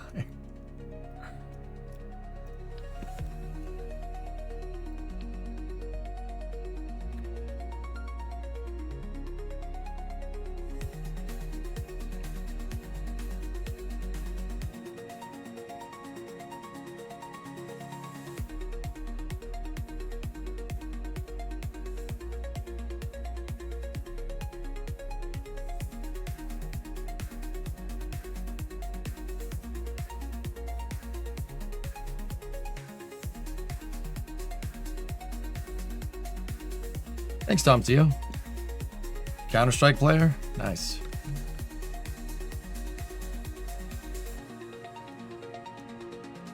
Belly Joe, thanks for the raid. By the way, nice haircut. Thanks, Snickers. Sure, Pun Sister. eBay.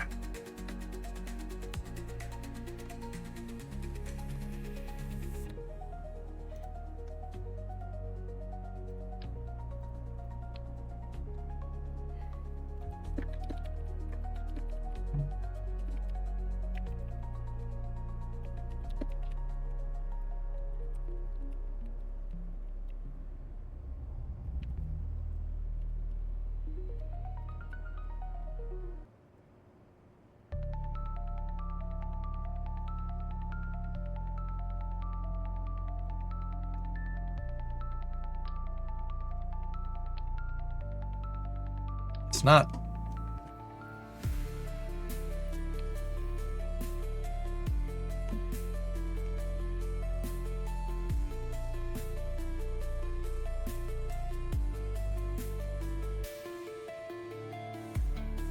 Yeah, I saw that, Fluffy.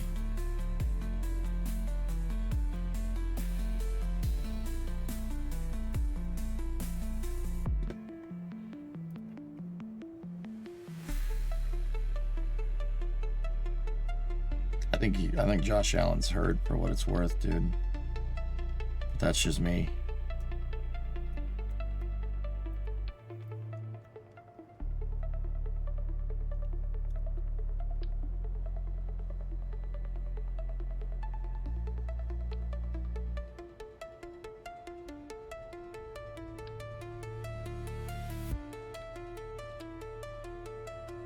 There's the sub-assembly.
Is a rocket with landing legs limited by its size? Yeah. What do you mean, Carbon Cool?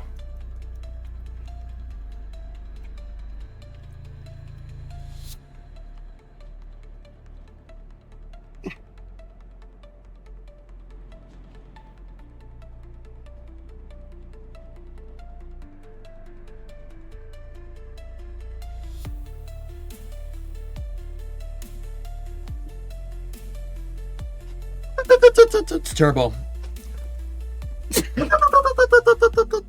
Turbocharger. Sorry. What do you mean, Carbon Cool? Like, sorry, it sneezed and it woke me up. Like, you definitely don't want landing legs on a bigger rocket. Like, something like super heavy, the landing legs would just be so freaking heavy because the booster is so heavy because it's in its name. Doesn't really make a lot of sense. You know, even on Falcon 9, you know, that's when it really makes more sense. I mean, with that being said, you can engineer whatever the hell you want, you know, like.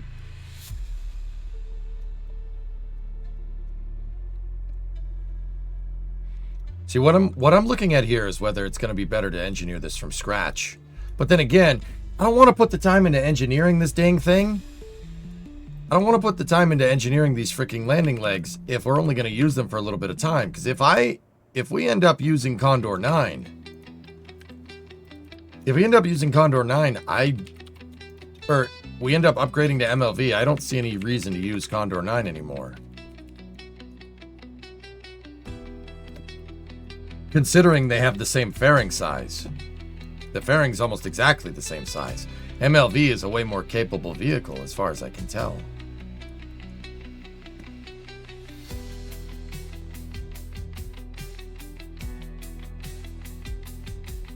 Oh. Hold on.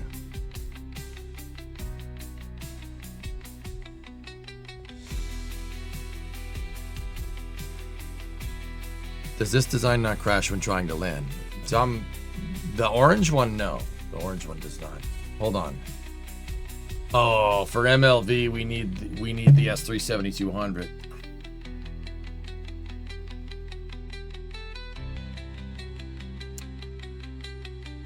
Oh. Yeah. The limiting factor for getting the parts unlocked are composites in large volume. So we need 600 science to do it. I mean, that's another crude mission to Minmus. Crude mission to Minmus. We just land in a different flat, harvest all the science, do the EVA science, and then we're good to go. Yeah, if we unlock MLV, I'm going to replace Condor 9.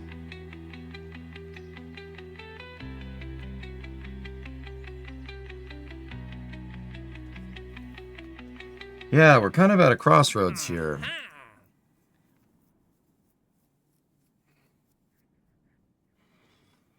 See, MLV I would be more inclined to build. I mean, like, okay, so here's the thing.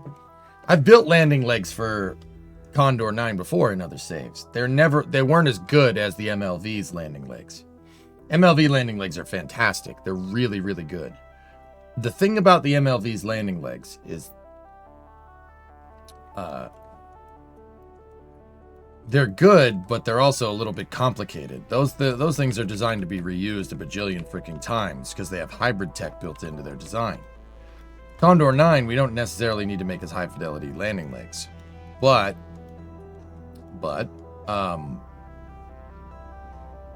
really like this version of Condor 9. This one is really good. It's better than the previous versions that we've made.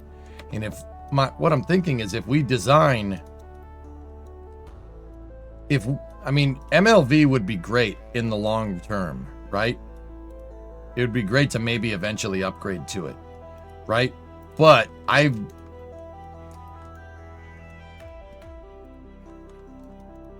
it'd be fun to use these rockets for this, you know?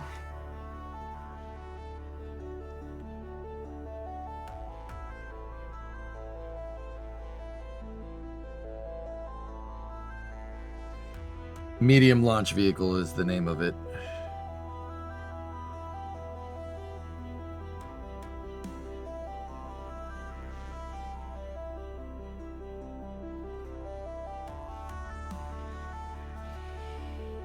I'm just thinking, dudes. I'm just thinking how I want to do this.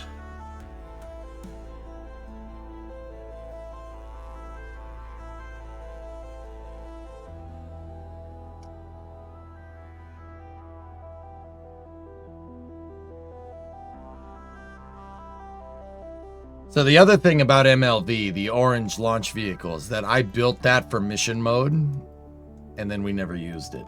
It was just a concept. I never employed that rocket into, like, routine missions. But then again, we've never done that with Condor 9 either. You know? I'm kind of like, do we keep going with Condor 9? This is a newer, better version of it. My older versions don't look this, are not this well polished. Do we go with Condor 9 and use that as our small sat vehicle? Or medium duty launch vehicle? Or do we scale it to MLV? The other thing, guys, is that I think with the MLV and the capsule on top, we'd have to develop a different adapter for it and stuff. Like, I'm not sure I'm about that life. I don't know.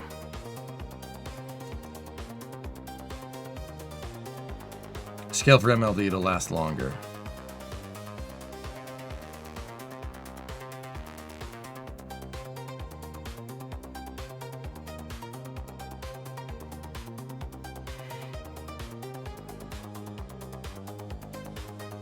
See, the thing about MLV is that MLV is designed to be reused. It carries a very heavy price tag because it's reusable.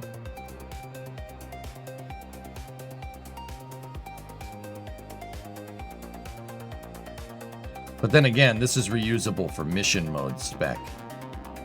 We could take off all the thermometers. The thermometers are being used as hinges. And they are a little bit expensive.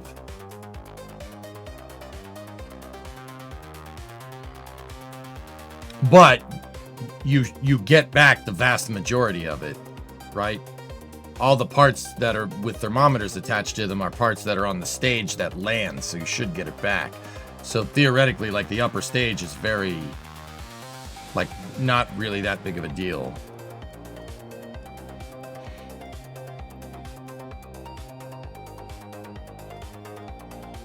Discovery, go at throttle up. Hey, friend of monkeys, how you doing? I'm doing all right, dude. We could build out a reusable upper stage for this too in the future.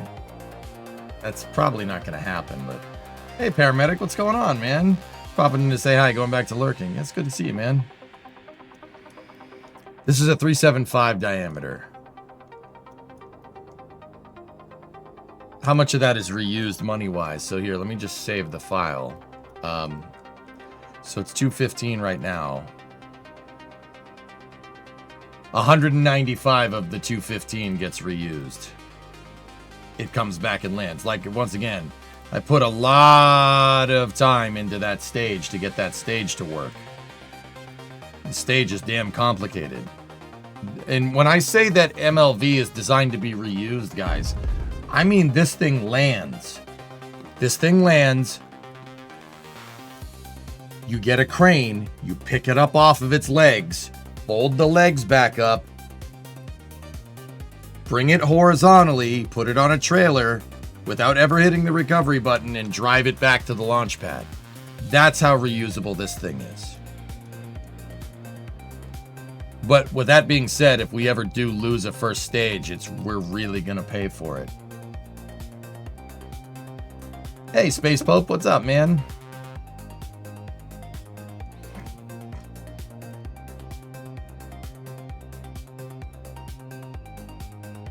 Save that kind of reuse for mission mode.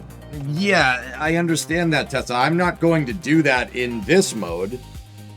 It's just, it's built with all that in mind. And it's already, the landing legs are already engineered. That's the thing, dude. Like, if we wanted to do this with Condor 9, I wouldn't engineer it for full mission mode work, right? It's orange, it's right. I'm new to KSP. Are these modded parts? The only modded part I have in the game is a part that I designed that's not on this vehicle. This is all stock.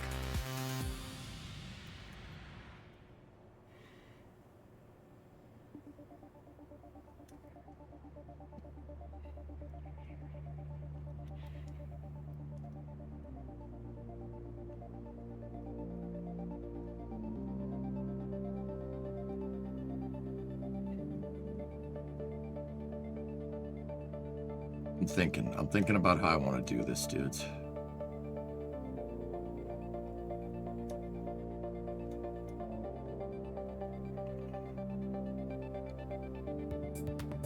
I love MLB, and maybe we'll use it someday. I would like to engineer legs for Condor 9. If I could take... This is what I just tried to do. If I could take these legs off and put them on Condor 9 right now, that's what I would use. So I'm going to heed my own advice, and it's... We'll just... Yeah, we'll design some legs for this bad boy.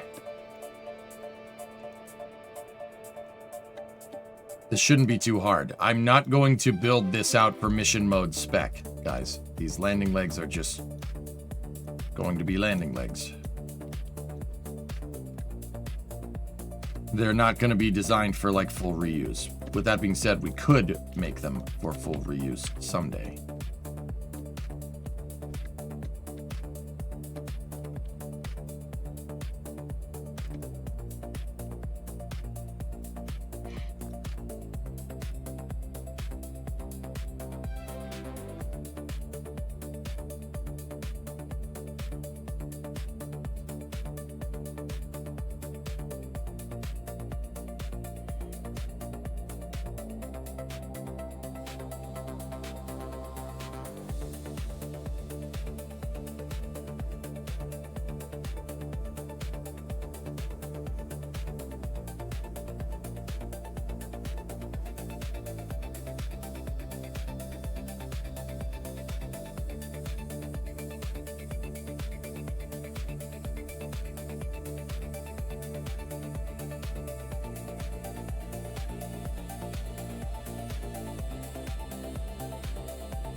Bolin, what's up, man? Long time no see, dude. You see this one? Discovery, go at throttle up. Airbus's 4th ESM for Artemis 4 is ready to leave Airbus's facility in Bremen. Cool. Neat. Hey, Schmoog, 128 monthly sub. We got all the OGs showing up today. What the heck's that about, dudes? I mean, I ain't mad. That's cool. Thank you. You've been busy? Not a bad problem to have, man. Space Pope with the Mr. Yak.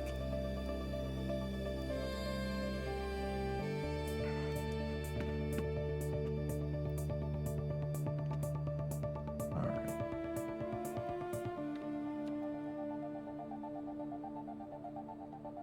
Came for the American war history, stayed for rockets. Alright. Alright, so for the landing legs pivoting hinge, we're going to need to start with something strong. Okay? And what I am going to do here is this. Hold on.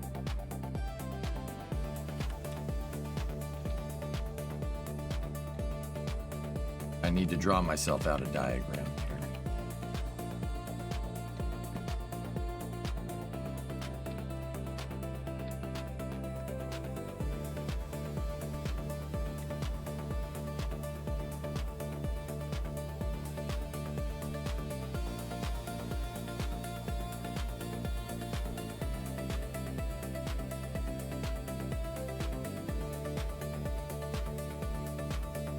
Find the pivot points. We have to move these rulers down, and we have to move them into position right here.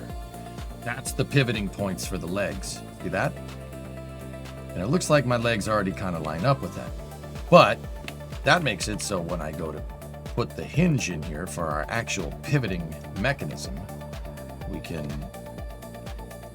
Actually, this thing doesn't need to be too incredibly strong. We might be able to get away, for reuse's sake, with using a smaller hinge. Probably get away with these, especially if we're just using hinge lock with no hybrid tech. And I need to make this... Okay. I need to attach the cubic octag here.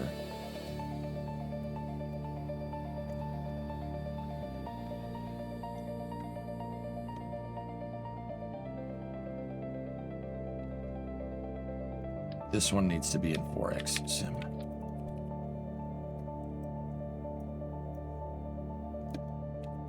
Cool. Now, we take the hinge, but I don't want the hinge in 4x symmetry just yet. I'll tell you guys why in a second. If you noticed, I made the landing legs in 4x symmetry by just attaching them to the fuel tanks. That was the whole idea with that, make it nice and simple. So that's attached backwards, we don't want that. Always attach the stripe side first of the hinge, or else the game will get very angry at you. It's a good way of tempting the Kraken. Don't want that.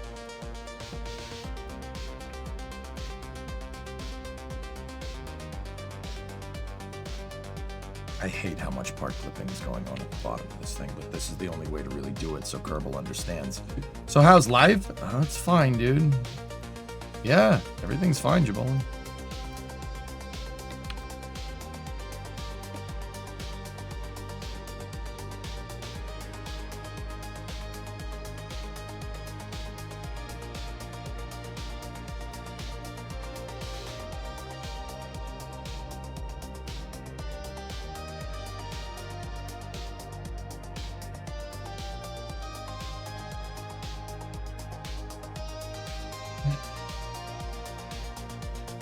Oh, that's not a big deal. So let's just move this up in position like this.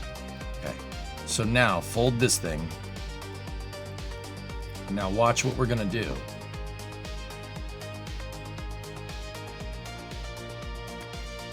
Okay, I'm going to take this piece and we are going to put it in mirror sim.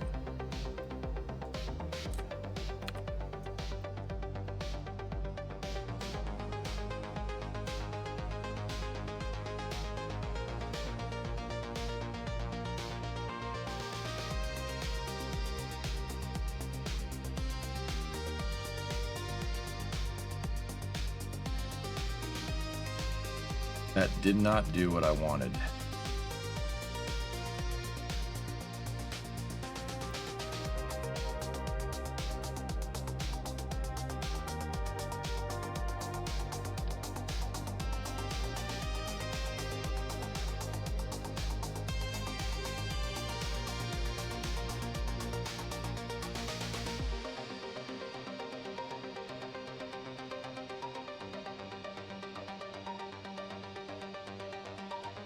Balls, how the heck am I going to do this? Oh, you know what? I figured it out.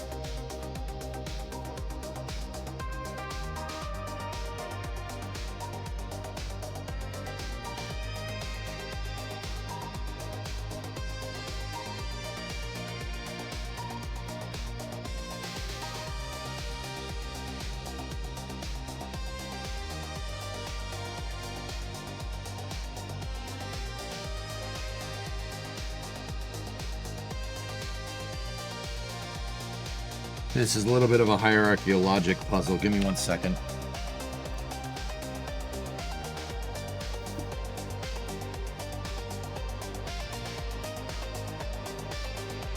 Okay. All right, I know how I can make this. Give me 1 second. This is really just coming down to how we manufacture these hinges. I can get them to be made correctly.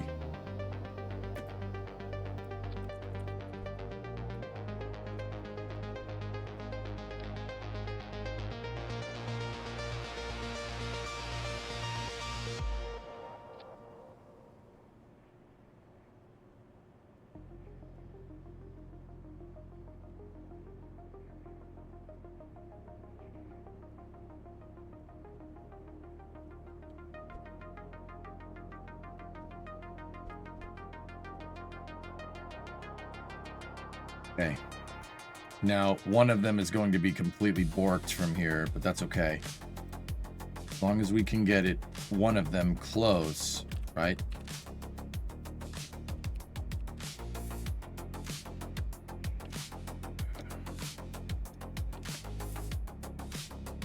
Right, let's just line up one side. Right? So now we rotate this sucker back this way.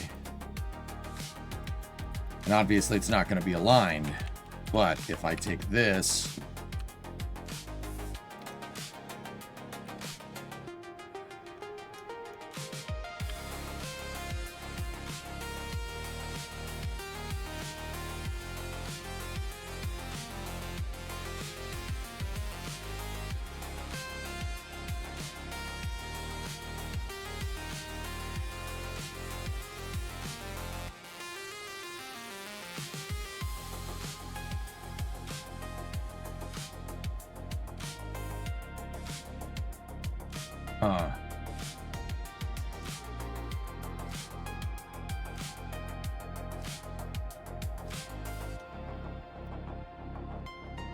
Okay, now here's what we're gonna do. Let's see what happens when we move this in one.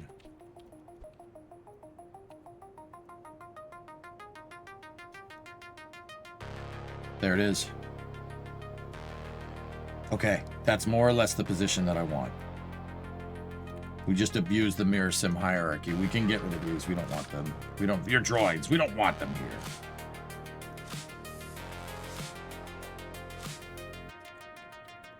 Okay. Now, in order to get these things to look right, they need to run. This needs to ride the edge of the thing as much as possible. So, what we do.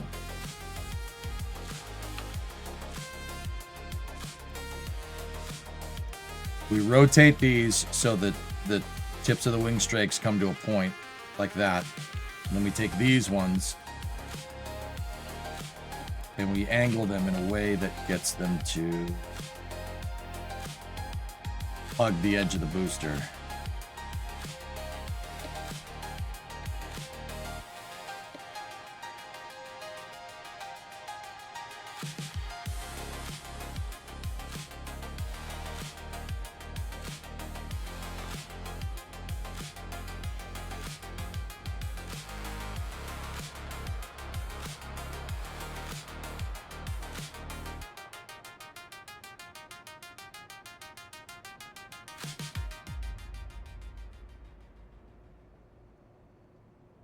Okay. Money. That's pretty good. Now I gotta move the pivot point into position. And then just because I didn't get that exactly right in my head, we have to go local. And then we have to measure this.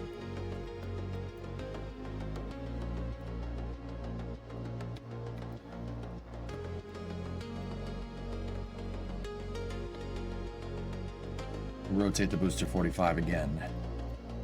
And where's that hinge?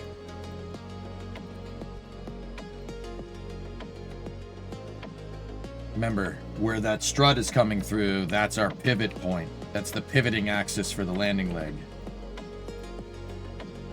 Meaning that needs to be right there.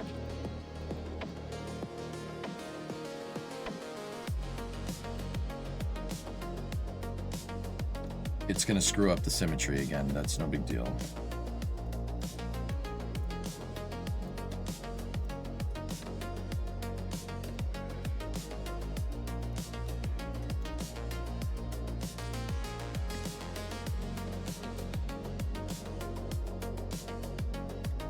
That'll work.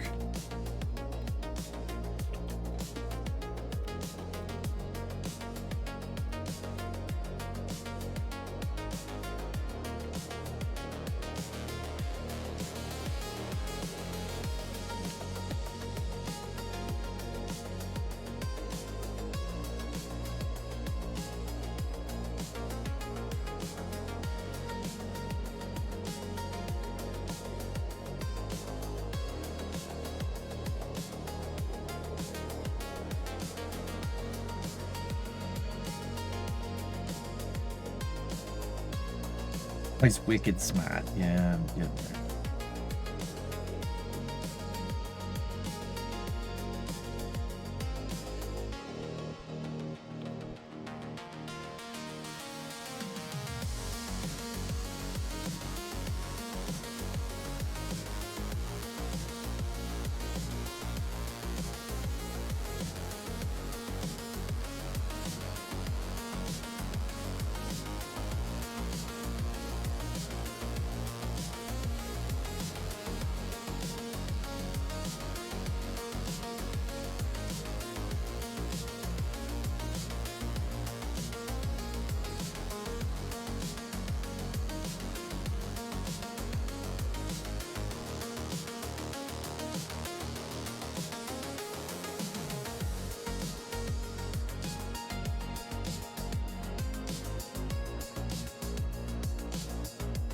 Takes a while to massage these right and get the shape correct, dudes. It's kind of a pain in the butt, but it's all right. Worth it.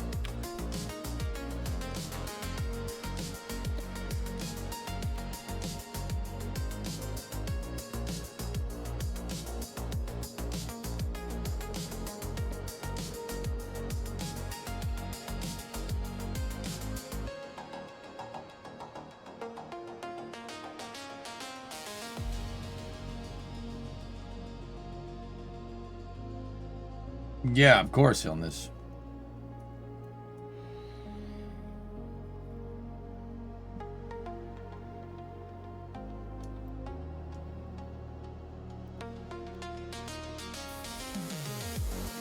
Imagine if he got paid by the hour.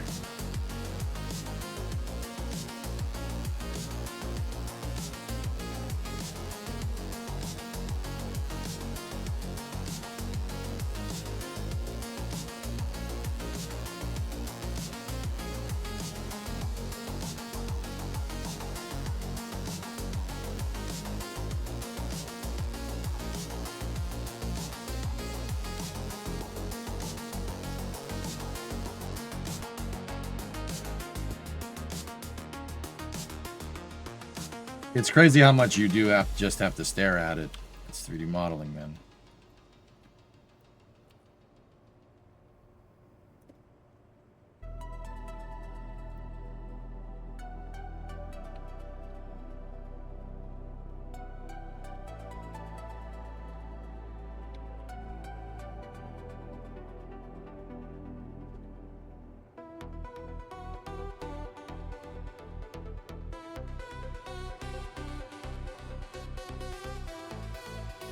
Pretty sure that's it. That's the shape.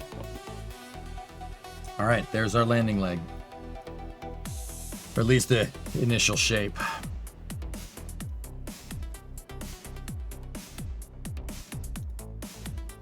Ready?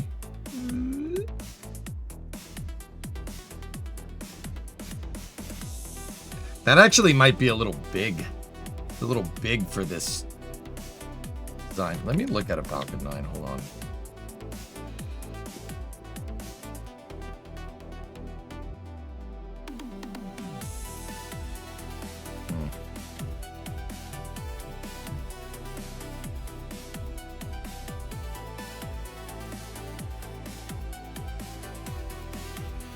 Actually, that's not too bad.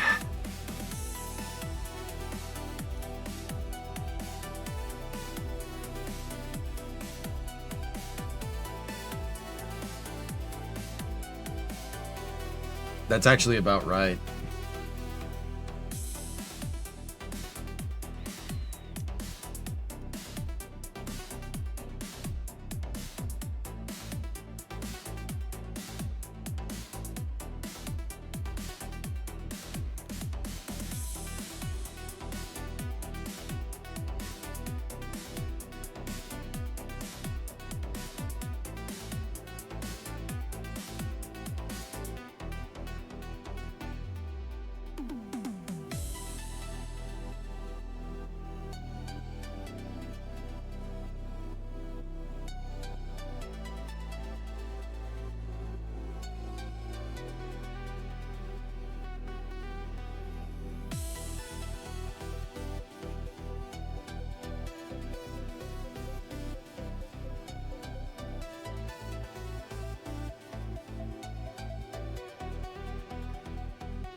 Good.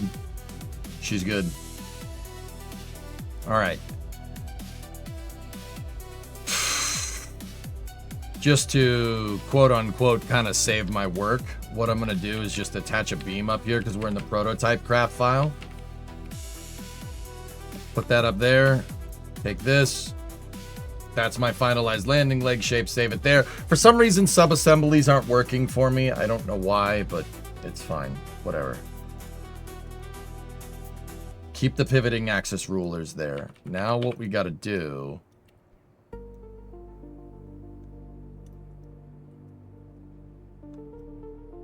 I don't think there's any other symmetrical components that we necessarily need here. It's just building out the base structure here. So we can take the prototype landing leg and we can remove everything from symmetry.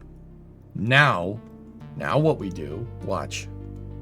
Because we made a copy of it, we take this off. Right? We have a copy of the same thing up there, or we deleted symmetry. Now we take this bad boy, we rotate the booster 45 degrees, take the cubic octags, and then we attach in 4 times symmetry. Now, if we take this thing, and we take the hinge, our main pivot piece, and we move that pivot piece into position, and we line it up with the pivoting axis, more or less. There you go. Watch. And then we rotate this bad boy back up into position. And say we had an action group that triggered this thing. Ready?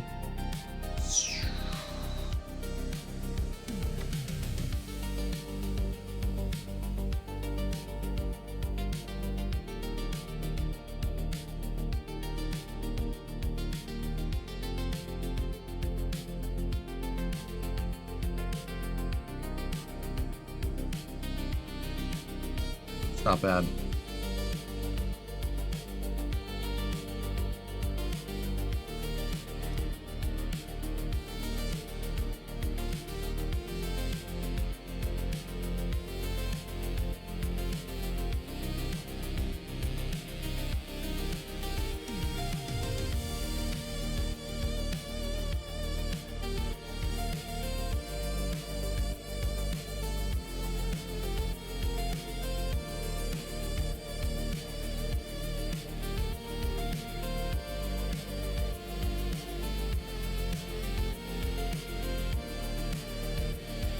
How will you compensate for mass, less delta V? Booster's way over engineered for purpose, dude. And the legs are made out of wings. I mean, we still got to do the still got to do the pivoting strut, guys. That's why I left space right here so we could put the pivoting strut in position. But yeah, not bad, man. Not bad.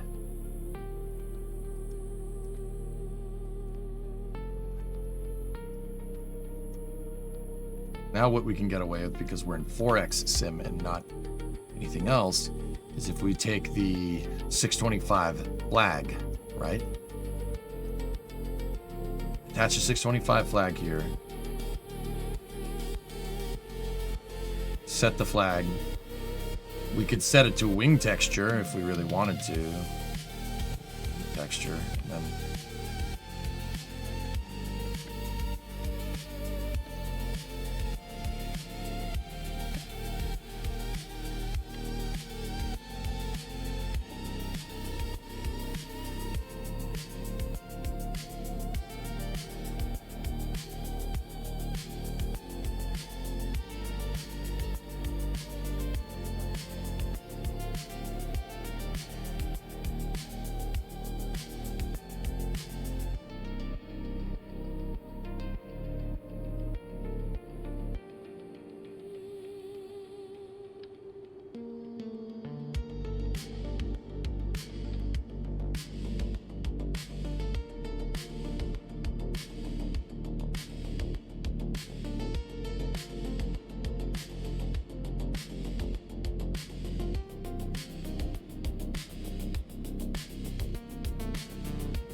this one isn't exactly right.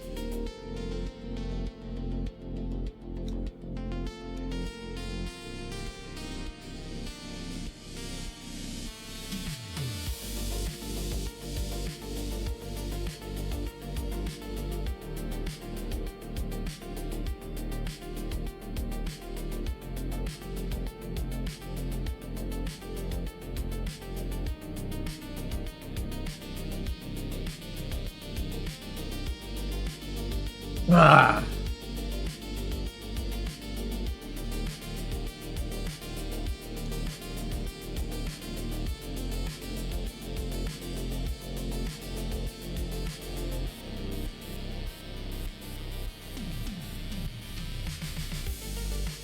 I know that you definitely accounted for it already, so I'll ask the question this way. Since the legs are being made of wings, why does that not make it unstable during descent? Just curious.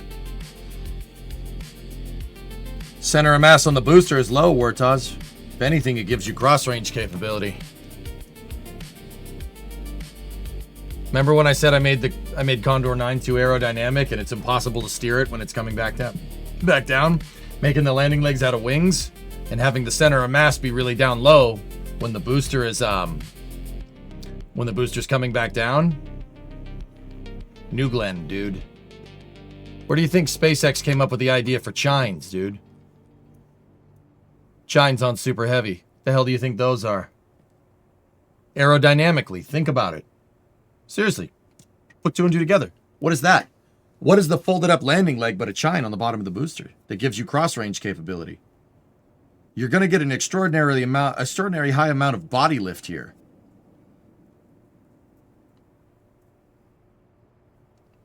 That's a chine. Think about it. Super Heavy doesn't have those, so they put chines on it. It's not an air brake. It provides body lift when Falcon 9 is coming back down to land. Air gets compressed in between the legs down here. See this little cavity right here? Or, you know, it's on the bottom, but see this area? When Falcon 9's coming back down, air gets compressed in this area right here. And that actually does give you a little bit of extra lift. This allows Falcon 9 to be able to steer through the atmosphere at a higher angle of attack. That higher angle of attack gives you more cross-range capability. It allows you to come back down on a less steep trajectory. Coming down on a less steep trajectory makes it so the booster is more likely to hit terminal velocity, to decelerate to terminal velocity on your descent. Meaning you can spend more time in the atmosphere slowing down, so you don't need as much fuel to land. Chime my vans. They're not an air brake when deployed. The moment of inertia of these landing legs deploying is way lower than the aerodynamic forces applied. If you tried to deploy these at any other moment than right before you land on the barge, like you got to deploy them at the last second, because if you don't, Electrochew, then they work like an air brake, right? Meaning that they'll go to deploy it and aerodynamic forces will push them right back into position. You have to deploy them only when the aerodynamic moment induced on the landing leg is lesser than the force to push open the landing leg, which is governed by the force of gravity. Does that make sense? You can only deploy them at the last second. If Falcon 9 tried to deploy these like when it was higher up in the atmosphere, nothing would happen. They'd go to deploy it and the aerodynamics would just force the landing legs back together.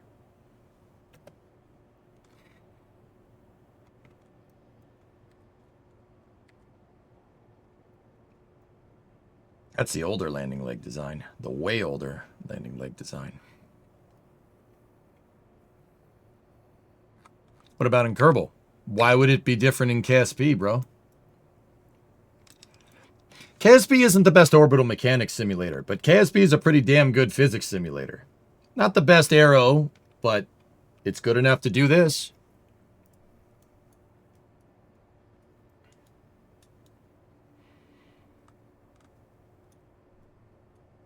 Pretty neat, huh? I don't like these landing legs. They look weird. Now that I looked away for a second, they look strange. Something is wrong about them. What is it? Where are we going wrong here?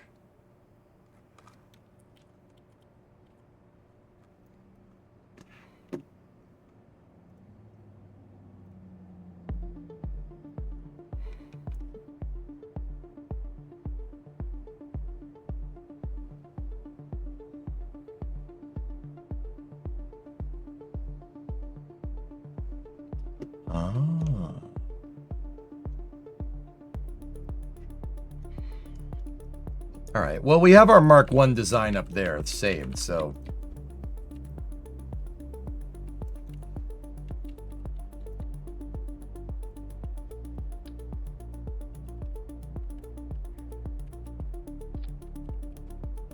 I'm going to try something a little bit different.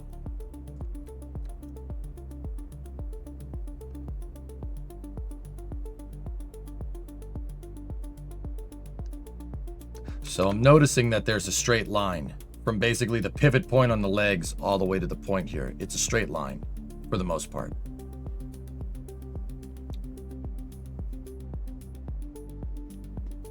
Okay. All right, hold up. I can do this better. We can make this, we can make it better. Get rid of this. And just put it in singular symmetry again. And then actually get rid of the strakes. Here's how I want these strakes to work. We're gonna go back into mirror sim again.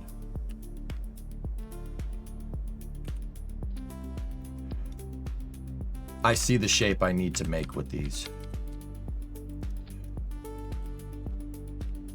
Absolute snap that. Take this and absolute snap that. Like that. I know that seems a little weird. That doesn't look a lot like the shape. But if we flip this bad boy around, right? We put it out like this.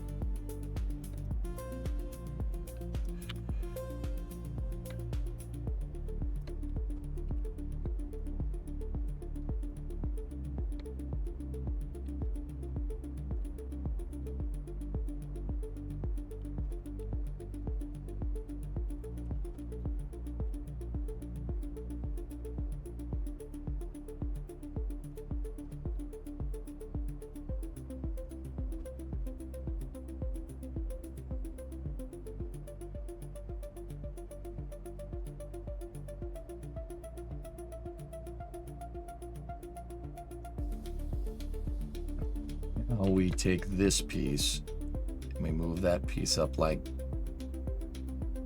no, hold on. I'll get it. This needs to go here. These need to be lined up with the corner pieces, just like that, on the pivoting axis. Now we need to move this way.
Hang on a second, looking for the right picture.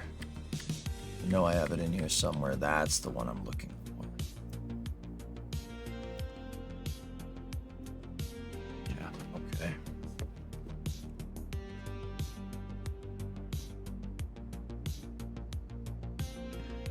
KSP does not simulate precession. No, you'd need to get Principia to do something like that.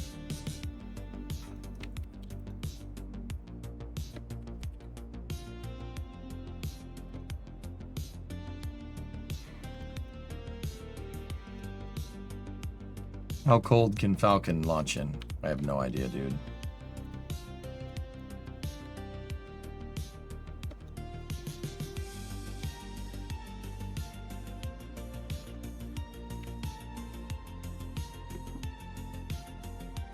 Use the Type D wing connector.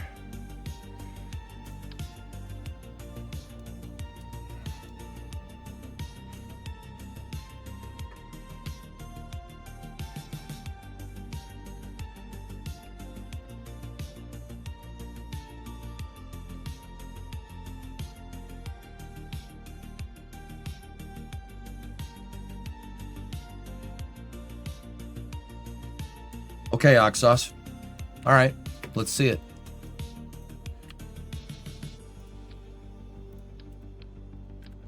Here.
I like it, Ox. It's pretty good, man.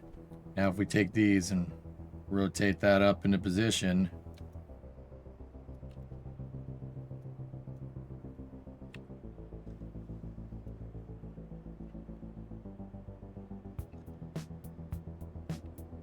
Nice. Impressive. Very nice. Let's see Paul Allen's card.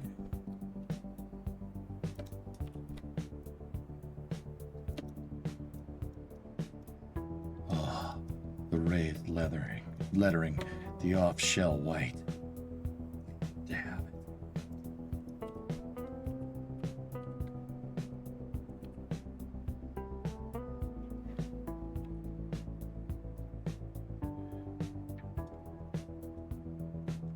Good call, man. That's gonna look, that's definitely gonna look the part. Let's see how it looks flipping. They caught me flipping. Love him.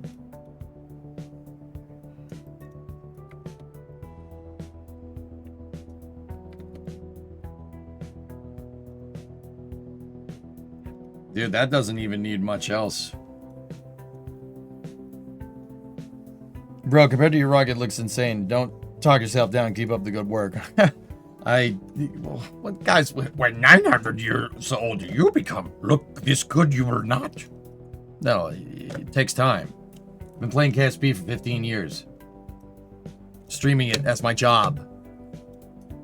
When you play KSP for 15 years straight, 40 hours a week, then your rockets will be this good. You can get to this point. There's nothing saying you can't.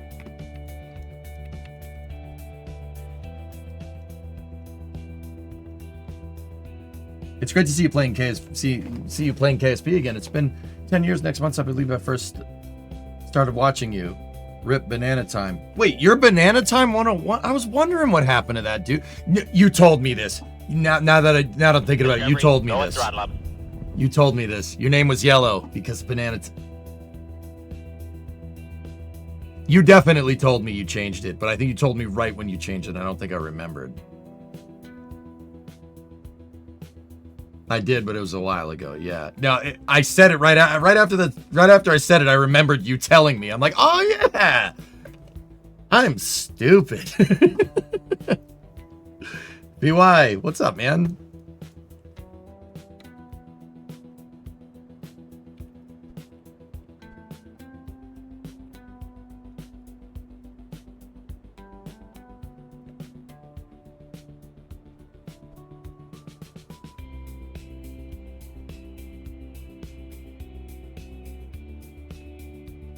Oh, yeah.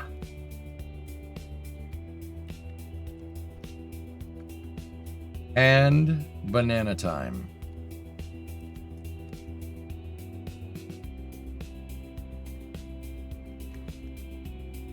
Anyway, Ox, yeah, good call on that one, man. That was a good one. That really looks good.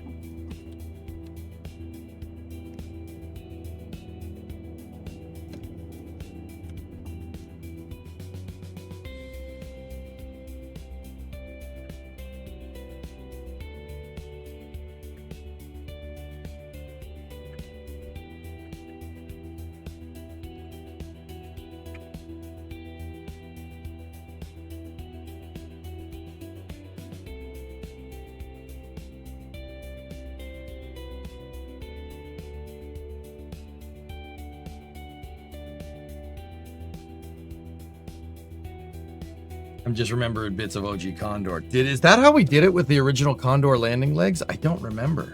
That was such a long time ago. I have no idea.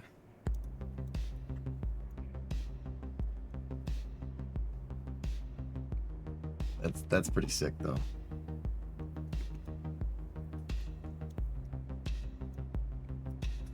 It definitely looks the part, man.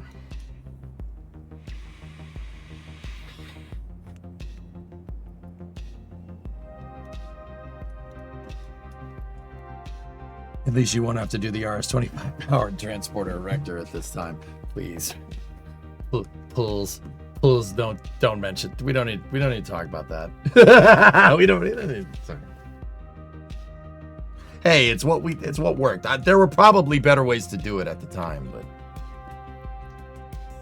that's right, Ari Blue. Did I ever tell you the story about the time the guy that designed the transporter erector for Falcon 9 1.0 told me that somebody actually proposed making a rocket-powered TE? Somebody actually proposed that, to do that. Like, it was more like RCS than anything to push the thing upright instead of hydraulics, because hydraulics took time. Somebody actually proposed that. Yeah, Elon shot it down. Yeah, that was anecdotal, and I have no way of proving that. There's no source that I can point you to that would corroborate this information. Because the guy that told me definitely isn't going to tell you that story, you know? But yeah, somebody did actually propose that. That is not where I got the idea from, for what it's worth. The only reason this conversation even came up, Ox, is because I told the dude that designed the Falcon 9 1.0 transporter erector, I told him, I don't have hydraulics in Kerbal, so I need to use a rocket to push the thing upright. And he's like, oh yeah, somebody proposed that. And I'm like, what? I'm sorry? Sorry, come again? I swear on Jeb that conversation happened. It definitely did. I can tell you exactly where it was. It was at Maxer in 2016. Yep.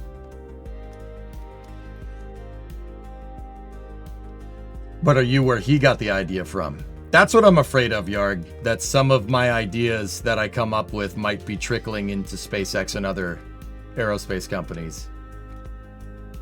I don't know how to feel about that. I know that people out in the industry watch the stream. Hey, if you can use my ideas out in the aerospace industry. You can use my ideas. I don't care. Give me credit. That's all I ask. Straight up, verbal agreement. If you wanted to pay me for the idea, though, that would be very cool. That would be very cash money.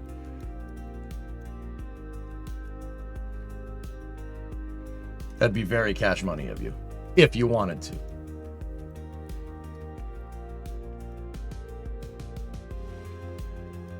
All right, let's see how these look in 4x symmetry.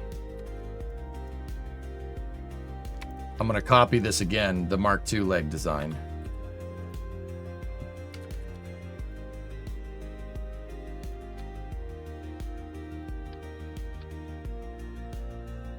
Just reminding you of Fred. Oh, the Freds. Those things are awesome, man.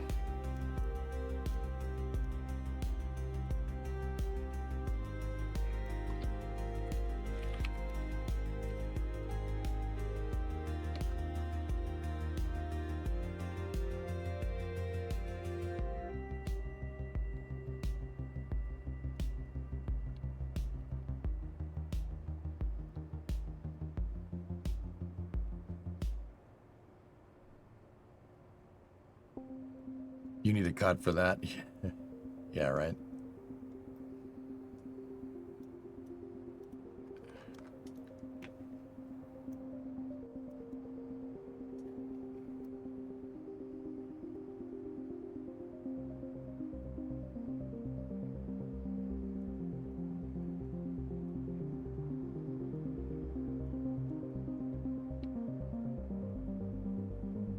Mint. Mint, mint, mint, mint, mint, mint. Would you prefer a flat fee?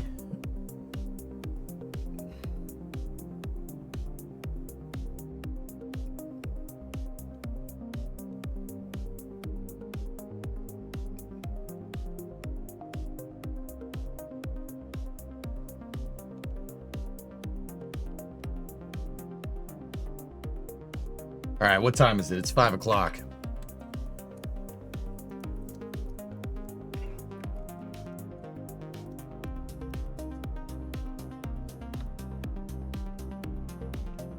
Just check, this is how you did it with the OG Condor. Yeah, we used the snap docking ports, but we did use those parts. Yeah, I see it.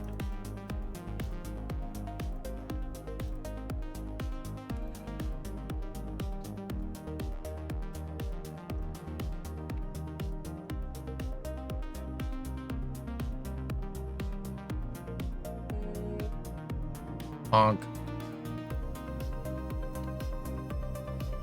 Yeah, I figured that would break it. That's why I made a copy.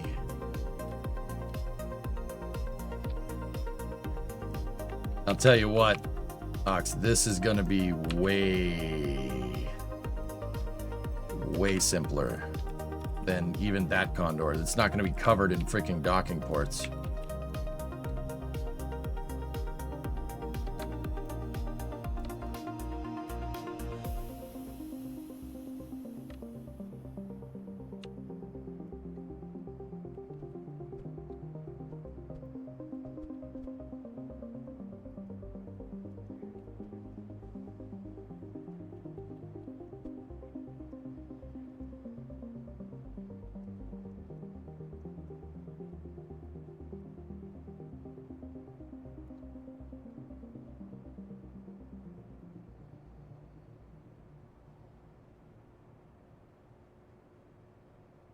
Why did it inherit radial symmetry? Oh, poo-poo. Doo-doo caca poo-poo. Pee-pee!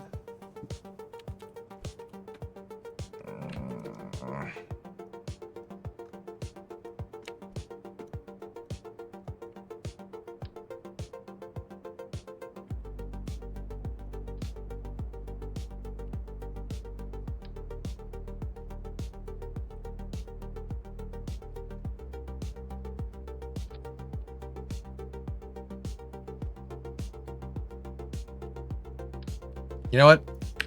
It's 5 o'clock. Guys, let's get ready for space news. We will design out these landing legs and prototype and test them on Wednesday. Yeah, that's the first thing I want to do with our bigger part count budget.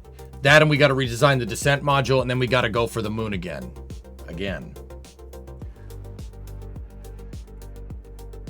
Okay, so that's going to do it for part 24 here. We completed our min-miss mission, and then we got the VAB unlocked, and now we have more part count to play with, so we can pursue better avenues of reuse. Gonna be pretty awesome. Was it a sub-assemblies issue? No, it's a radial symmetry issue. I'll take care of it. Now to think, someone in SpaceX went rocket-powered transporter erector. No rocket-powered deluge. Send it. Yeah, right. Dude, SpaceX back in the day was pretty nutty. I mean, they're still pretty nutty, but they used to be pretty nutty as well. All right, so you guys know the drill. I'm going to jog the VOD over on YouTube before we start up space news. In the meantime, I will put on a video here. We will start space news at more or less half past the hour. Probably actually a little less than that. Let me find something. Anyway, I'm going to shut the YouTube VOD off here. Twitch, just stay here for a moment. And yeah, I will see you guys in about a half hour for space news. On the YouTube side of things, stand by for loss of signal as expected.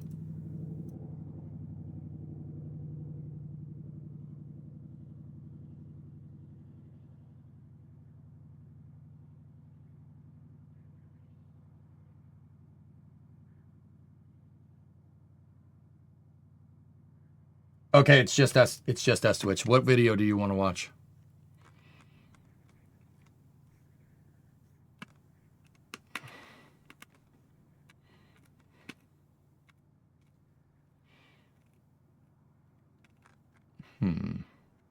Ablation?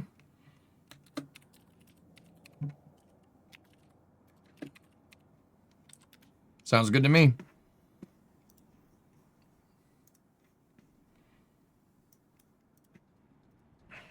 Okay. I will be back here in a second.